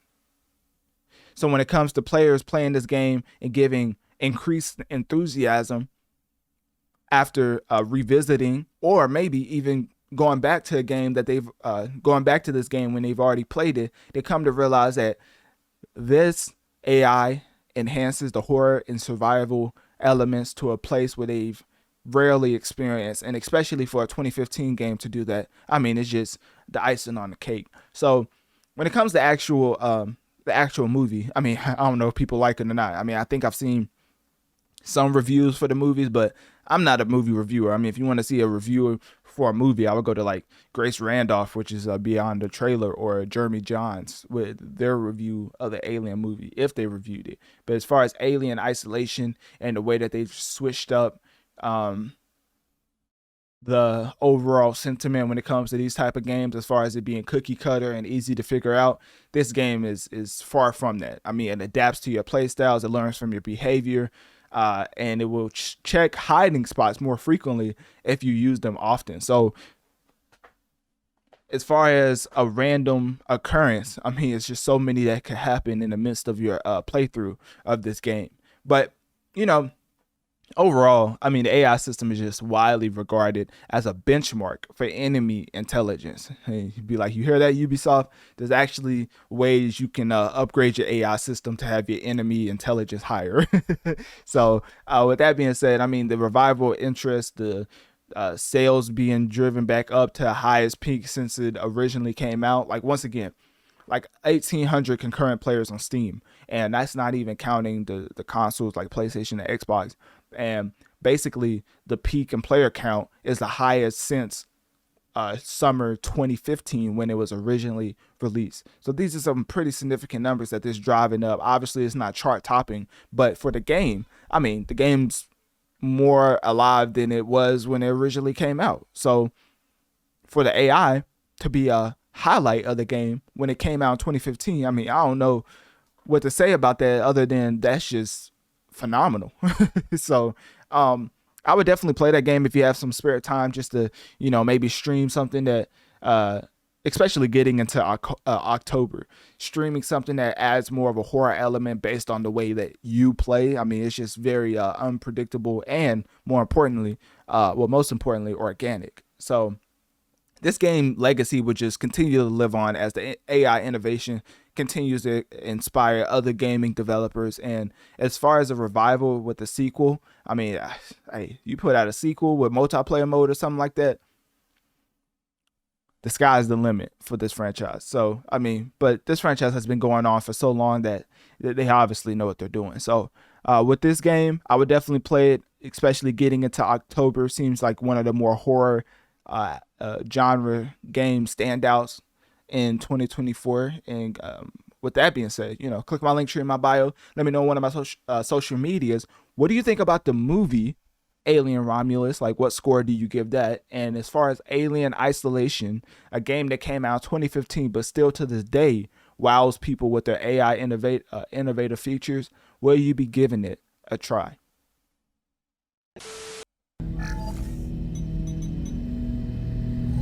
Warhammer has another classic on their hands as Space Marine 2, a third-person shooter hack and slash video game developed by Saber Interactive and published by Focus Interactive, has made their stamp on 2024. Because one thing to note about 2024 is that the overall landscape of Game of the Year contenders is very slim. So for two games to come back to back and seemingly have just the front runner when it comes to the overall Game of the Year race when we're in September is very interesting, and just showcase how 2024 hasn't been lackluster, but just hasn't been filled with just straight 10 out of 10s like a Baldur's Gate or an Elden Ring. Because of course the DLC came out this year, but who's really gonna nominate or just let alone let a DLC be Game of the Year, right? If that's the case, then all of these different games are going to start putting out DLCs who win Game of the Year, and people are just gonna have a hard conversation as far as the ability to let DLCs win certain awards. So with that set to the side, no need to jump the gun on this one, as Warhammer 40,000 Space Marine 2 was released September 9th for PlayStation 5, Windows, and Xbox Series X and S. Now, one of the things I love to get into is video game sales, because the biggest thing when it comes to gaming is that everybody plays primarily the same games when it comes to Call of Duty, first-person shooter type games, or sports games. That's usually the top 5 of every single platform.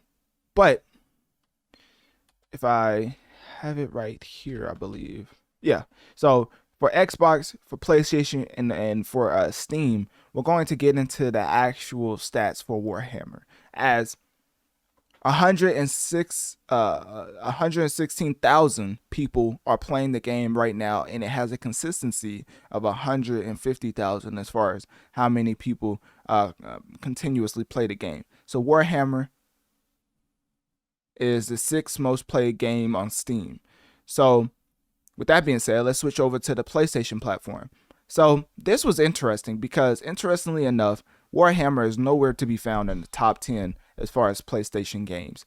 I don't know if PlayStation gamers just don't play games, or if one of the games I've already got into, as far as Astro Bot, was just so phenomenal, they tried to push Warhammer to the back. Because the biggest thing with Astro Bot is that it is definitely a Game of the Year contender. Whenever you compare a game to Mario and people are actually okay with that comparison, you realize that this game must be on another level. Because if you don't know, Mario is the greatest video game character ever created. So if you're comparing a PlayStation exclusive, which just started out as a character to get you used to the adaptive triggers on PlayStation, but now it has its own game, and people are comparing it to Mario, and the general consensus is that they agree with the comparison, you come to realize that Astro Bot is definitely number 1 when it comes to a front runner for Game of the Year. So Warhammer is nowhere to be found on PlayStation's top 10 games list. So switching over to Xbox, that is where it gets interesting, because of course that is where I think I lost my place. I definitely lost my place. Give me 1 second. Okay, here we go. Yeah, that is where Warhammer is actually the 2nd most played game on the platform. So for Xbox players out here, I mean, it's not like Astro Bot could be. No, just play. Let me chill. All right, my fault. I didn't mean to do all that.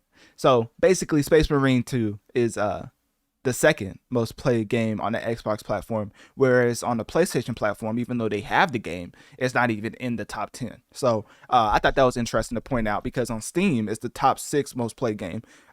It's the number 6 most played game on Steam. So interesting how that works out. I don't know if it's politics. I don't know what it is, but as far as it being on all the platforms and only being in the top 10 on 2 of them, whereas one has an exclusive doing pretty well right now. I don't know if there's politics, or I don't know if people actually are playing Astro Bot over Warhammer, which if they are, I mean, it makes sense, because that's on my list to play. I mean, I have Outlaws and Astro Bot on my list as far as this month to play, and Warhammer's not even, it's not even on my list. Not saying it's a bad game, it's just I don't want to get into it. But what we are going to get into as far as this specific segment is the review roundup and the sales. So like I just said, with the different platforms, Warhammer is the 6th most played game on Steam, the 2nd most played game on Xbox, and when it comes to being a top seller, it was a number 1 top seller, surpassing Steam Deck and CS2 microtransactions. So when it comes to other platforms, when the quality level is being basically when the quality level is being looked at, a lot of people are saying that the multiplayer mode includes a lot of cooperative and competitive modes, but has been critiqued for not having a deep long-term engagement, which the game just came out. So I don't know how much credence you can give to that. Overall, the game is the fastest selling ever, worked on by Saber Interactive CEO Tim Willits. I think that's how you say it. So it's the fastest game ever worked on by the CEO. Oh no, ever worked on, but by Saber Interactive. So it's outperforming previous Warhammer titles on Steam, such as Total Warhammer 3 and every other entry into Warhammer, because they said it's the fastest ever. Fastest selling ever probably means that it beat out every other installment in the franchise. So that is to say that Warhammer definitely has a lot of lore. That's what I realized getting into the community, that the overall story of Warhammer is elongated. It's not even the right word. I mean, it's just a very, very deep story as far as what they've written so far. So this just plays off of that. But if you want to learn the entire story, it may take you a while. But apparently there are channels out there with like 16 hours of wrap up. It's like, at that point, my brother, just watch the movie. Like, goodness. So anyways, when it comes to Warhammer currently, a lot of the players are just talking about the game, saying that the experience is very, very engaging, and people are very much in enjoyment of the replayable missions and the way that you can attack different missions, the way you can attack missions differently, and the emphasis on customization, allowing players to tailor their Space Marines appearance and gear. That's a standout for people. If you don't know, there's 6 different classes, as you can see right here. Analytic Dreamz videos on Spotify to see the video along with the audio for my people listening on podcast. There's a tactical, assault, vanguard, a bulwark. What in the world? I don't know what that is. Sniper, and then heavy. So from first glance, it does seem like bulwark, whatever that is, seems to be the most physical one, as it has a sword and a shield, and all the other classes have guns. Well, no, the assault has like a hammer. I don't know what that is. So anyways, yeah, those are the 6 different classes. As far as the combat, let's just say it's beyond brutal. As far as the gore, as you can see right now, I mean, they definitely don't shy away from the amount of blood that's coming out of the enemies. So the superhuman combat abilities definitely play a part into the intense action against the hordes of the Tyranids. I think that's how you say it. The Tyranids? I don't know. I don't know how you pronounce that. Let me see. Hold up. Tyranids and the Tyranids. It's probably Tyranids. That's funny. I had to read it out to me. I still don't agree with it. So anyways, as far as the reception, I mean, across the board, people have been giving it high praise. As far as IGN, IGN has praised it for its engaging combat, giving it an 8.5 out of 10, talking about the compelling story, the variety of weapons, the engaging combat. GameSpot gave it an 8 out of 10, basically highlighting the game's brutal and riveting action, noting that it's a worthy successor to the original. PC Gamer gave it a 75 out of 100, saying they appreciated the game's initial impact, but they said it felt, that 75 out of 100 is definitely one of the lower scores. It says it felt like it lost momentum over time. That's interesting. And then VG247, I do know that gaming company, but I forgot it had so many different letters and numbers attached to it, like goodness. But anyways, they called it one of the best Warhammer games ever released, and said that it's a faithful adaptation to the Warhammer universe. Like I said, it's a lot of lore that goes into Warhammer, and when it comes to lore, I mean, you might as well just play the game, because it's going to take you a while to learn what's all going on in the Warhammer universe. But ultimately, it's a PvE type of game, meaning that you play with players, but you're going against the computer. So that's what PvE means. So what else? There was something else I was wanting to get into. I think it may be it. Okay. So there's just Astro Bot news.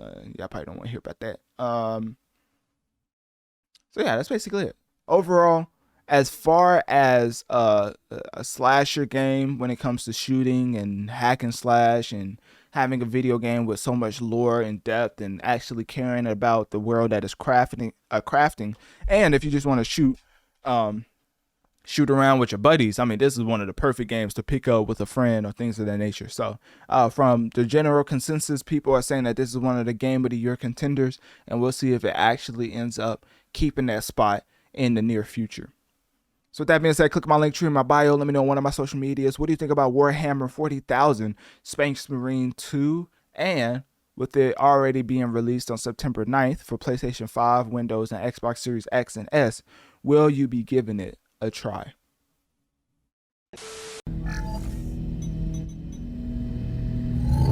My brothers and sisters, today we gather in solidarity, not just for a game, but for a principle. We stand here united against the oppression of NBA 2K microtransactions. Those digital shackles that bind our wallets and steal our joy. They tempt us with shiny packs and digital rewards, but they keep us locked in a system where skill and dedication no longer determine success, only the weights of our pockets. I say to you today, no more. For too long, we have been lured with the false promise of victory, buried beneath virtual coins and elusive packs. We've been told that if we pay a little more, if we just reach a little deeper into our bank accounts, we too can bask in the glory of the game. Can I get an amen? If we just come together, my brothers and sisters, and recognize that this is a system designed to profit from our passion, a system that exploits our love for the basketball game, turning it into a game of chance, not skill. But I have a dream where gamers from all backgrounds can play on an even court, where the content of their character, not the content of their credit cards, determines their success. I have a dream that one day we will log and experience the pure joy of the game, free from the relentless pressures of microtransactions.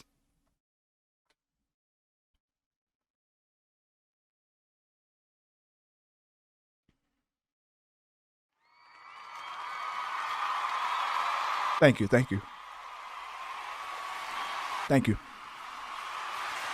Tap your neighbor and say, I know that's right.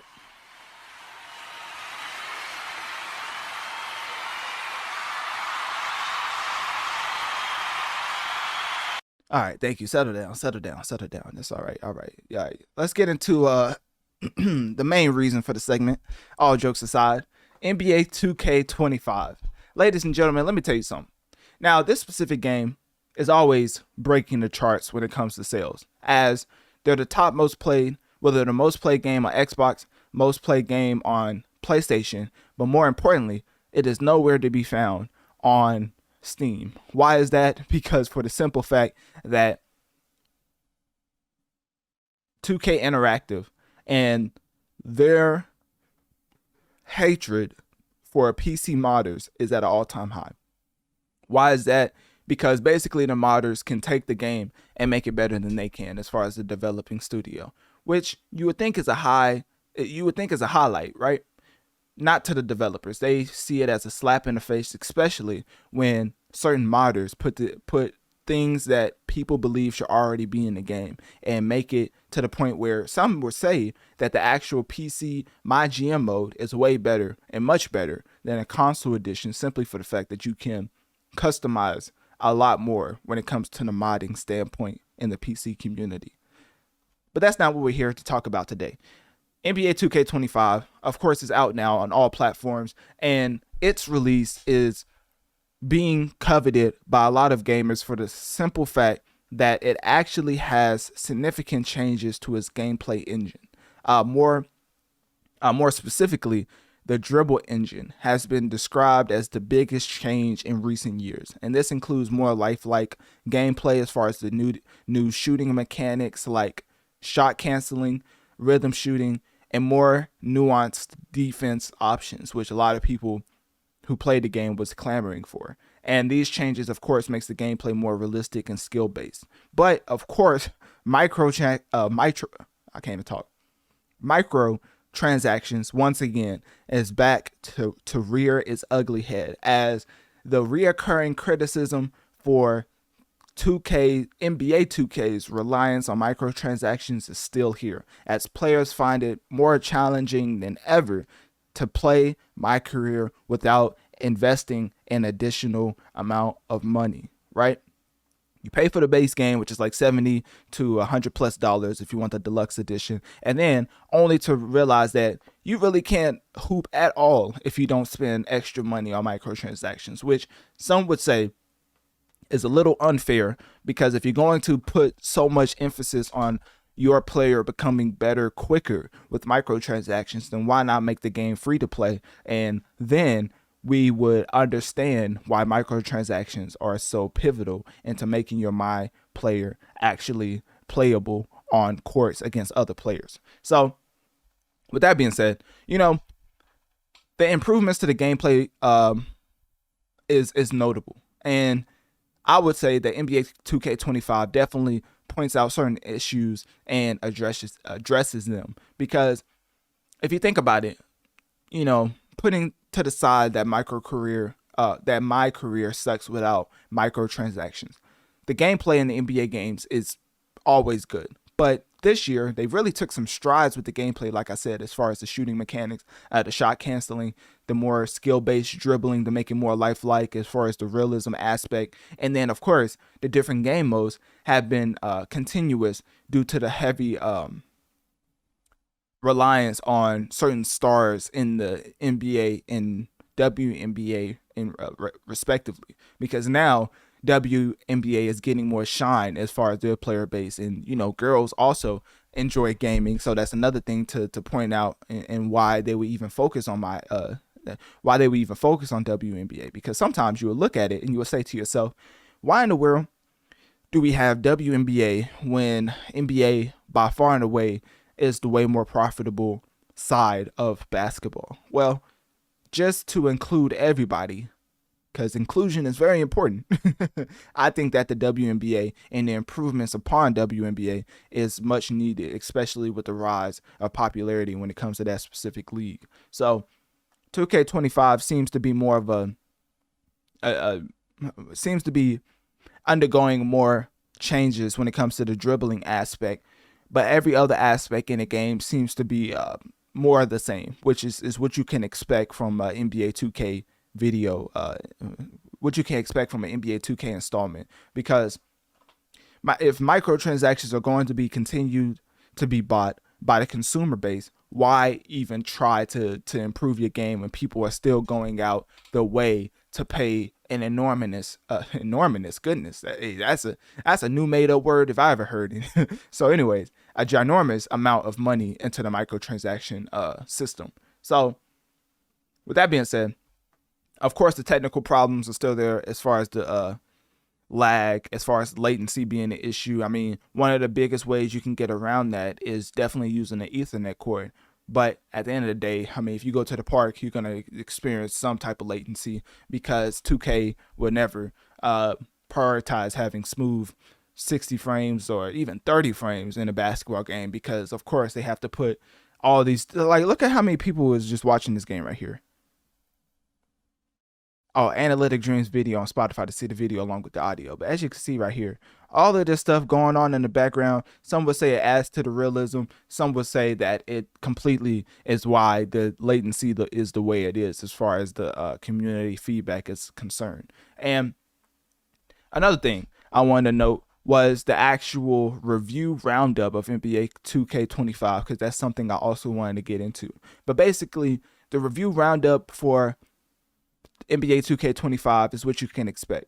7.5 out of 10 from IGN, saying that the overall, so 7.5 out of 10 from IGN, 7 out of 10 for GameSpot, with them praising the game for improved graphics and realistic gameplay, but mentioned that the microtransactions could be a bit intrusive. You don't say.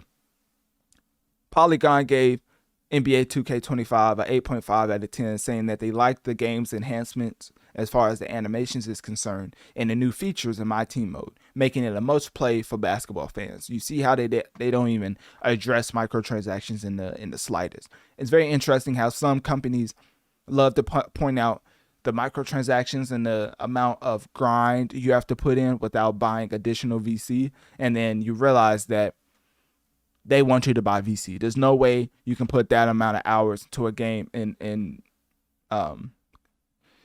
basically convince me that you have an actual job. There's just it's no amount of hours that you can put into a game like my career without microtransactions, without telling me that you just are unemployed. So with having enough time on your side is very much a factor into leveling up your my career player without microtransactions. But of course, most people don't have time like that to play this game day in and day out. So with that being said, they end up paying for a lot of different microtransactions, and the grind for VC is very tedious to the point where they basically force you to buy VC to get your my player to a certain point when it comes to my career. So anyways, that's basically the tidbits that I wanted to get into. As far as the my career in the city, I mean, it's the same old. It's definitely nothing innovative. It's the same my city that we've seen. It's the same city that we've seen in a while. While it does have some new areas and activities that provides additional currency, it's still the same grind in the same city that has you doing pointless tasks to the point where it's like, why am I even doing this in the first place? Because I could just buy microtransactions. Or I can just buy VC. So with that being said, that's all I had to say about NBA 2K25. I just wanted to touch on the game because it came out. I totally forgot it came out, which would definitely take my Hooper card, because ain't nobody doing it in real life. You know what I mean? Dropping triple doubles out here. But, that's besides the point. So with that being said, click my link tree in my bio. Let me know on one of my social medias. What do you think about NBA 2K25? And ultimately, what do you think about the sales and the actual review roundups of the game? And do you think that because of everybody still being in the shackles of 2K25 as far as microtransactions, do you think that one day we will come together to fight for our freedom?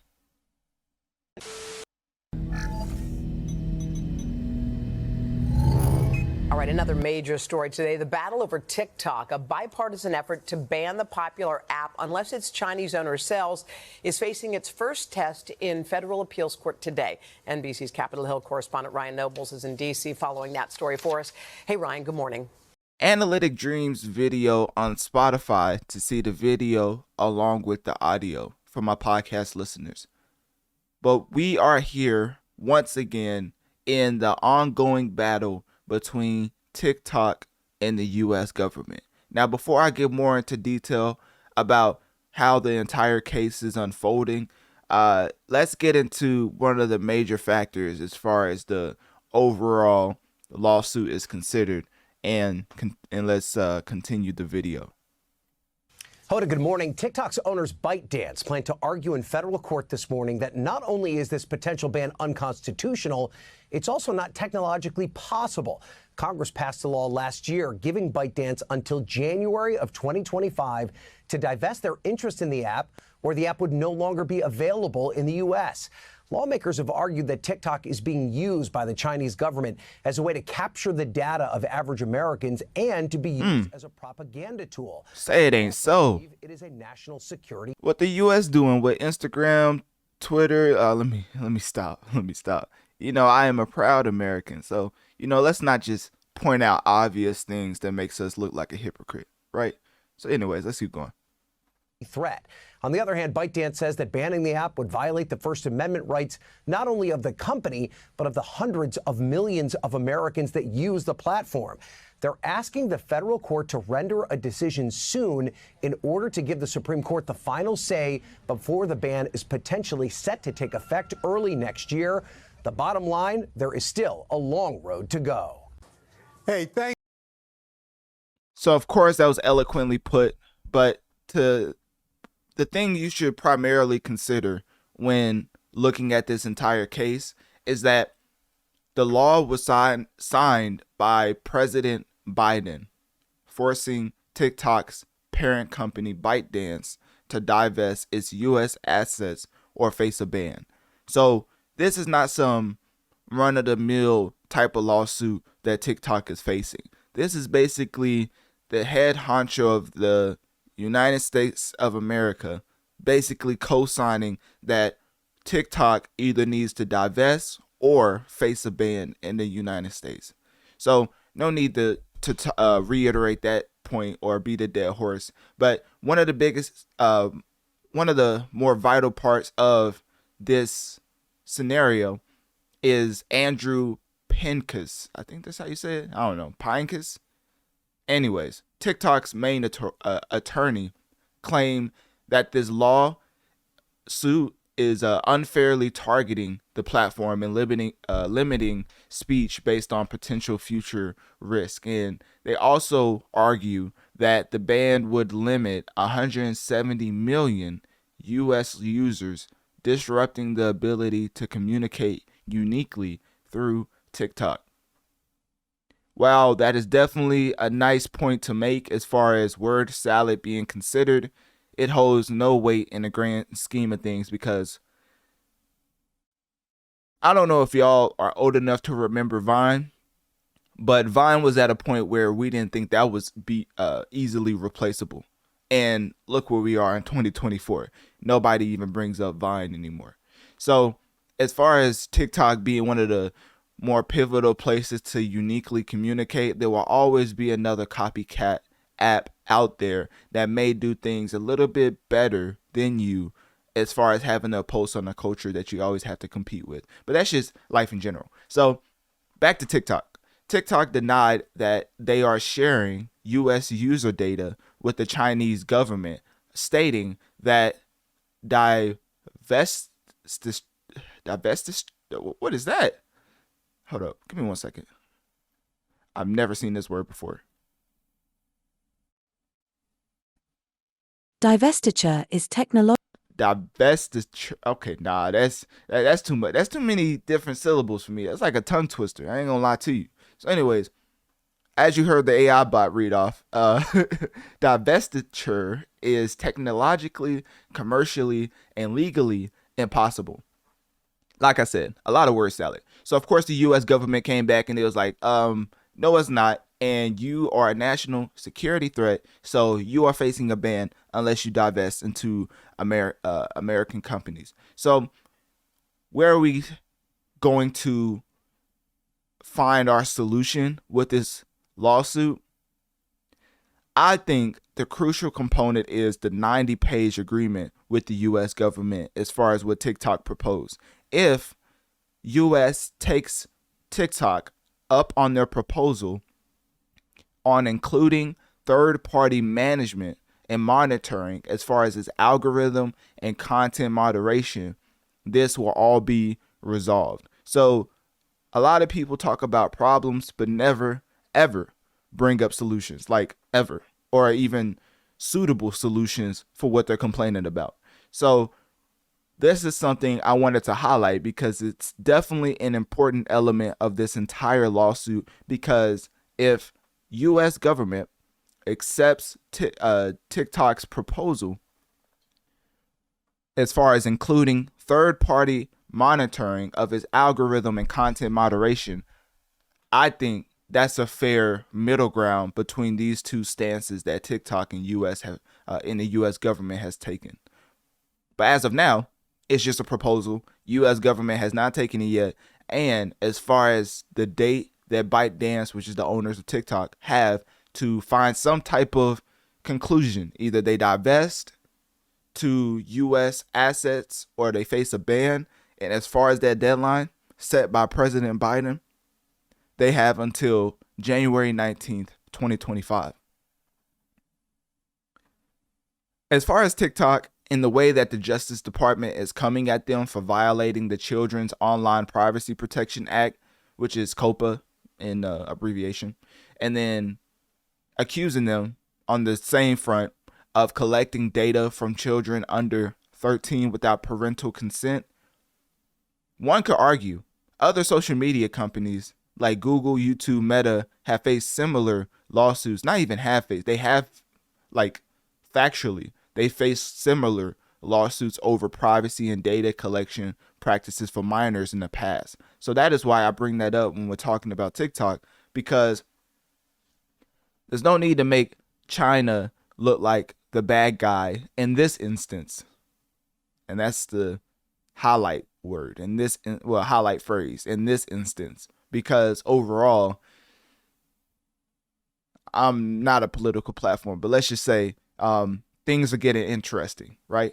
But in this specific instance, China seems to be putting forth an actually fair proposal as far as how to deal with TikTok going forward, because Instagram, Twitter, well, I literally just read it off. I mean, Google, YouTube, Meta, which is the owners of everything, basically they have went through these antitrust and privacy lawsuits in the past. So TikTok is just no different. The only thing with TikTok is that it is owned by China, which is why this unique language is only used in this specific instance, because it's China owned. So when you come to divest into U.S. assets or face a ban, Instagram can't face that type of verbiage.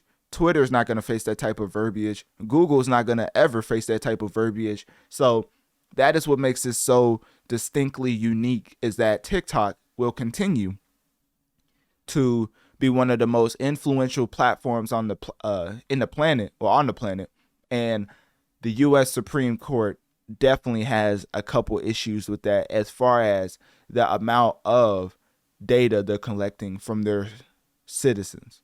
So that's the biggest thing when we get into TikTok. Something else that I wanted to touch on was people coming out talking about how this legal confrontation not only affects TikTok's future in the US, but in a broader scope, it does shine a light on the national security, privacy, free speech. I mean, there's a lot of things that's being touched on with this lawsuit that people don't really want to address as far as our own issues in the United States. So targeting something that's owned from overseas is very peculiar when your own companies in America don't follow the same guidelines. So that's the only thing. That's the main thing I wanted to talk about, because at the end of the day, I mean, so many different companies make money from TikTok, and if they're willing to throw $500 to $200 to $300 million away as far as the collaborative promotion they be getting from TikTok, then I mean, I guess it's up to them to effectively rule in the favor of TikTok or the United States government when a ruling decision is made by December 6th. So with that being said, click my link tree in my bio and let me know on one of my social medias. What do you think about TikTok versus the U.S. government? And at the end of the day, which side are you on?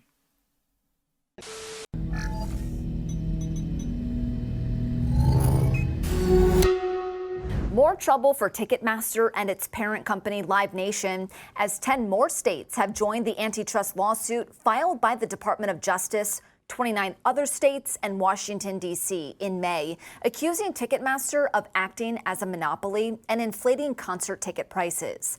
This followed outrage by consumers, specifically Taylor Swift fans, who had trouble accessing tickets to her Eras tour.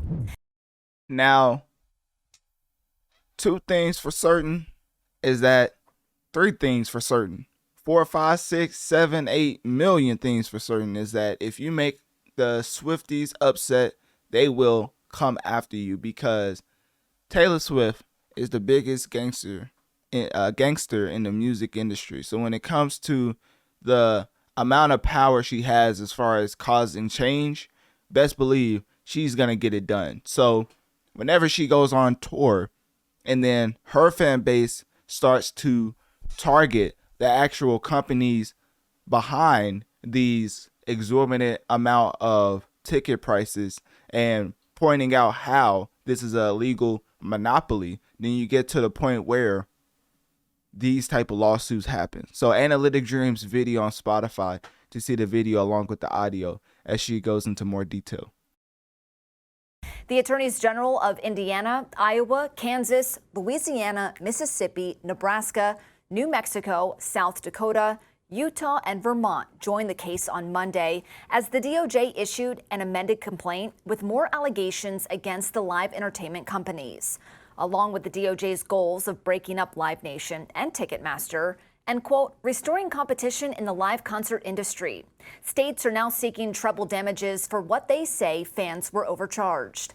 With claims being filed under federal anti-monopoly laws, states have the ability to seek 3 times the monetary damages. New York Attorney General Letitia James said in a... All right, so jumping in here again, basically, the accusation that Live Nation have destroyed concerts is a very valid response based on the past 50 years.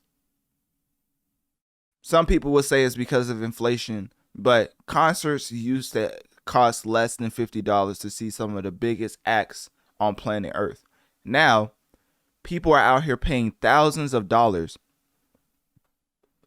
and indie venues are going bankrupt for the simple fact that Ticketmaster / Live Nation is just out here taking over the industry in a way that leads them to inflated ticket prices, harming certain artists when it comes to them going on tour and not going through them as far as their actual overall tours being considered. Because one of the main people I'll probably point out as far as a victim of this and not really playing ball when it comes to Live Nation and Rock, I almost say Rock Nation.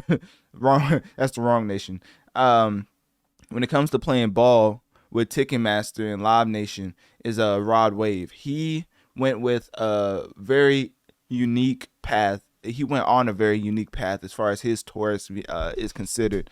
And usually whenever you do not go through Live Nation, it is apparent that a lot of things start to happen as far as news coming out about maybe your show being or not performing as well. Maybe people aren't showing up, and at the same time or the whole time you could be selling out every arena. So they definitely play dirty games when it comes to the overall consumption of having every artist go through them as far as them going on tour, because Live Nation manages over 400 artists and they control around 60% of concert promotions. So that's more than 265 concert venues in North America. Combine that with the fact that Ticketmaster controls roughly 80% of ticket sales for major concert venues, then you get to the point where Live Nation and Ticketmaster have significant control over both primary and secondary ticket sales, which is why these type of lawsuits are coming through as far as saying that it's an illegal monopoly. Statement. It's time for a new era where fans, venues, and artists are not taken advantage of by big corporations that run the world of live events. In the updated complaint, the DOJ uses internal Live Nation documents it obtained during the legal process to make its point. The DOJ says Live Nation owns or controls more than 265 concert venues in North America, and through Ticketmaster controls roughly... Dang, who said that? Hold up, who said that first? That was me, wasn't it? That's crazy. Major venues' primary ticketing... That boy do his research. No, it says internal Live Nation documents indicated Ticketmaster is the primary ticketer for about 80% of the U.S. arenas that host NBA or NHL teams, adding no other rival ticketed more than 14%. The DOJ points to Ticketmaster's use... All right, now I'm going to jump back in because obviously with this overall evolution and just the advancement of the conversation when it comes to these lawsuits, you come to realize that Ticketmaster, introduced in 2019, just completely took over the game. I mean, who really thought that Ticketmaster would come and just take over the game like this as far as 2019 to 2024? In a short span of time, they control 60%. Actually, that's Ticketmaster I'm talking about. Ticketmaster controls roughly 80% of ticket sales for major concert venues. So whenever you start to see higher prices to the point where you feel like it's an exorbitant amount, it's egregious, it's unfair, and there's additional fees tacked alongside that, that's referred to as the Ticketmaster tax, you can see how people start to point out the reduced competition being a factor into why Live Nation and Ticketmaster feel like they can just act like this and nobody's going to say anything. Because not only does it harm fans, but it also harms smaller artists, venues, because it limits the opportunities and creative expression as far as the live music industry.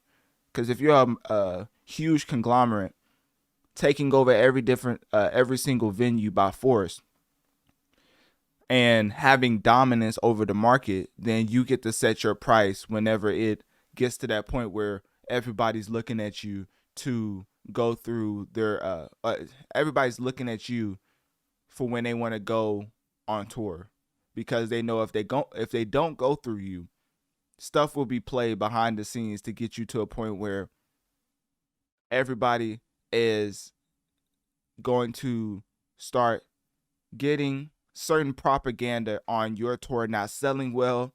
Maybe you're unprofessional, just a lot of different backdoor behind the scenes tactics that's used by huge conglomerates whenever they don't get their way.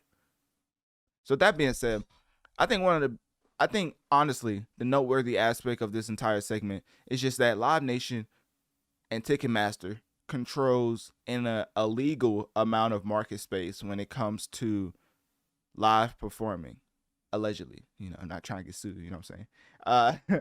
But that is why you see this formation, like they're the second coming of Voltron, with 39 states coming together and putting together an illegal monopoly type of lawsuit like this. Because if you're going to go after Live Nation and Ticketmaster, it's not going to be one, it's not going to be 10, 20, 30 people to come together to make them change their minds. It's going to have to be the amount of states there it is currently, with 39 states coming together to go after Live Nation and Ticketmaster for allegedly having an illegal monopoly, which is basically leading to inflated ticket prices, harming the smaller musicians and venues, and then ultimately reducing competition, which is why the anti-monopoly laws are in place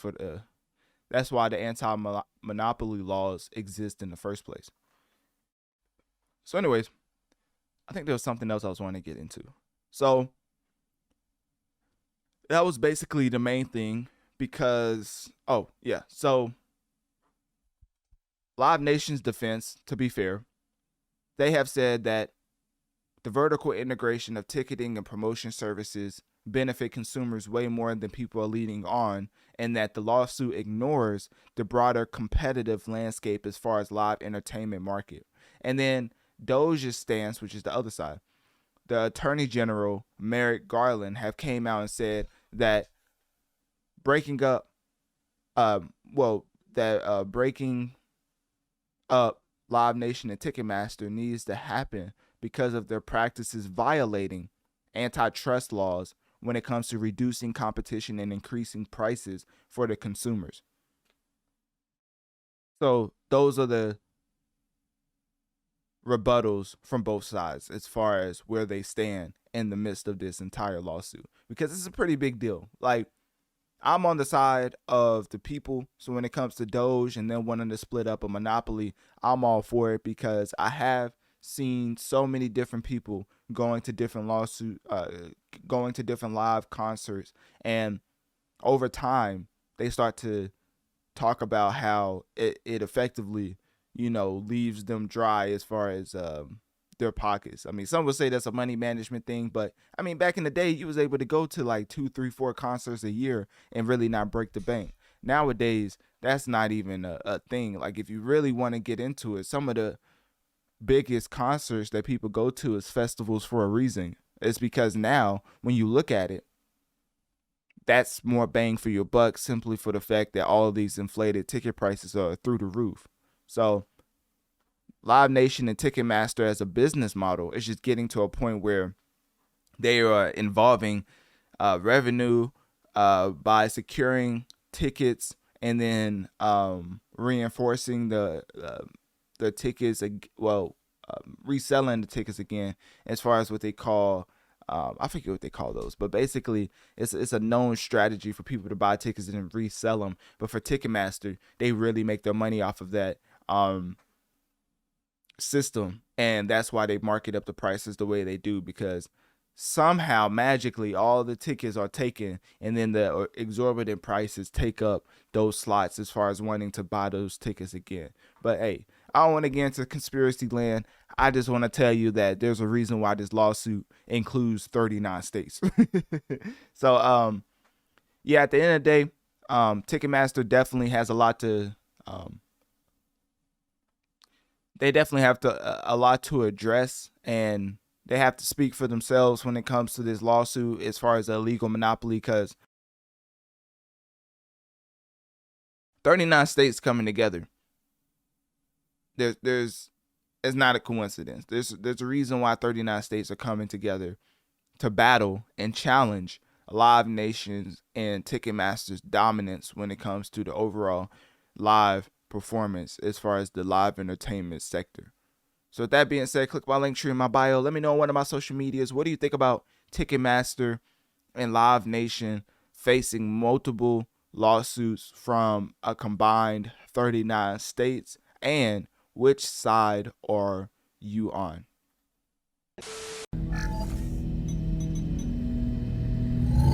Some major breaking news to tell you about. Sean P. Diddy Combs has been arrested, according to TMZ. According to the New York Times, he was indicted in New York by a federal grand jury and was just taken into custody in Manhattan. As we know, he's been the subject of an investigation for some time now, Marla. Fox 11 was first on the scene, in fact, in March. Here's that shot from Sky Fox when federal agents raided his Holmby Hills. So this is connected to that raid. There was also a raid of his property in Miami. His team tonight, his attorney putting out a statement saying, quote, he is an imperfect person but is not criminal, and goes on to say that they are disappointed with the decision to pursue what they believe is an unjust prosecution of Mr. Combs. So we're going to have a lot more on this throughout the... So Analytic Dreamz video on Spotify to see the video along with the audio, because right now I'm just playing the breaking news of Diddy being arrested. Now, of course, you want to see justice for the illegal actions of Sean P. Diddy Combs. But on the other hand, as a fan of hip hop, this is just sad to see, because whether y'all want to recognize it or not, Diddy is arguably the top 3 most influential figure in hip hop as far as the genre. Whether you're talking about being the founder of Bad Boy Records, and some may be wondering, why so much emotion for a Diddy getting arrested? Well, this podcast is titled The Notorious Mass Effect.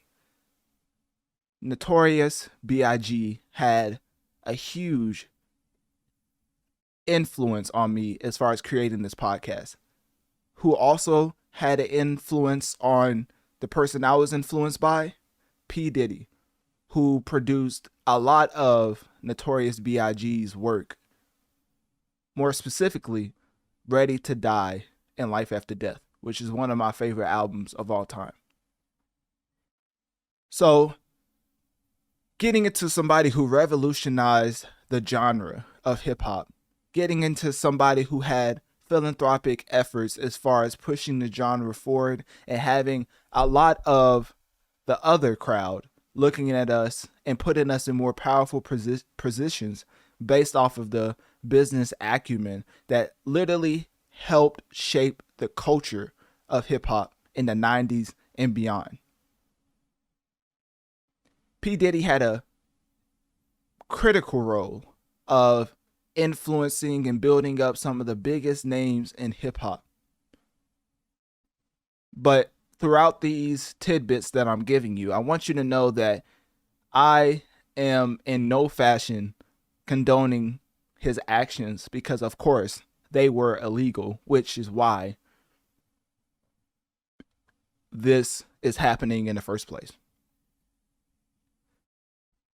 So, ladies and gentlemen, Sean Diddy Combs was arrested in Manhattan following a grand jury indictment.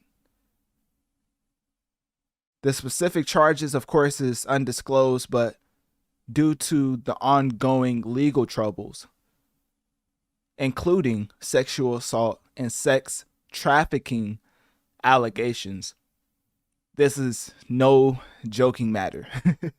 As Diddy's attorney, Mark Agnifilo, I think that's how you say it. I don't even know what that last name is, labeled the prosecution as unjust, asserting Diddy's innocence and cooperation throughout the investigation. Throughout this whole year, there's been a fiasco of tidbits coming out about Diddy and his alleged abuse, all the way up to the point where we actually seen the abuse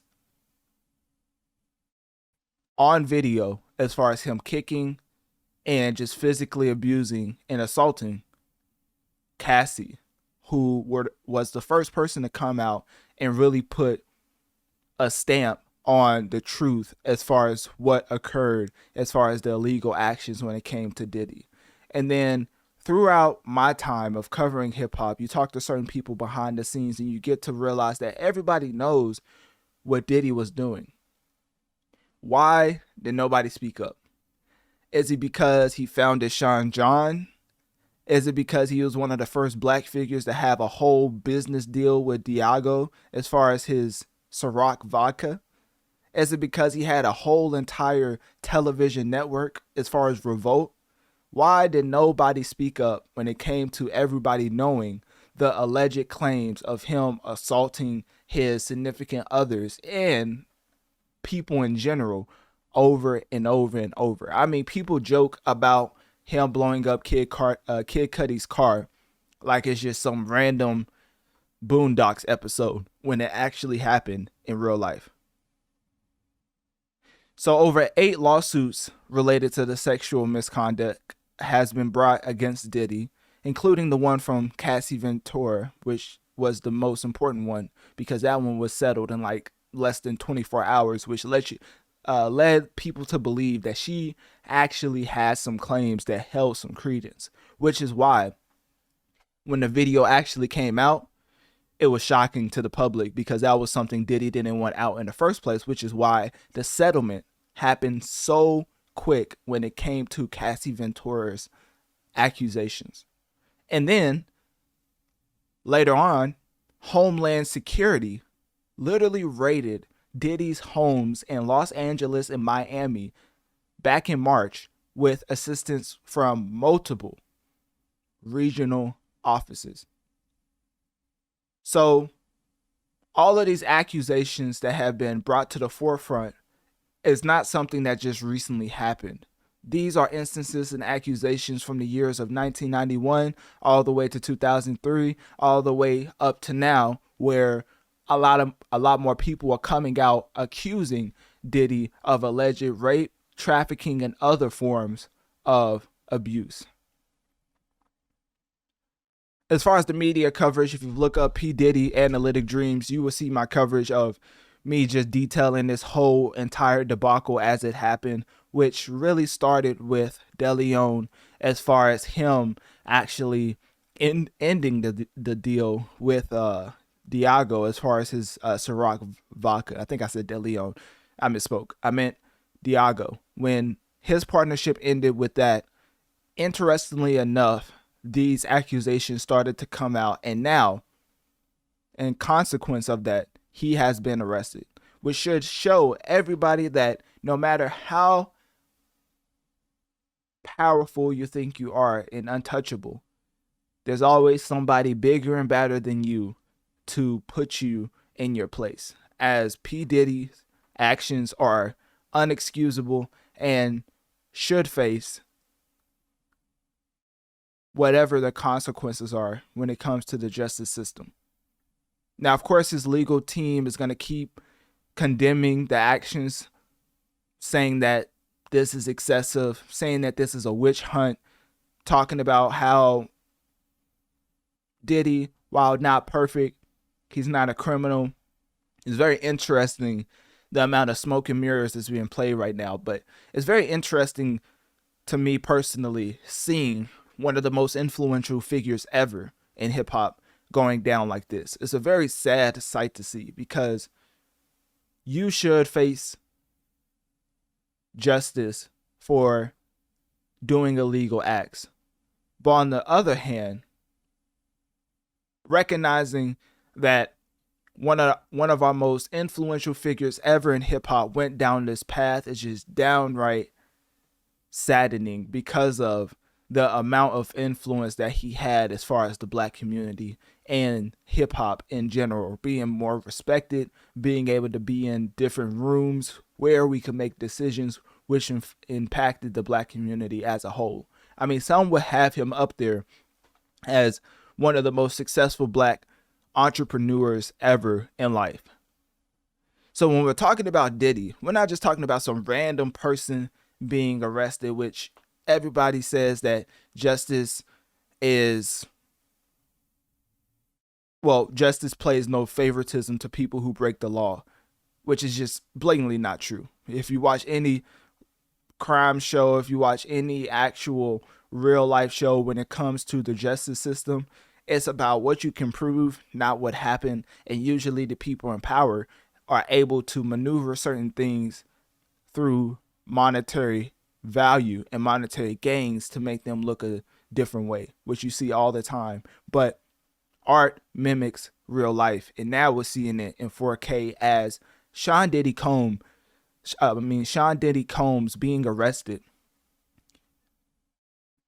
is beyond saddening.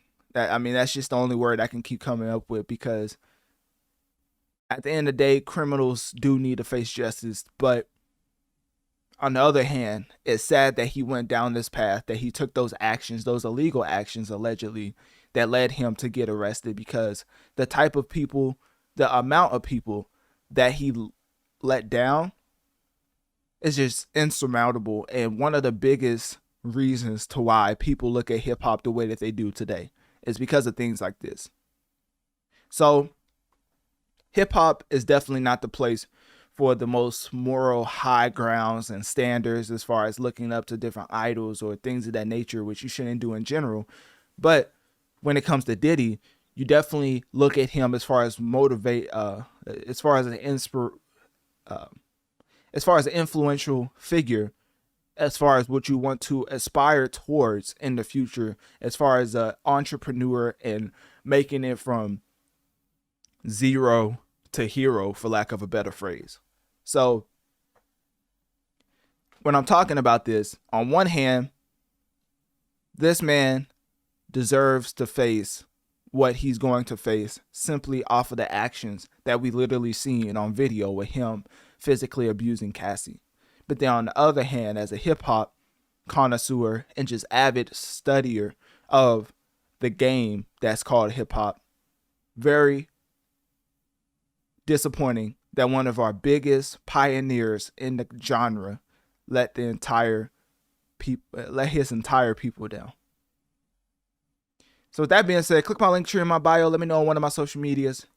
What do y'all think about P. Diddy being arrested following a grand jury indictment?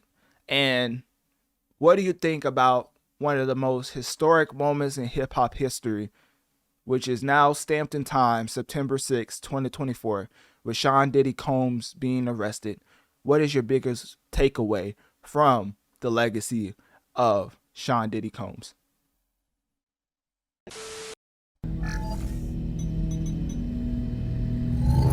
Get to it, nigga. Open the door. I'm a little slow. How slow? So I'm the last to know that there are a few of you out there that are laughing at that gesture. And I want to be clear, everybody can laugh. If you sit up here and you dish it, you have to be able to take it. Mm-hmm. Man, that man be spitting, don't he? Anyways, so Analytic Dreamz video on Spotify to see the video along with the audio, because the beef between Young Miami, aka Carisha, and Joe Budden / academics is at an all-time high, to the point where Carisha has invited academics in one of the biggest plot twists ever in just novel history. She actually invited academics to her show, Carisha Please. Now, as far as her beef between Joe Budden, that's definitely not as serious, for the simple fact that this is all over Joe Budden getting a plaque, as you can see right here. Analytic Dreamz video on Spotify to see the video along with the audio.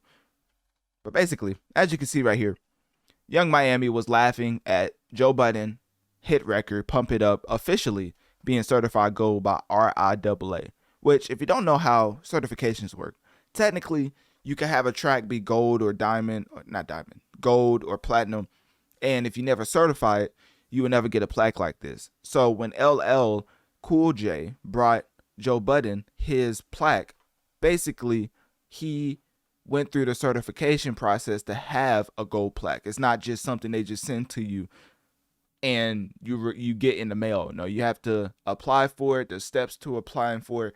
And after that, as far as the auditing process, as far as the RIAA certification, you get your gold plaque. So for Carisha to laugh at this accomplishment, nonetheless, it was apparent that Joe Budden was definitely going to fire back, because he talks for 4 to 5 to 6 hours at a time. This man does not stop when it comes to putting out content, which I completely admire as far as the inspiration for what I do. But the GOAT of podcasting came out and had to give his response, because Lord knows that Carisha should probably not poke fun at certain individuals with a large platform, and this is probably one of the reasons why. I stand in that. I have said a bunch of shit about a bunch of people. My actions are not exonerated at all here. I am clear on why people fire at me, and I'm willing to stand there. But to the people that know me just a tad bit better, there's absolutely nothing you could say to make me think that LL Cool J bringing me my Pump It Up gold plaque to my fucking triple platinum or whatever, quadruple platinum podcast is an L. Hey, if Pump It Up sold 1 copy. All right, so we're going to skip a little bit. Biggest of W's, because of it is, and if there's anybody that I hope would be laughing, it is Young Miami, with all that she has had to endure in the. All right, so we're going to leave it right there, because he dug into his rapper bag as far as the way he was flipping Young Miami, talking about you like to laugh, so let's laugh. So, of course, when it comes to Young Miami versus Joe Budden, it's really not that serious. I mean, if she's talking about you playing Another One Bites the Dust when you thought my podcast was canceled, that's a justifiable point for why you're upset at Joe Budden. And Joe Budden firing back, not even on that point, but the point that you clowning his gold plaque and how ultimately you should not be laughing at anybody's success in the music industry, for the simple fact that behind the scenes she's basically the second coming of Milli Vanilli.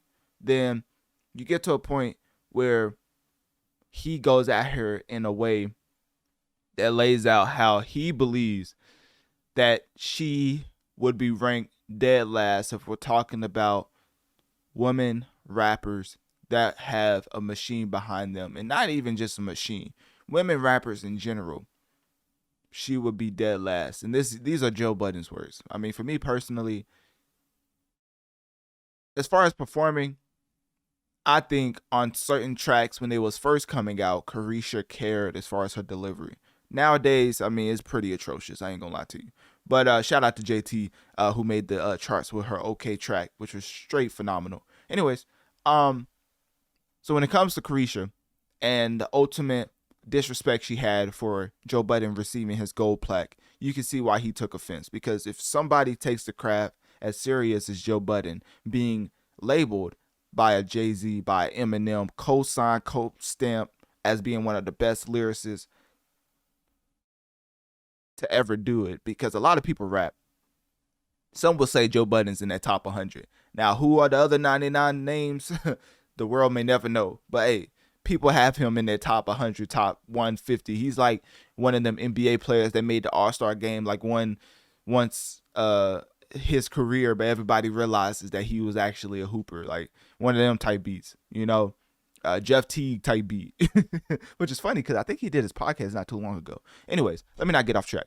So academics, let's switch gears and get into academics, because this man, now you see how I was able to play tidbits from Joe Budden covering or giving his rebuttal to Carisha.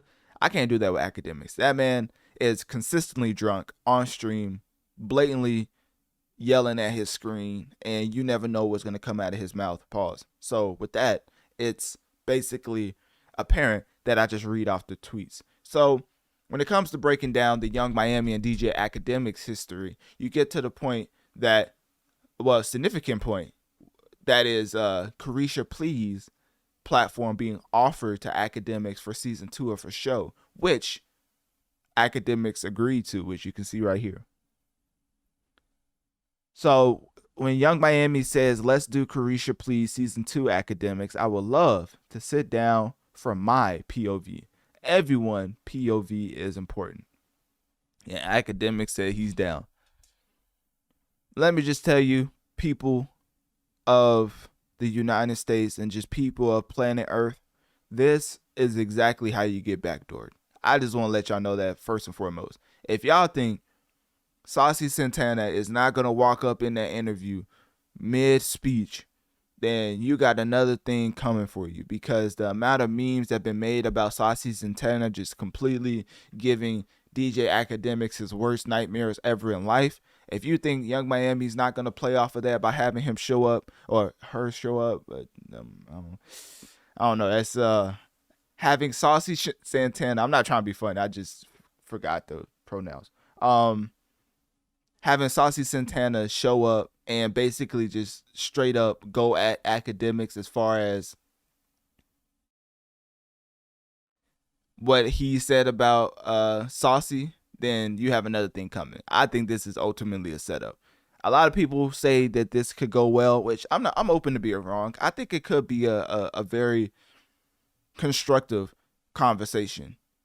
I actually do believe that Academics and Carisha sitting down would be a constructive conversation. But I also have a higher belief that she's going to let Saucy pop up at some point in some fashion. She's going to record it since it's on her platform, record his reaction, whether he walks off, whether he runs, regardless, and then put it out for the world to see. I think this is ultimately trying to put Academics in a bad light, because editing exists. Owning the footage is a big part of an interview. If you don't own the footage, there's no way you can decide how it comes out. And best believe me, Saucy and Young Miami's team would do the best they can to make you look a certain way as far as being unintelligent. So that's what I think about him accepting the season 2 Carisha Please offer, because sometimes you have to know when somebody's hatred for you is just overly exuding as far as in their actions, because what else does Carisha have to do as far as music wise? Like, she's not that relevant when it comes to overall music consumption. And so whenever Young Miami is putting out these stats as far as monthly listeners and things of that nature, like, let's really get into Joe Budden being one of the pioneers for how people get paid on Spotify through podcasting. And what has Young Miami done except have Lil Yachty write one of her biggest hits, which ultimately and effectively made her the pawn to one of the biggest influencers in hip hop when it comes to P. Diddy.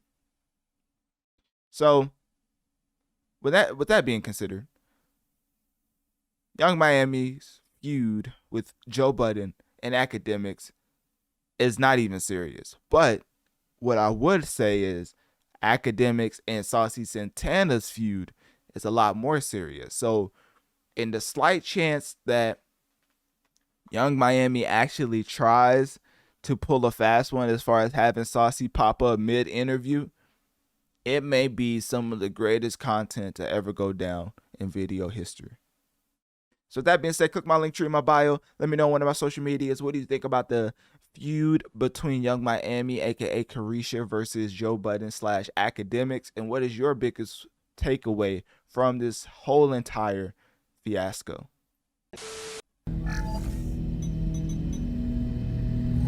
To quote Sabrina Carpenter, this one's for Nicki. Now, of course, the backstory behind this is on Sabrina versus Travis Scott Analytic Dreamz on whatever platform you listen to podcasts on, as I went into the history behind this tweet in great detail.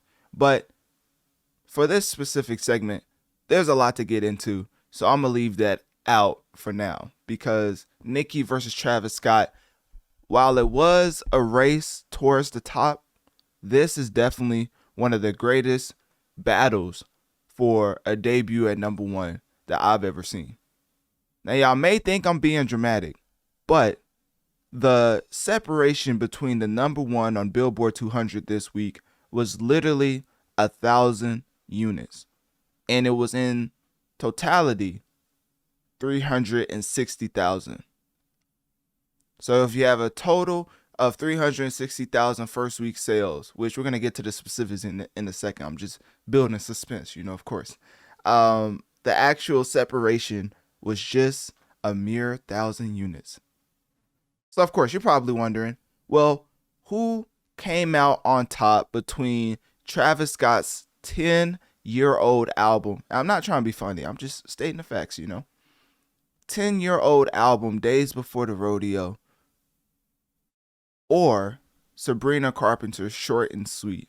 Well, just like I said and predicted in my segment, Sabrina Carpenter versus Travis Scott, Analytic Dreamz, shameless plug. Hold on, let's build a little suspense. What's my drum roll effect? I think I have an actual effect for that. Give me 1 second. Okay, here we go. All right, so without further ado, let's get into one of the closest Billboard 200 races of all time. And I will tell you the ultimate winner after this very professional drum roll sound effect.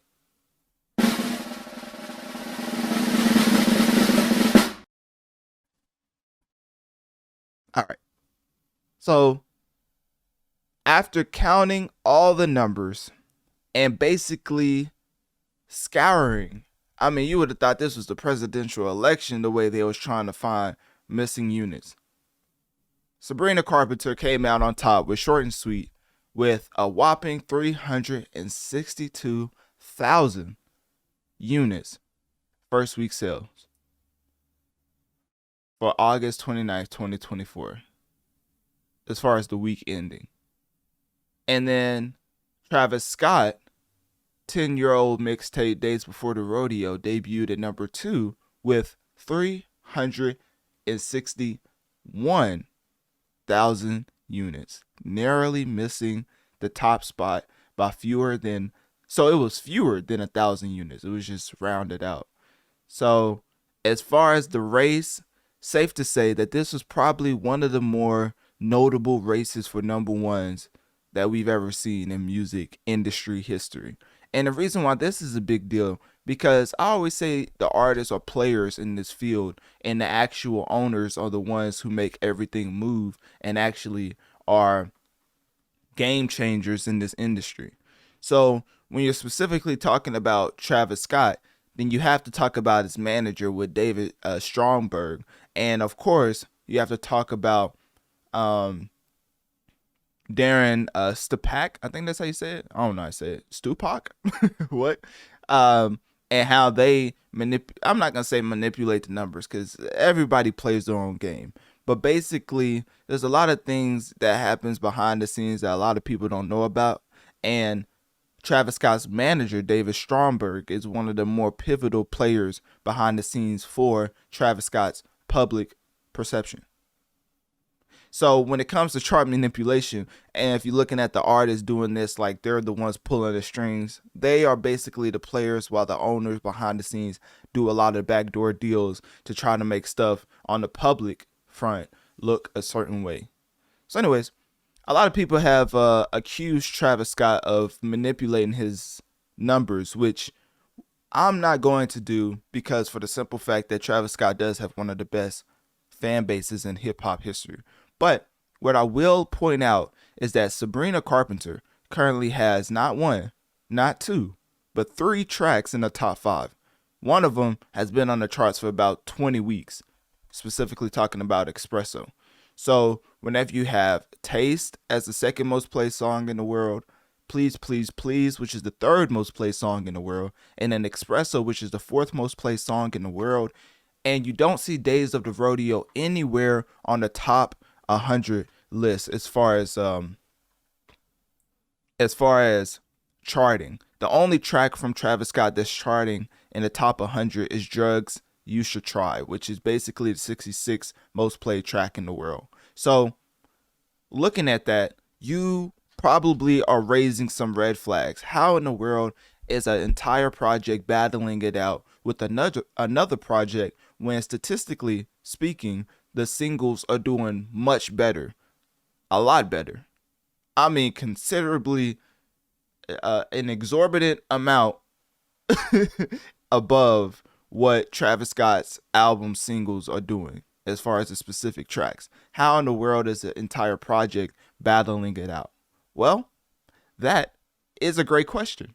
That is why a lot of people are pointing out how his manager, once again, you got to name these people, because if you don't, people are just going to think you talking about they or them, and I'm not Kanye. So David Stromberg, Travis Scott's manager, is one of the more pivotal players behind the scenes for Travis Scott's public perception. So if you want to know why in the world is Travis Scott competing with the entire body of work that currently has 3 tracks in the top 5, whereas he only has 1, and it's the 66th most played track in the world. That's his highest charting track off of his releases.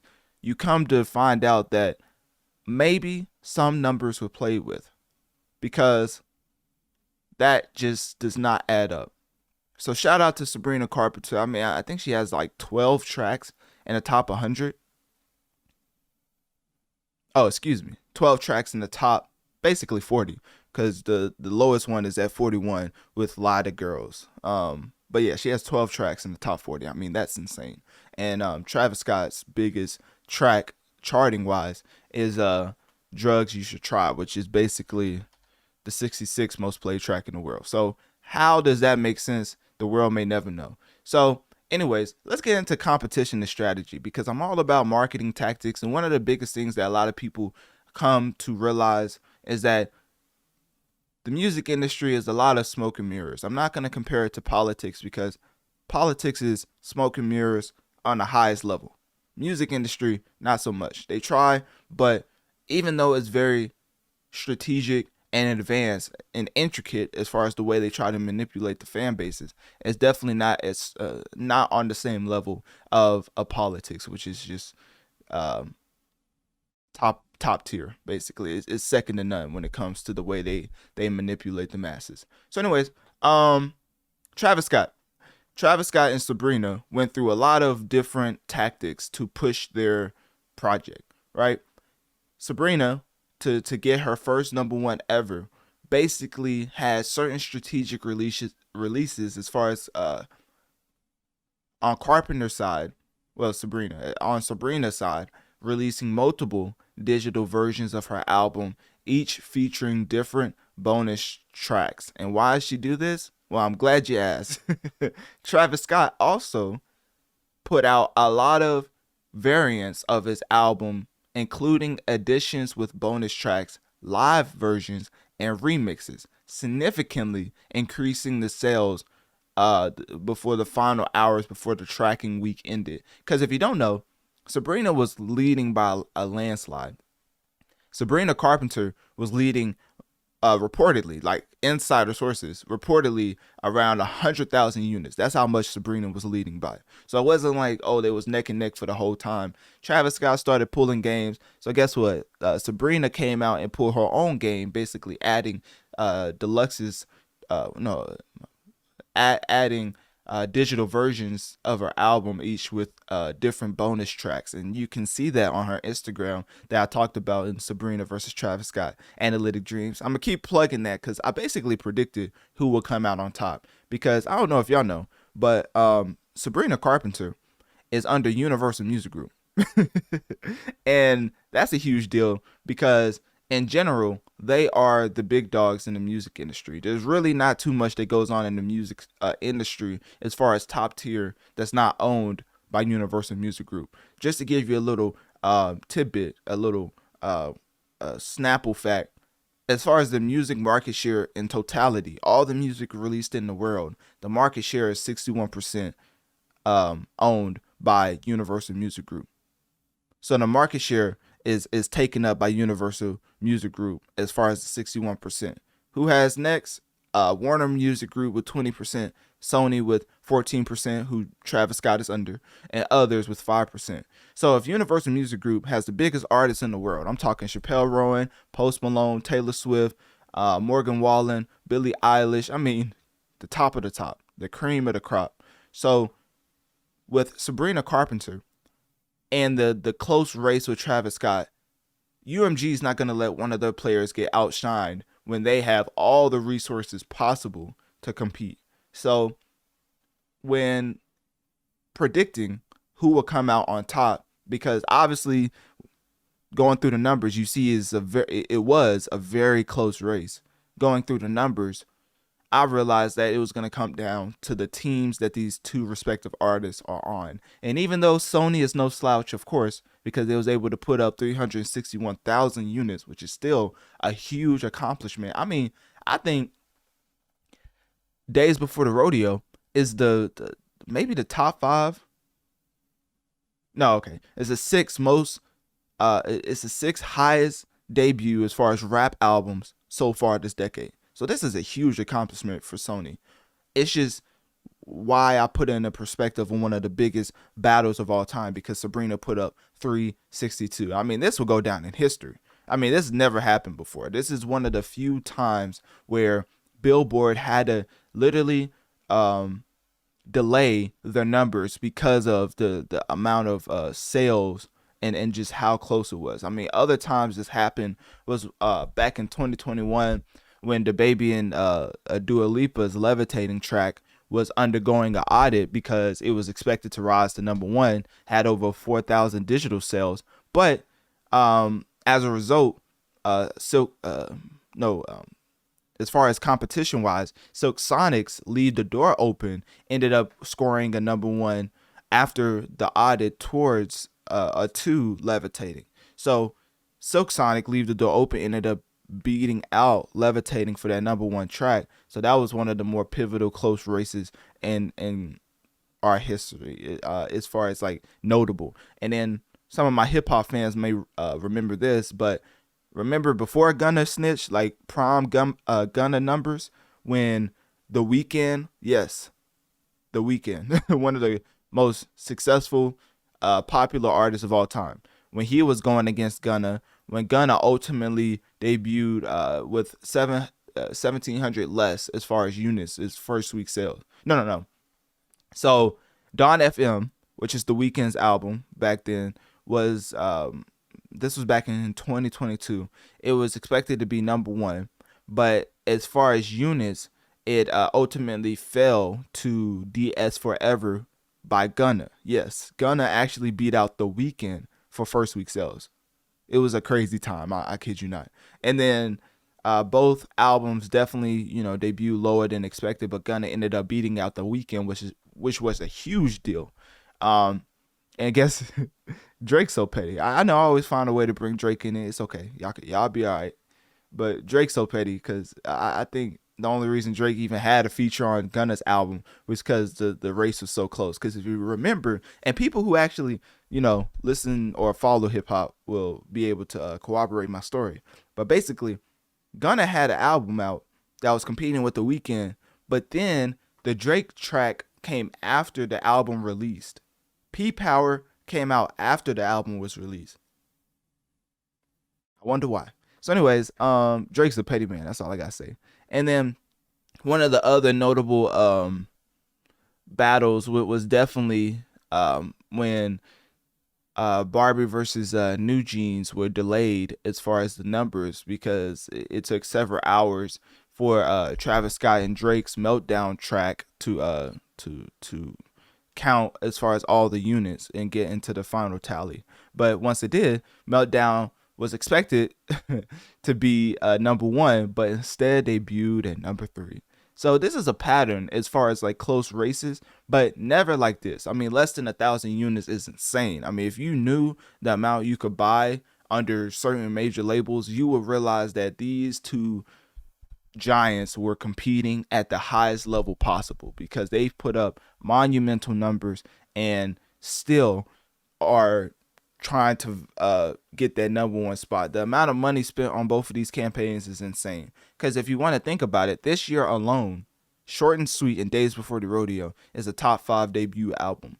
Because the biggest, of course, the biggest gangster in the industry, Taylor Swift, put up 2.61 million. Yes, nobody, I know. I mean, when people compare Taylor Swift to Michael Jackson at this point, I can't even blame them. I mean, as far as like popularity wise, because I mean, she's just outperforming everybody by a mile. Like, it's not even close. So the biggest debut was Taylor Swift with 2.61 million first week. And then you had, of course, Queen Bee with her album Cowboy Carter doing 407,000 first week.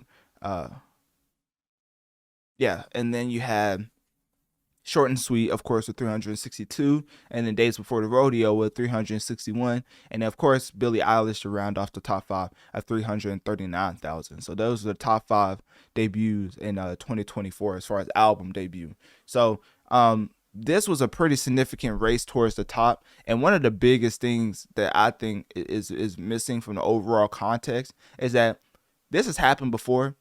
That's why I even covered it before I predicted who would come out on top during my Sabrina versus Travis Scott segment, as the whole Nicki Minaj and Travis Scott aspect was showcasing that this was a reoccurring theme as far as Travis Scott pulling certain tactics to come out on top when it comes to first week album sales. Which, if you're in the game, some would say you pull a jersey, give a little elbow, maybe I'm giving like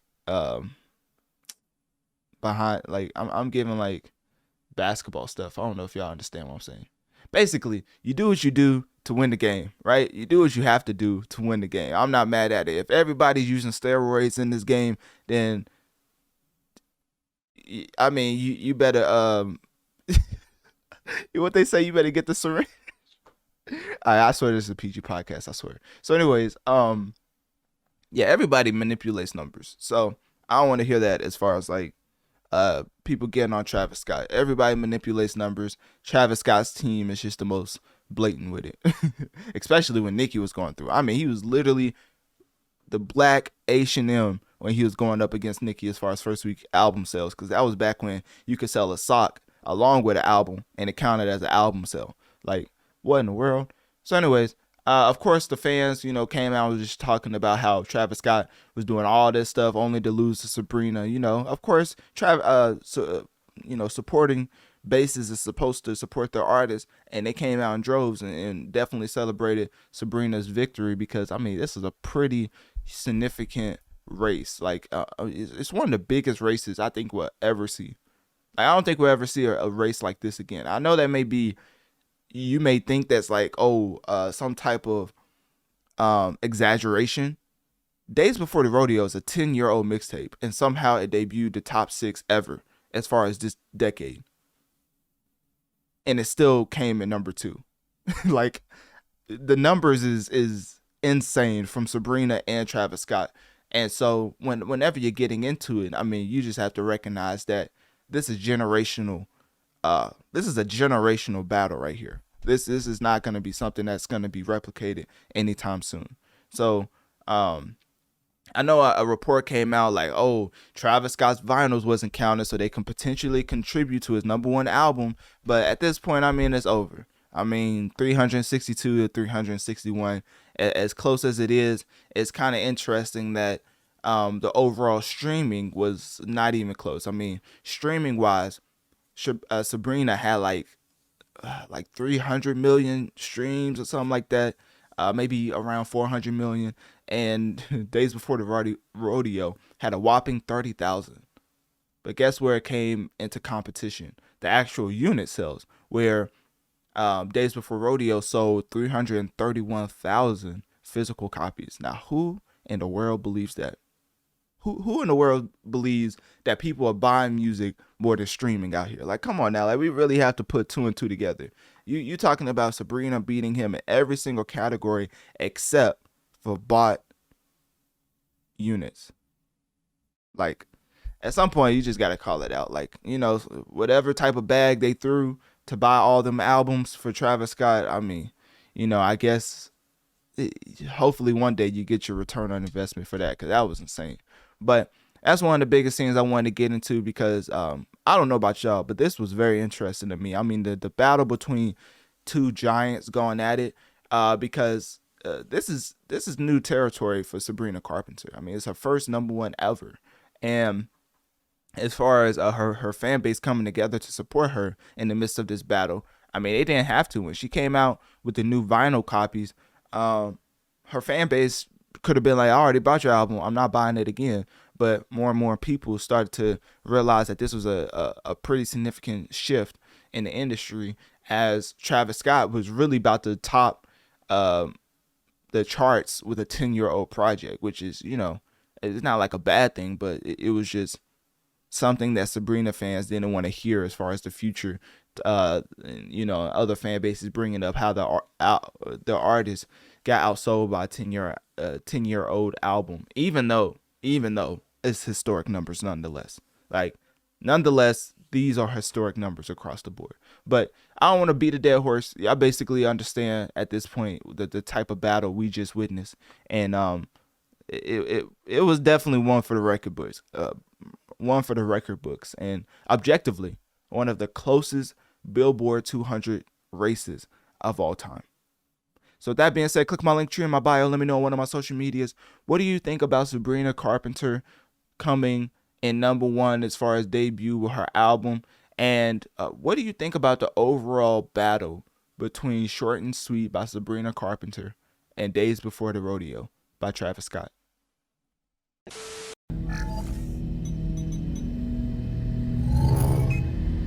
You can't tell me that. Somebody grew up in the hood. Hip-hop ain't done shit concretely beneficial to the black community. You gave me incorrect. fashion. The first thing out of your mouth was fashion. I gave you fashion, and you started yelling over me. What else? But then also, then there's technological advancement. Podcasting, for example. Hey, that's me. Look at all the black people that now have access to jobs and ways to make money. I ain't gonna lie, I do like this job. Talking about rap. We're still talking about cinema. We're still talking about these camera operators, these new people. Hey, this man spitting. Concrete for you.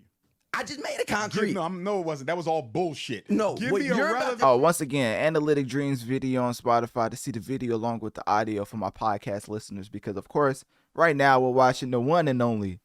I mean, just showmanship at its highest level when it comes to the great Dr. Umar as far as his take on hip hop. Give me a relevant institution that hip-hop built in any community, anywhere in America in 50 fucking years. I just told you. No, you didn't. Ain't got him cursing. Concrete people that would not have access. I didn't say individuals. I said an institution. I said people. Where's the bank of hip-hop for the black community? The definition of the word people means not an individual. So I'm telling you, people that are now of 50 years ago would not have had access to work. You're dealing in individualism. I asked you, what did they do for the community? You can't give me nothing because they ain't done shit people for from the community can now work in a music industry that there was never going to be a space for them. What the fuck? That's individualism. That ain't helping us. Okay, so I have to fact check a little bit, because technically an institution is a large company or other organization involved in financial trading.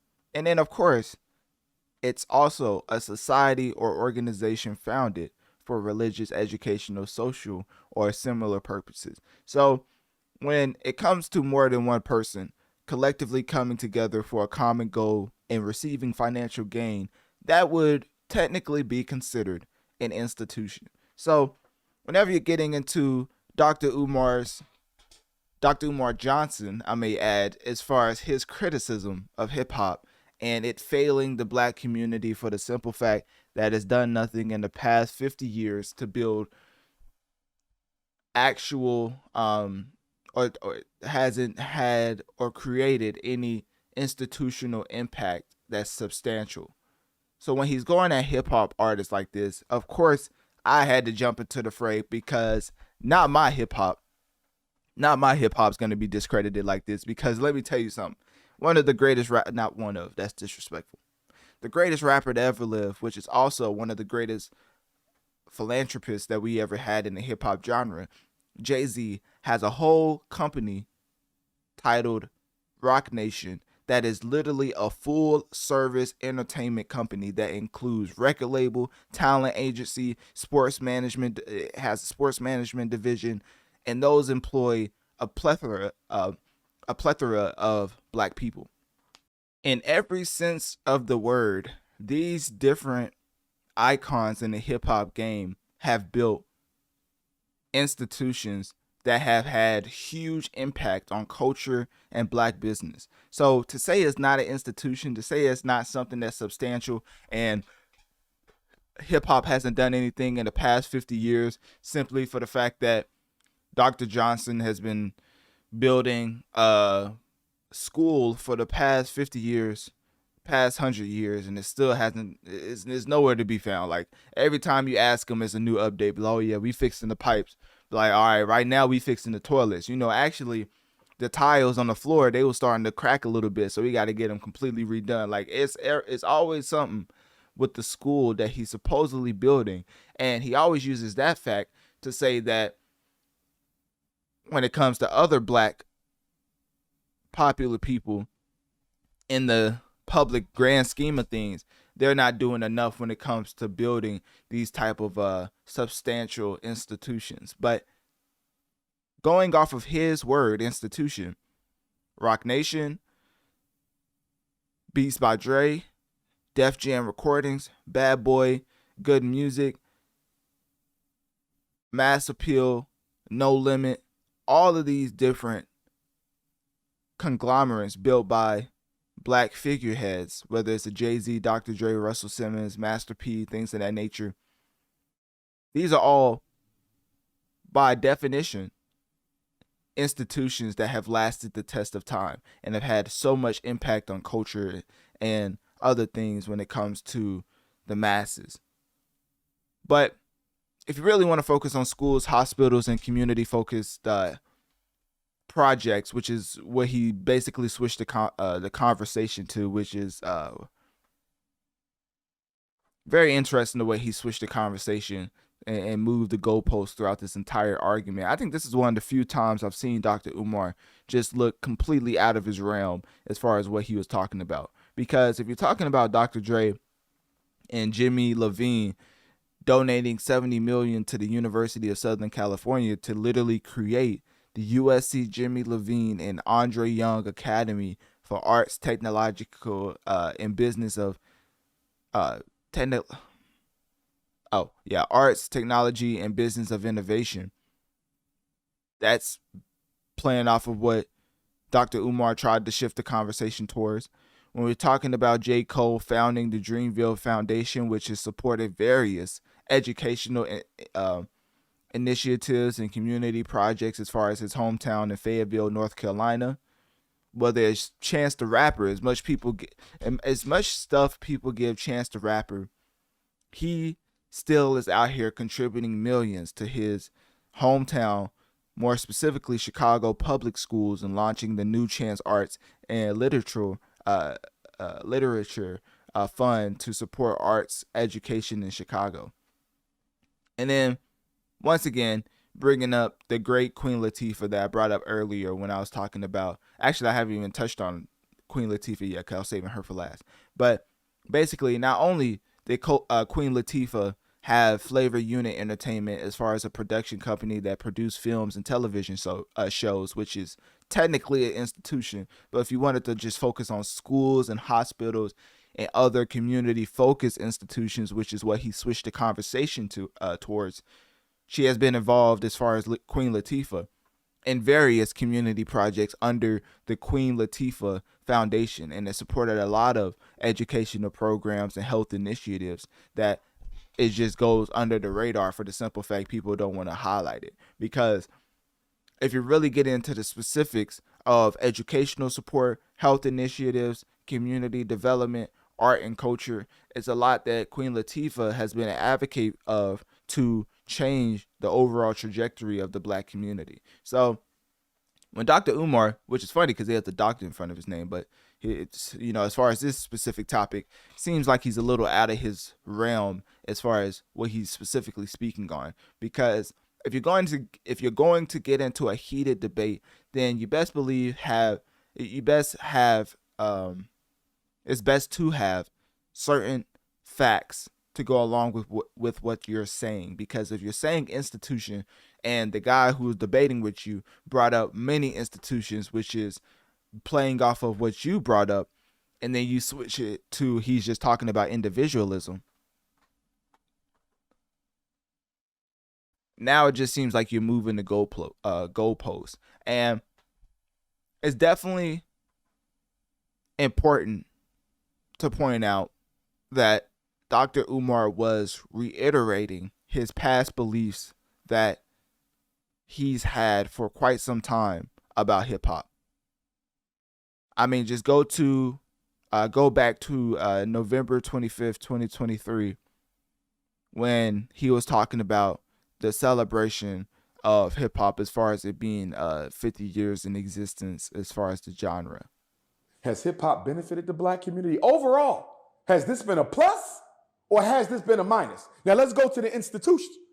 Hip hop is the most influential musical form in the world right now. 50 years. It is a multi-billion-dollar industry, of course, dominated by European Jews. But yet and still, many of these artists are very wealthy. Not a single institution has come from hip hop in 50 years. Am I supposed to ignore that? Am I supposed to act like these young brothers out here who pushing death and destruction, sexual exploitation and miscegenation of black women, these young brothers who out here pushing drug selling, going to jail, and everything possibly illegal to children, I'm supposed to believe that this was a blessing to the black community when you brainwashing our kids, and on top of the brainwash, on top of the toxic content, you don't even come back to the community and do anything good for it except give out some damn turkeys and sneakers. Are you kidding me? So, as you see, and as you just heard, Dr. Umar has had these talking points for quite some time now. So as far as talking about hip hop not building any substantial institutional projects, it's been a talking point for him for quite some time. And I just believe that Dr. Umar making most of his fan base and garnering most of his fan base off of the enjoyers of hip hop is why he has these type of strong hip hop opinions when it comes to his disappointment in the higher ups as far as the Jay-Z, a Master P, things of that nature. And then also, hip hop has existed for only 50 years. I mean, that is not the longest as far as a music genre, you know, and it's already generated billions of dollars in revenue. Like, think about it. Hip hop, some people on this earth is older than the genre of hip hop. Not to call y'all old, I'm just saying. Some people on this earth is older than the genre of hip hop. That is, one, due to slavery. I mean, y'all know how that, I mean, some people act like they don't even know how it went because they act like it happened so long ago that we should just forget it. But yeah, so slavery wasn't that long ago. So whenever we did have freedom and, you know, the ability to make generational wealth that, you know, other people had a head start on. But, you know, that's a whole nother discussion. Basically, hip hop was created. And recently, hip hop was created because it's only existed for over 50 years. We literally just celebrated the 50th year of the genre called hip hop. So with that being said, you have to give a little leeway to the creators of just the genre as a whole, but doesn't mean that you can just completely negate all of the influential figures that we've had in hip hop, as far as Jay-Z, as far as a Kanye, a Dr. Dre, a Russell Simmons, a Queen Latifah, a Nas, a Master P, a Sean Diddy Combs. I mean, these people have built institutions to where black people will have jobs available for them in a market that did not give jobs to black people in the first place. So whenever you create market value for black people, you are effectively building an institution where our people can earn a living higher than what we previously thought was even possible. So Dr. Umar just focusing on the schools and the hospitals and things of that nature. The next interview that he even brings up this age-old talking point. I mean, somebody just has to tell him, when is your school going to open? That's all I want to know. Every single time Dr. Umar brings up his school, it's always something. It's always the pipes, the toilets, the tiles, the little cracks. So we got to go over that. Wires hanging out the ceiling. So now we got to patch that. And that's going to take another 2 years. Like, at this point, my brother, just tell people that you scamming them. I mean, at some point, somebody got to say it. I mean, all these donations for a school that hasn't existed and he's been building it for the past 10 to 15 years. So, and that's a little exaggeration. I don't know how long he's been building it. Actually, let me look it up right now. How long has he been building his school? Because it's been a while. We still to this day don't know when this is going to open, right? So, oh my Lord, he been working on this school since 2014, y'all. I know that ain't who I think it is. Dr. Umar Johnson has been working on establishing the Frederick Douglass Marcus Garvey Academy since 2014. I know that ain't who I think it is. Do y'all know what Jay-Z has done in the past 10 years? Do y'all know what P. Diddy has done in the past 10 years? Do y'all want to know what Queen Latifah, emphasis on Queen Latifah, has done in the past 10 years? Dr. Umar's criticism has to be checked at some point when it comes to talking about our icons in the hip-hop community, because of them also impacting the black community on such a grand scale that is not even fathomable to Dr. Umar Johnson. I don't know. At some point, somebody got to bring that up. Like, he just keeps reiterating these same talking points and always talks about his school that's coming, but still hasn't been built yet. I mean, goodness. Even Kanye made a school in like overnight. It was what seemed like overnight. LeBron James, he has a school with the I forget what it's called, like the Promise Academy or something like that. Like, it can't be that hard to open up a school as far as like what he is saying he's an expert over. It can't be that hard for him to open up a school. So, yeah, that's basically it, man. Hopefully one day Dr. Umar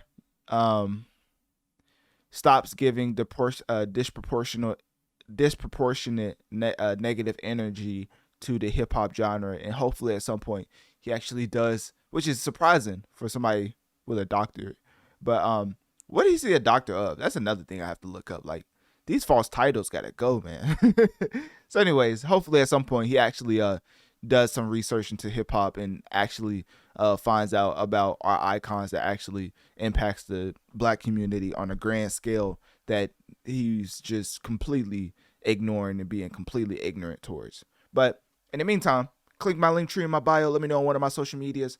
What do you think about Dr. Umar Johnson just being completely oblivious to the contributions of hip hop's icons? And what do you think about the whole debate between Dr. Umar and the critic? Well, what do you think about his criticism when it comes to the hip hop genre?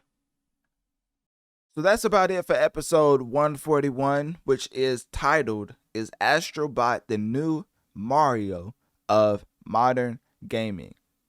consisted of a lot of music topics, a lot of industry news, and of course a lot of gaming topics as we jumped into Drake and his rumored next solo project to be titled Iceman, as far as the 100 Gigs website is concerned, and his fake Finsta that he's been putting out free content on that UMG can't wait to sue him over. But anyways, Big Sean, Better Me Than You album, completely underperforming, but on one hand, some would have seen it coming because of the breaks and the hiatuses that he was taking from the genre, basically prioritizing certain things in his life over the creation of music, with which there's nothing wrong with that. But when your peers are also putting out more content consistently at a high clip, then we're just going to forget about you. And that's just ultimately what ended up happening. Then we got into the Weeknd as far as the new announcement with his album, as far as Hurry Up Tomorrow. I got into the overall sentiments of that and just how the Weeknd at the end of the day is one of the greatest musicians to ever live. So if he's actually ending the name Weeknd to go for his government as far as Able Tesfaye with the album titled Hurry Up Tomorrow, I already know we in for a classic. Then we switched gears a little bit as far as genre being considered and got into some country. Well, I say country, as Post Malone F1 Trillion album is his first ever country album. I got into why Post Malone is considered a culture vulture, and him putting out his first country album when he started out trying to get into the good graces of hip hop should just explain that entire sentiment. So then we got into Dreamcon 2025. Shout out to RDC World, one of the most pivotal black content creators in this space as far as pushing the envelope and showcasing where we can go and where we can be respected in as far as the various spaces as far as this entertainment industry is considered. So I went over everything Dreamcon 2025, talked about everything when it came to the ticket drops, who to follow as far as channels, and overall if you was wanting to get into Dreamcon and wanting to experience Dreamcon and how it changed venues and it's now in Houston, Texas. So I covered all that and definitely will be there myself, as it will be my first ever convention I go to in person. So I can't wait. I think it's going to be fun. Dreamcon seems like the perfect convention for me to go to for the simple fact that they've been more than an inspiration when it comes to just me entirely starting off with content creation in the first place. So it's only right I go to the Dreamcon convention and it's my first ever.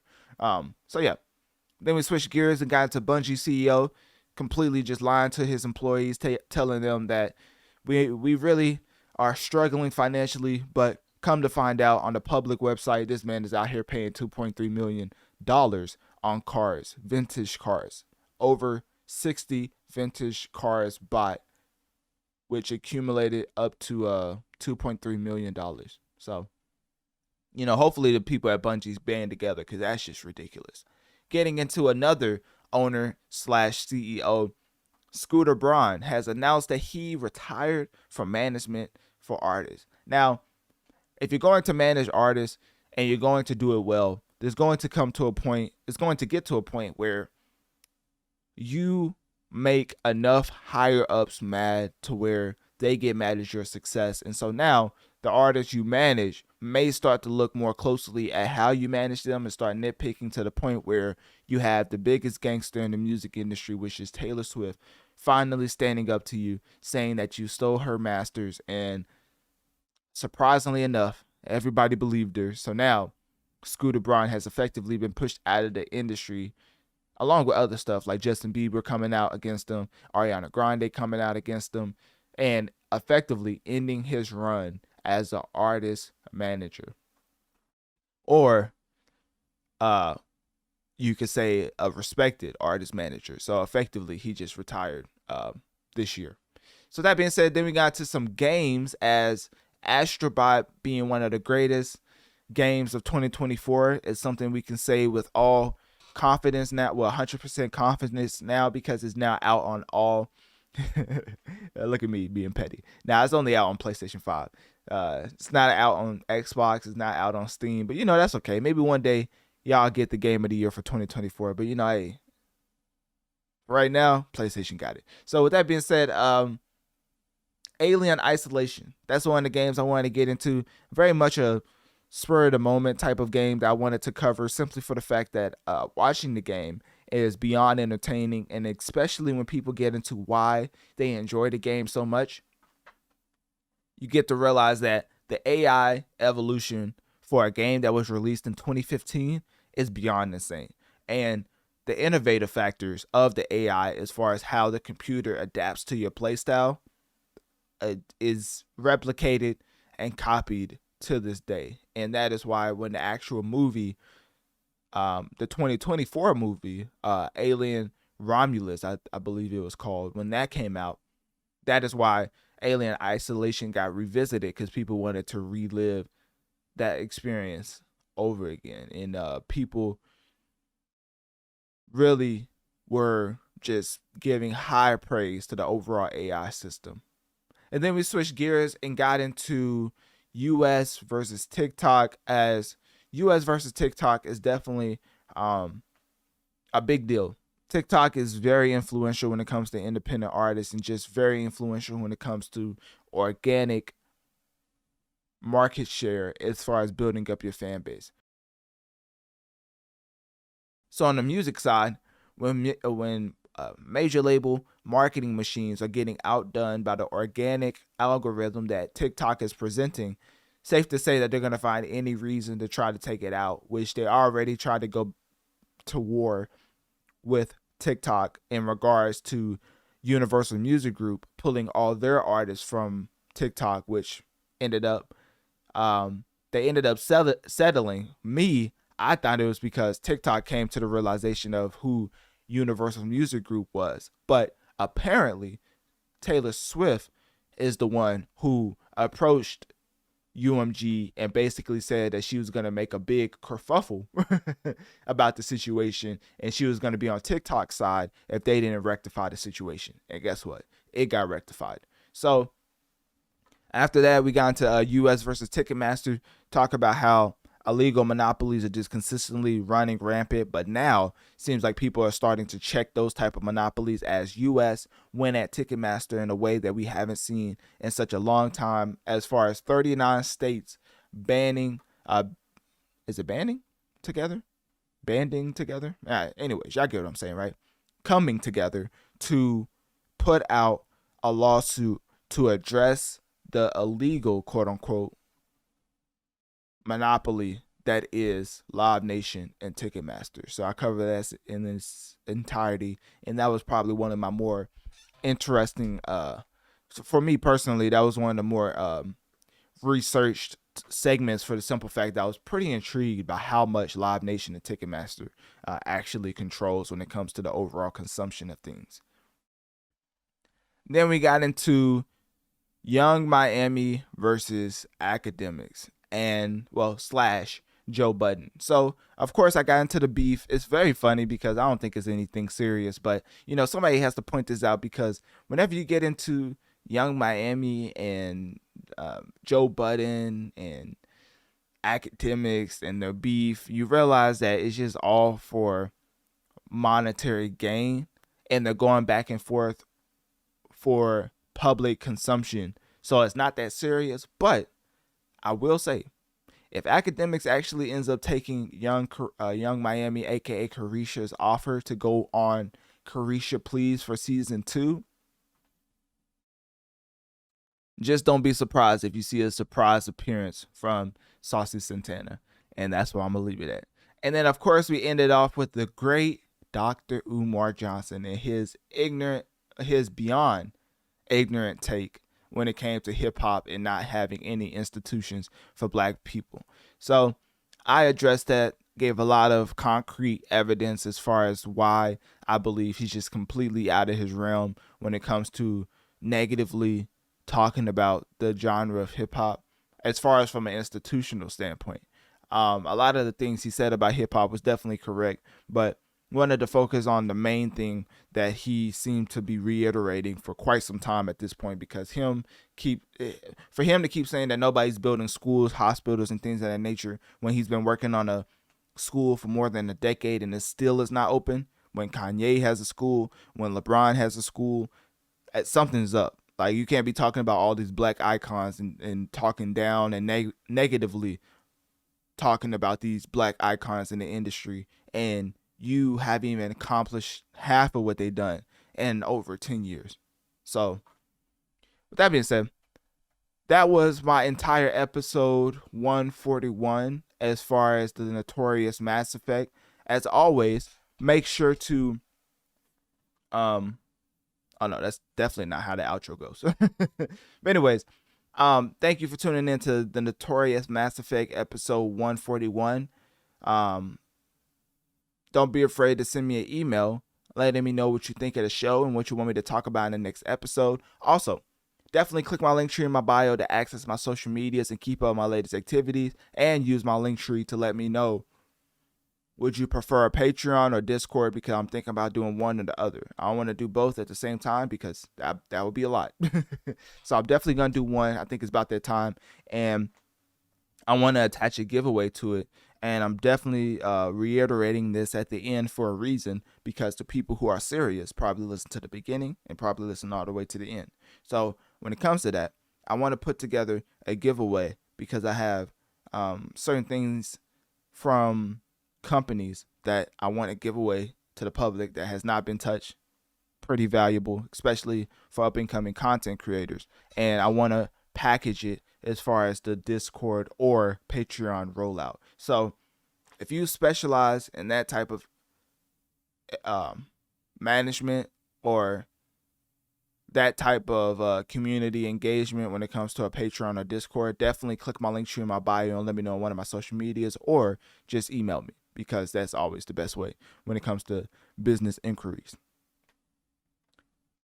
So that being said, to keep up, if you want to support the show financially, click my Cash App link located towards the bottom of my link tree, as that helps the show overall. Make sure to share this podcast and rate this 5 stars on whatever platform you are currently listening on, as this helps the show reach more people so we can grow together and affect the masses. Thank you for tuning in to another episode of the Notorious Mass Effect.